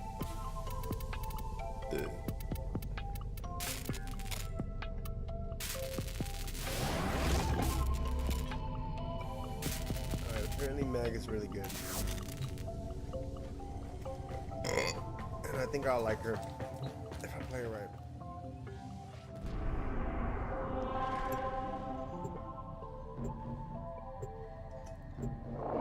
Alright, here we we go. What y'all think? Make this go quick, easy?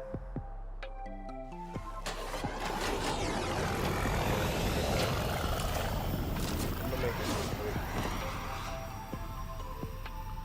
High probability of railjack tail section nearby. Clear out hostiles and mark for retrieval.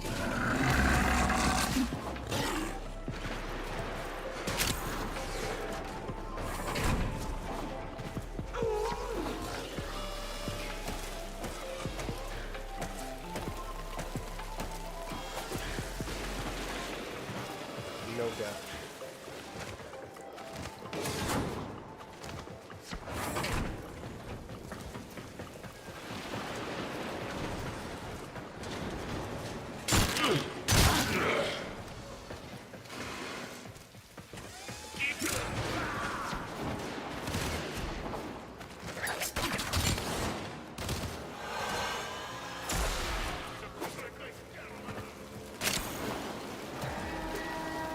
Tail section intact.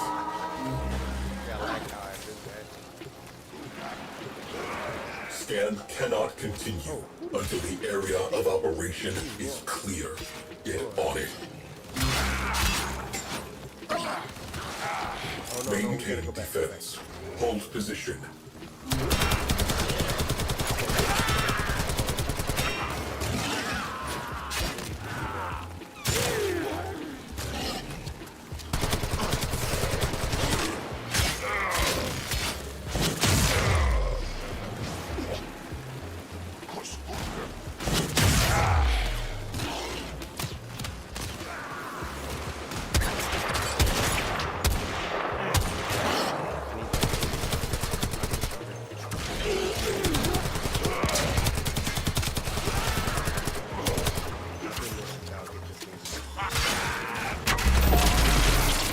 Drones have established a dampening field.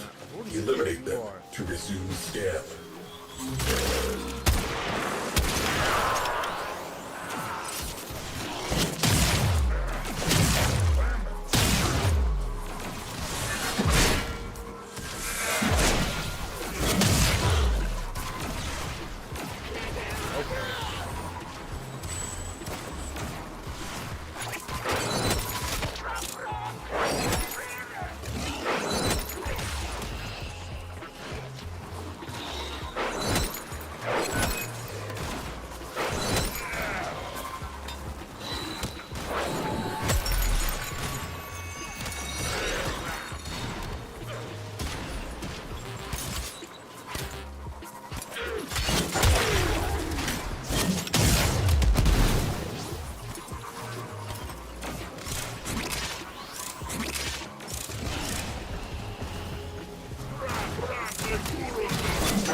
Drones down.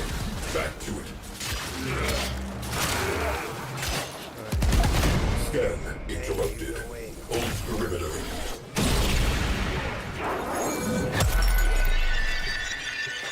Perimeter breached. Clear them out to resume scan. Scan baffled by interference drones. Destroy them.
over with.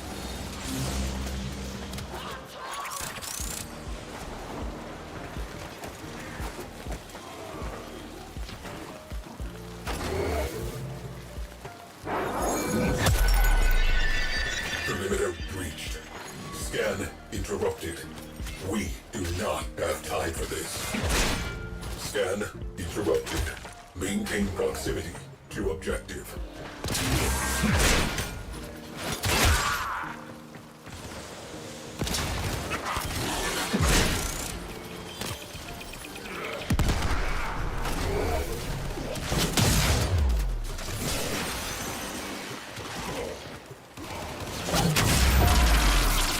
Interference drones. We have work to do.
Return to objective.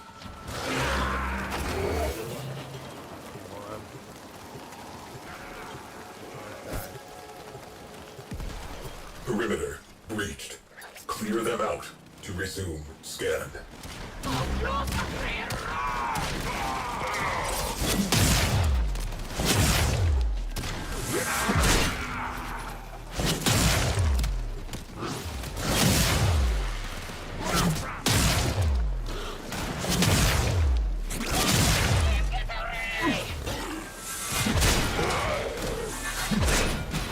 Dorsal stabilizers, salvageable. Cogitators, viable. Marking for recovery.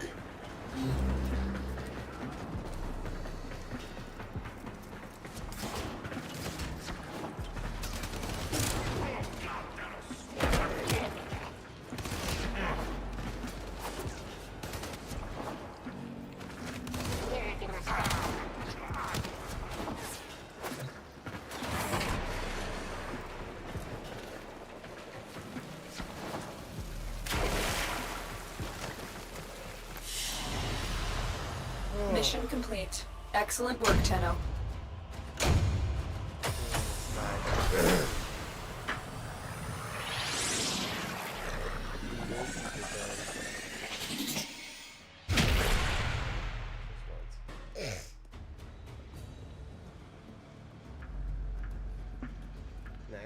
Wreckage recovered.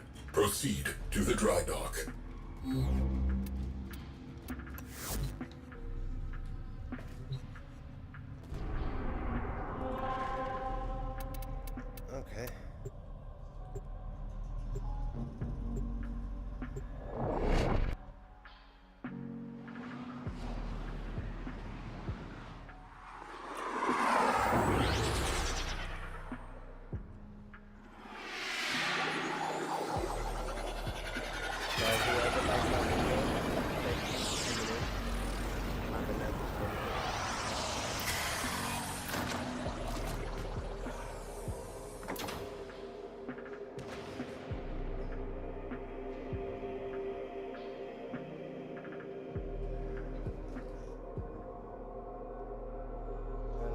fine, decompress.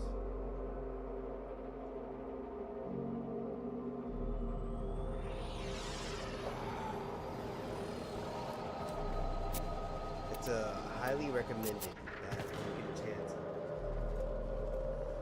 every now and then, at least once a day, on your chair, or preferably when you're doing dips, hold on with your body, let your whole spine hang, let it loose, let it decompress. It's really good for you.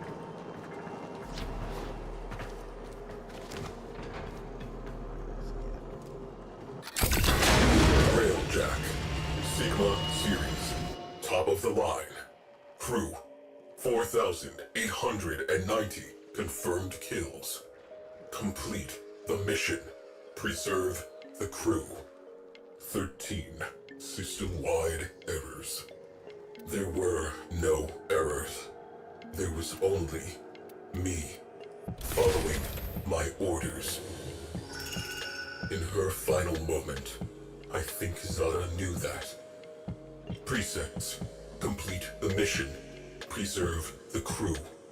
To complete the mission, the crew must die. To preserve the crew is to fail the mission. The crew exists to complete the mission. Therefore, I completed the mission. Why was I?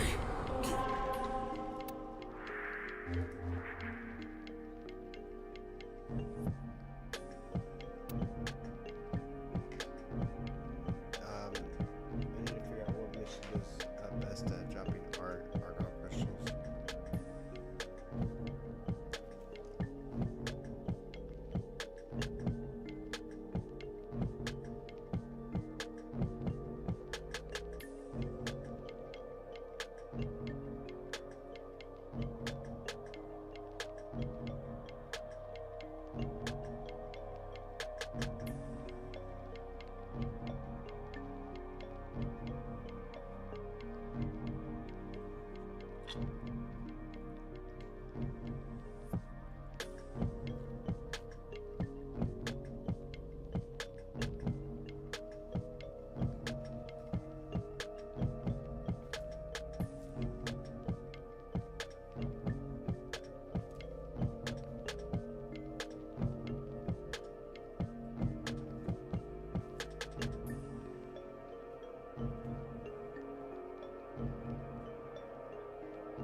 Alright, I want to find something that lets me do that's a sabotage, mobile defense.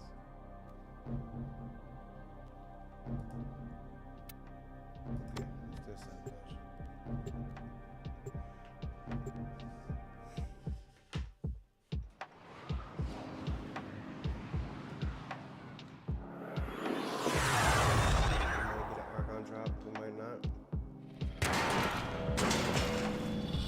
Intruders are forcing open this location's void portal.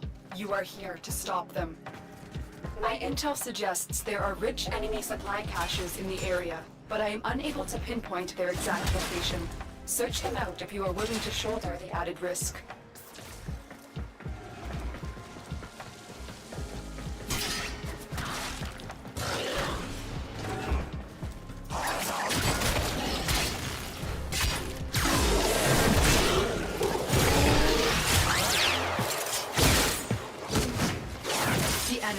Using a void key and a portable torsion beam device to force open the portal, destroy the key and the device.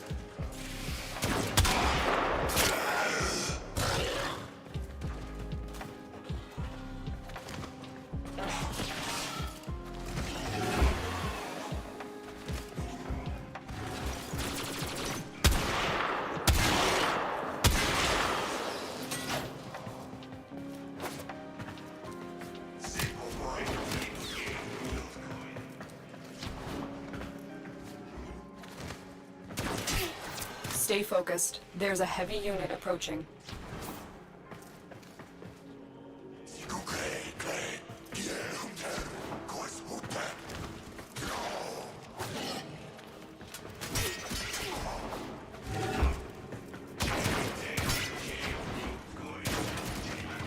The portal only allows travel in one direction.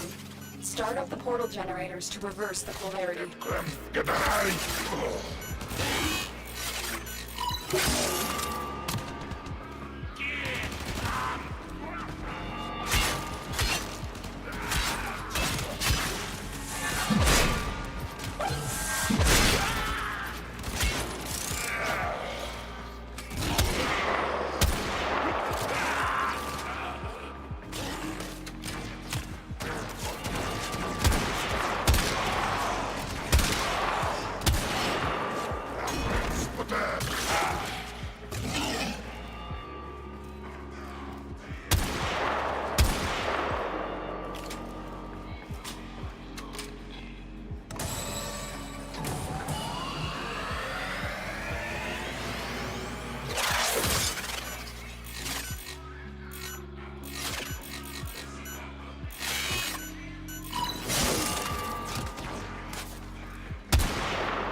There's the torsion beam device, but they've taken the void key. Find it.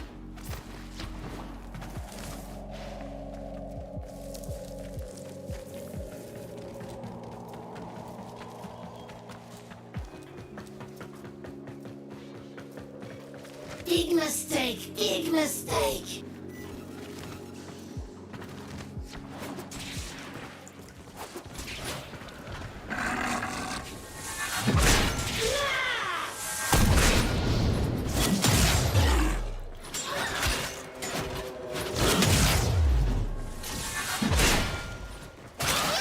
What have you done to her?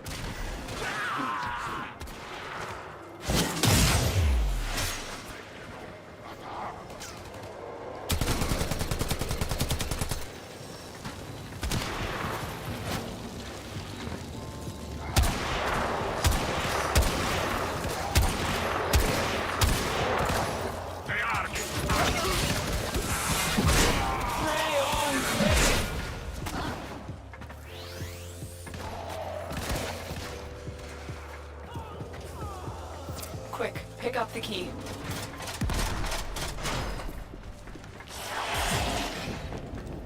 Stay focused. There's a heavy unit approaching. You got the key. Now get back to the portal.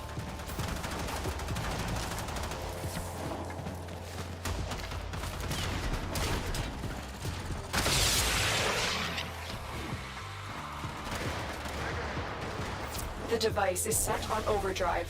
Get through the portal before it melts down.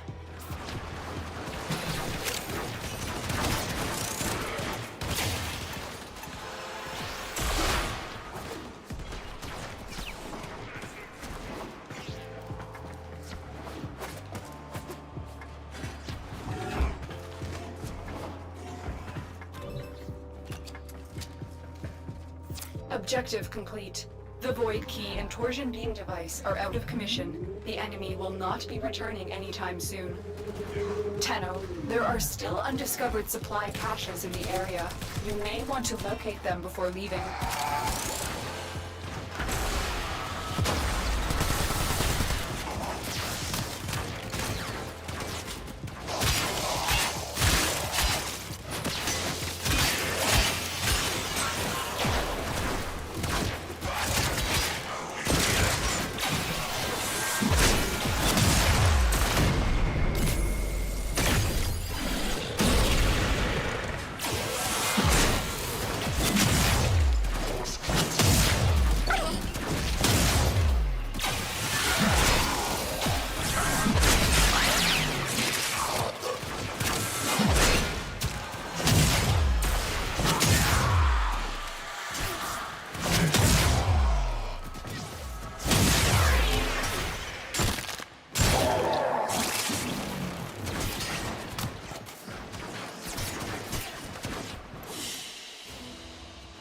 Mission complete. Excellent work, Tenno. Argon crystals.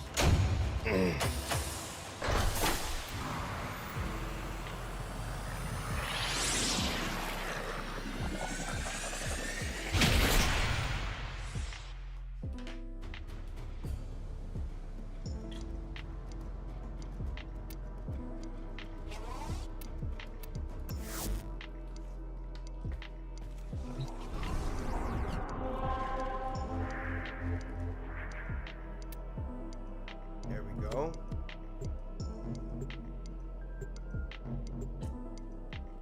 Survival should give me some argon crystals. Like the wrong character for survival, but Your job is to distract the enemy while a fellow Tenno operative raids the ship for much needed supplies. Make your presence known.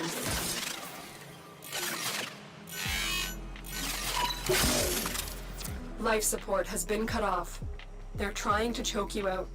Hold on. I'm sending auxiliary life support.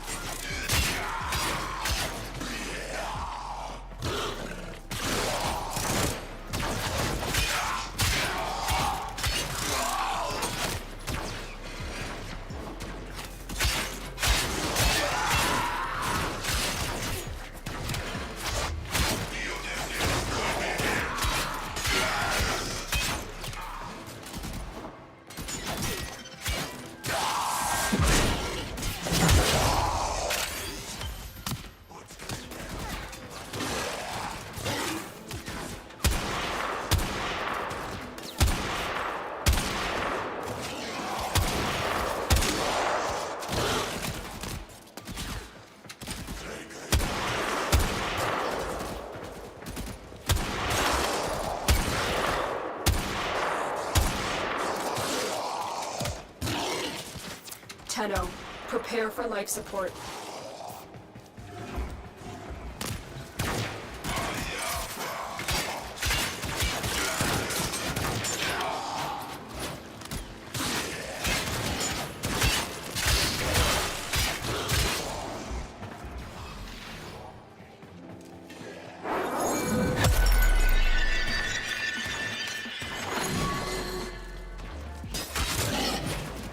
I've delivered a life support capsule to the area.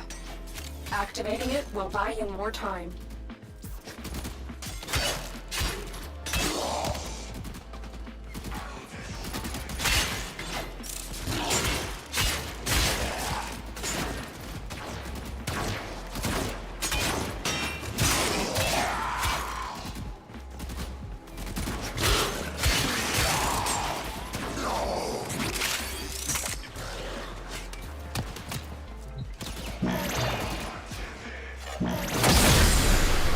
Life support has been replenished.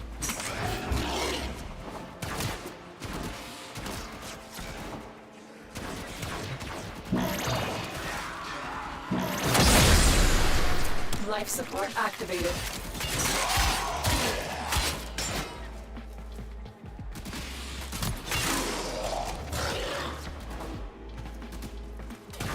Life support on the way.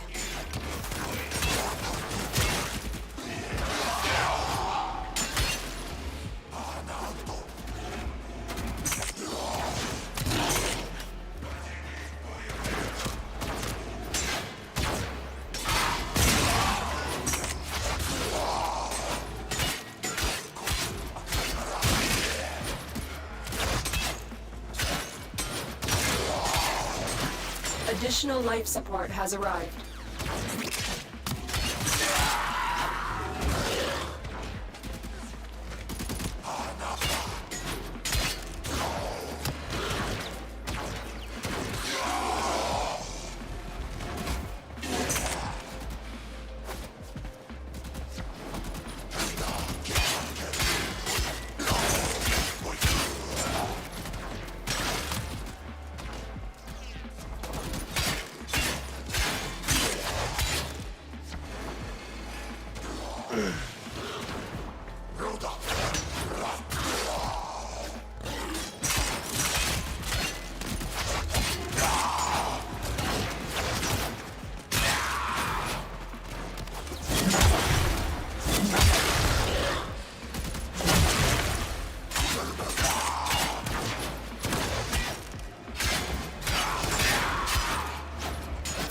ready for a capsule.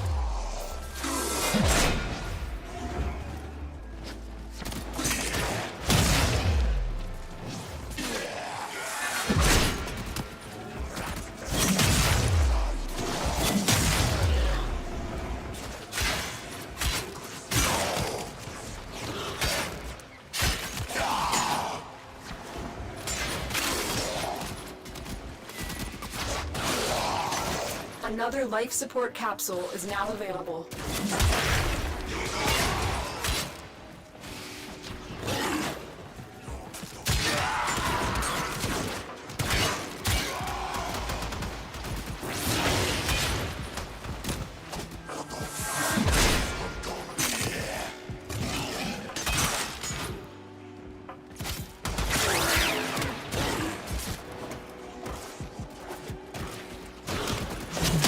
The raid is off to a successful start. Extraction is available if you need it.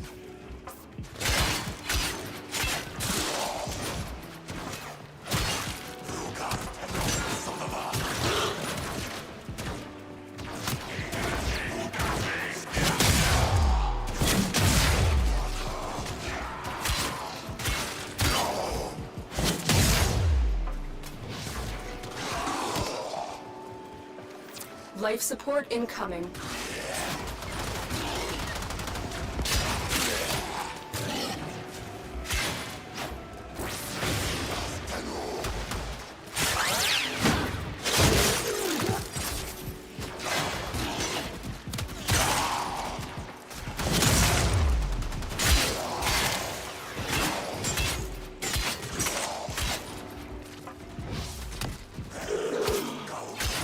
I've delivered another life support capsule.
Out of time. Consider extraction.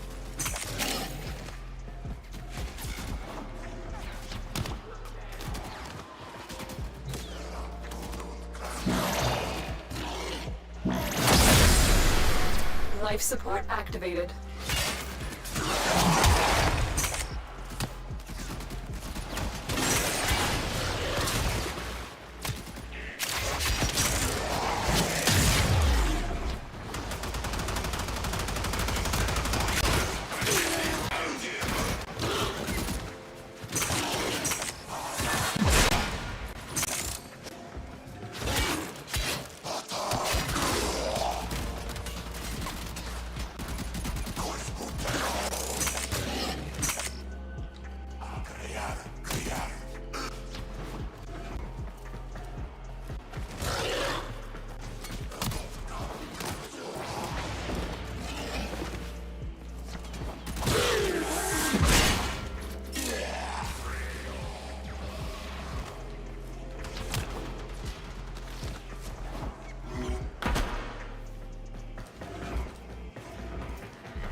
Life support has been replenished. Additional life support has arrived.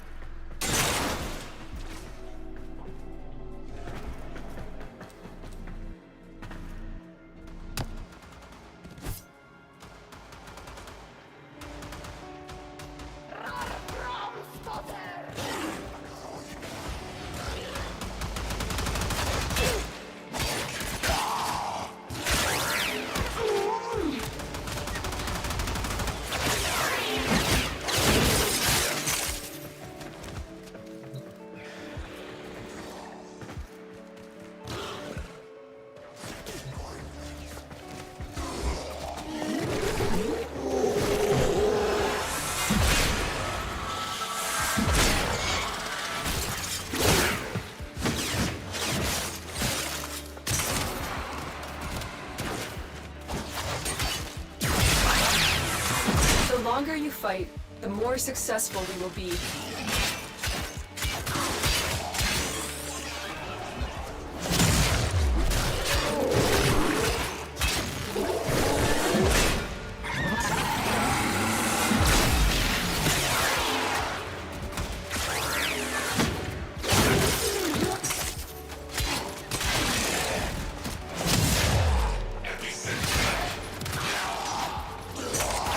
Another life support capsule is now available.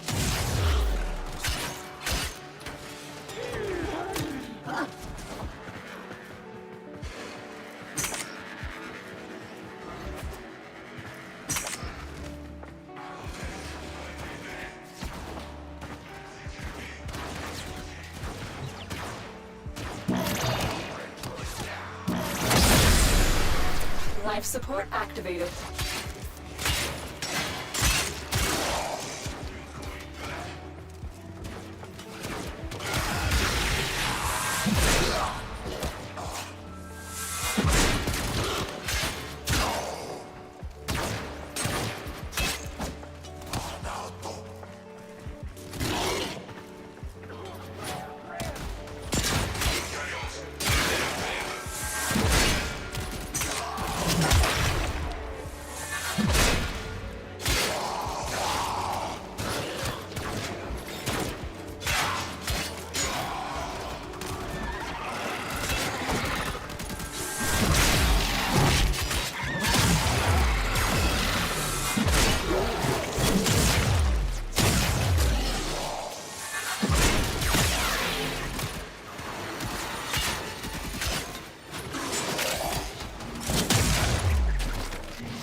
Extraction is ready.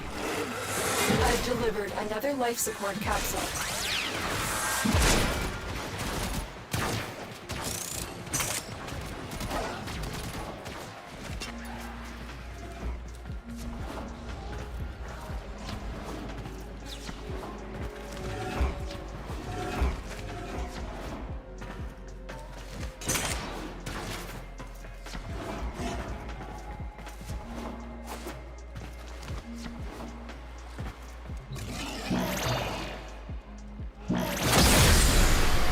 Life support has been replenished.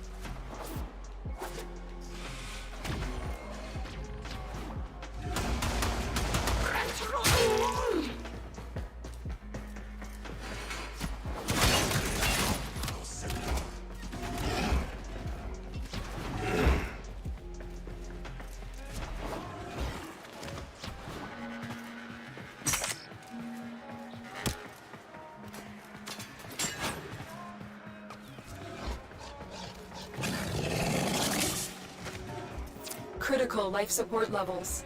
Extraction is your best option.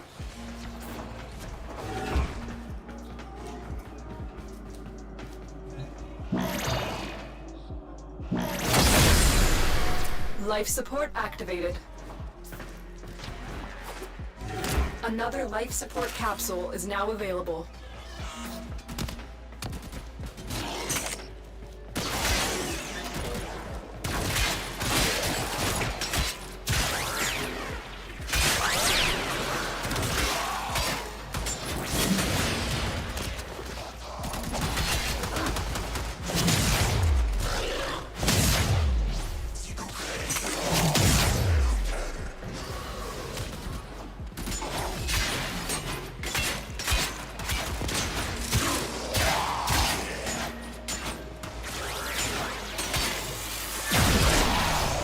You are running out of time.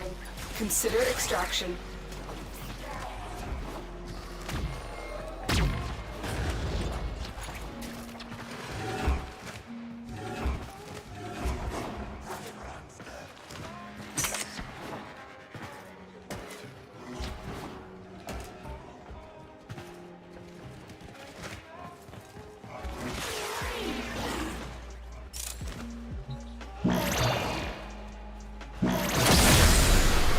Life support has been replenished.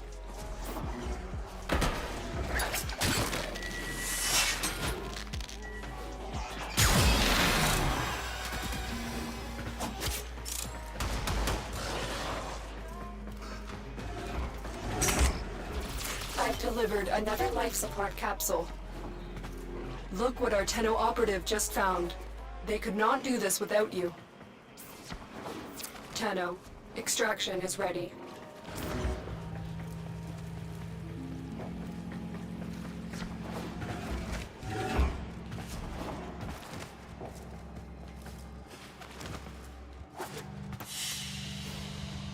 Mission complete. Excellent work, Tenno.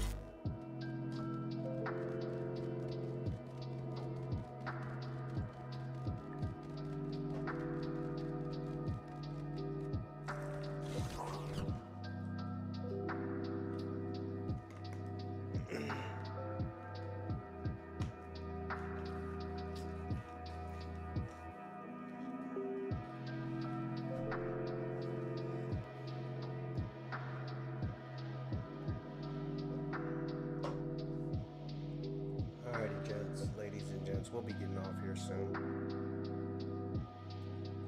Just because it's about to be 2 o'clock for me. And, it's getting late. So we're gonna wrap it up. Watch my ASMR videos. We did not get an Archon crystal. Unfortunately, we did not. So I'm gonna go to navigation again. I'm gonna see if I got defense on Void, because I like playing defense. No, I don't got a defense. I have mobile defense, sabotage, and survival. So I'm gonna tomorrow. What I'm gonna do is I'm gonna come from Phobos. I'm gonna unlock these. I'm gonna try to get myself a defense going. See if I can find myself a defense one, and then from there, if we can't, we'll move through the Sedina one. We'll move downwards and whatnot. We'll eventually make our way from up there to Neptune, but just getting the Stargate done. But right now, we're just gonna wrap it up. We do have.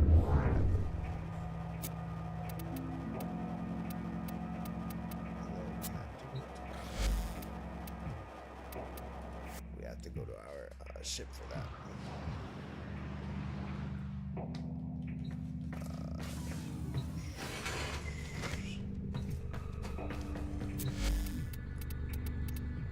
Mag, yeah. Mag system, mag casting, mag neuroptics. Get mag in the next 24 hours.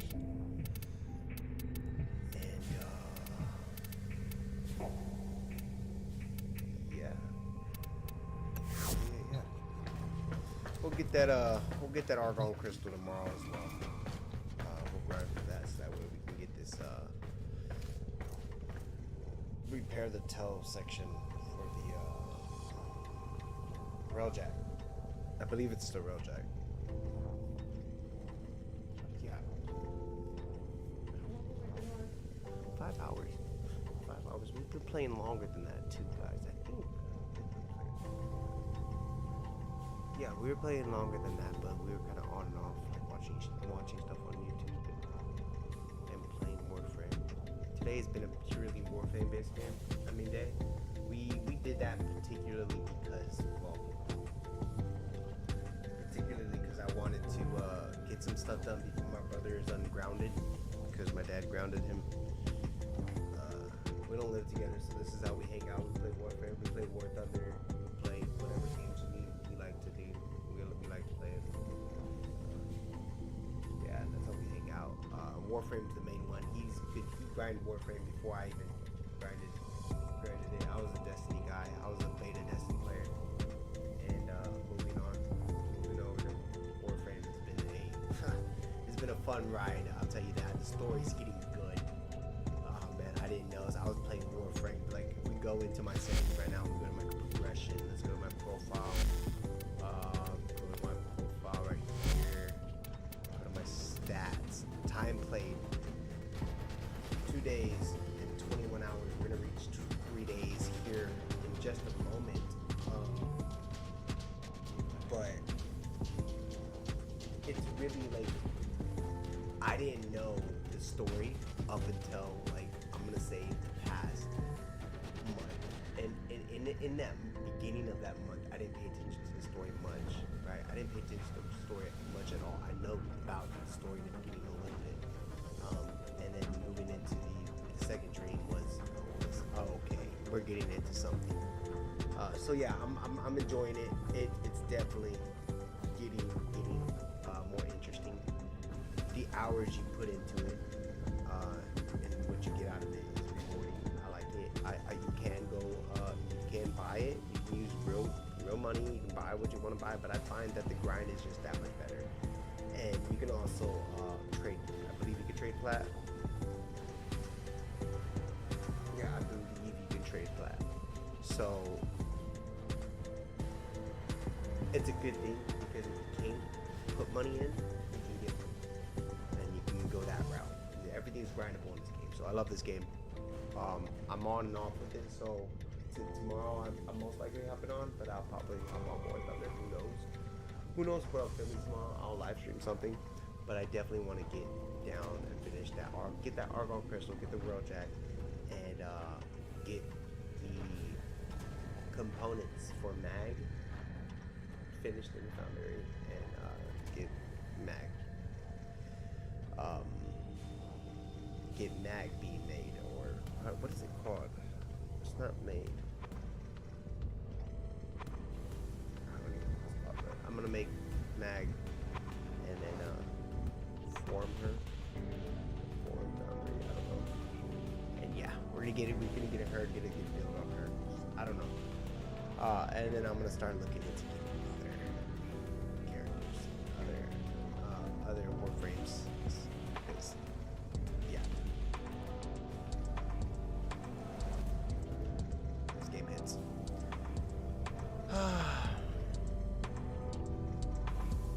It has been a day. It has been a day. I'll tell you that. At least on this game, it's been a day. Let's see. That fully done. Excalibur fully done.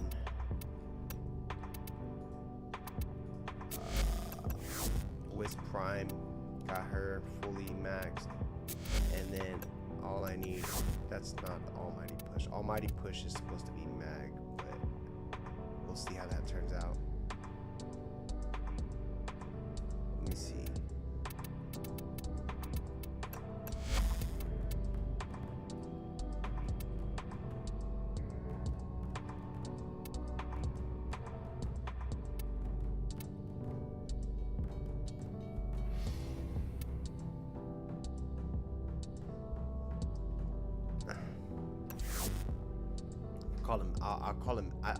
I'd call him Beam Cannon.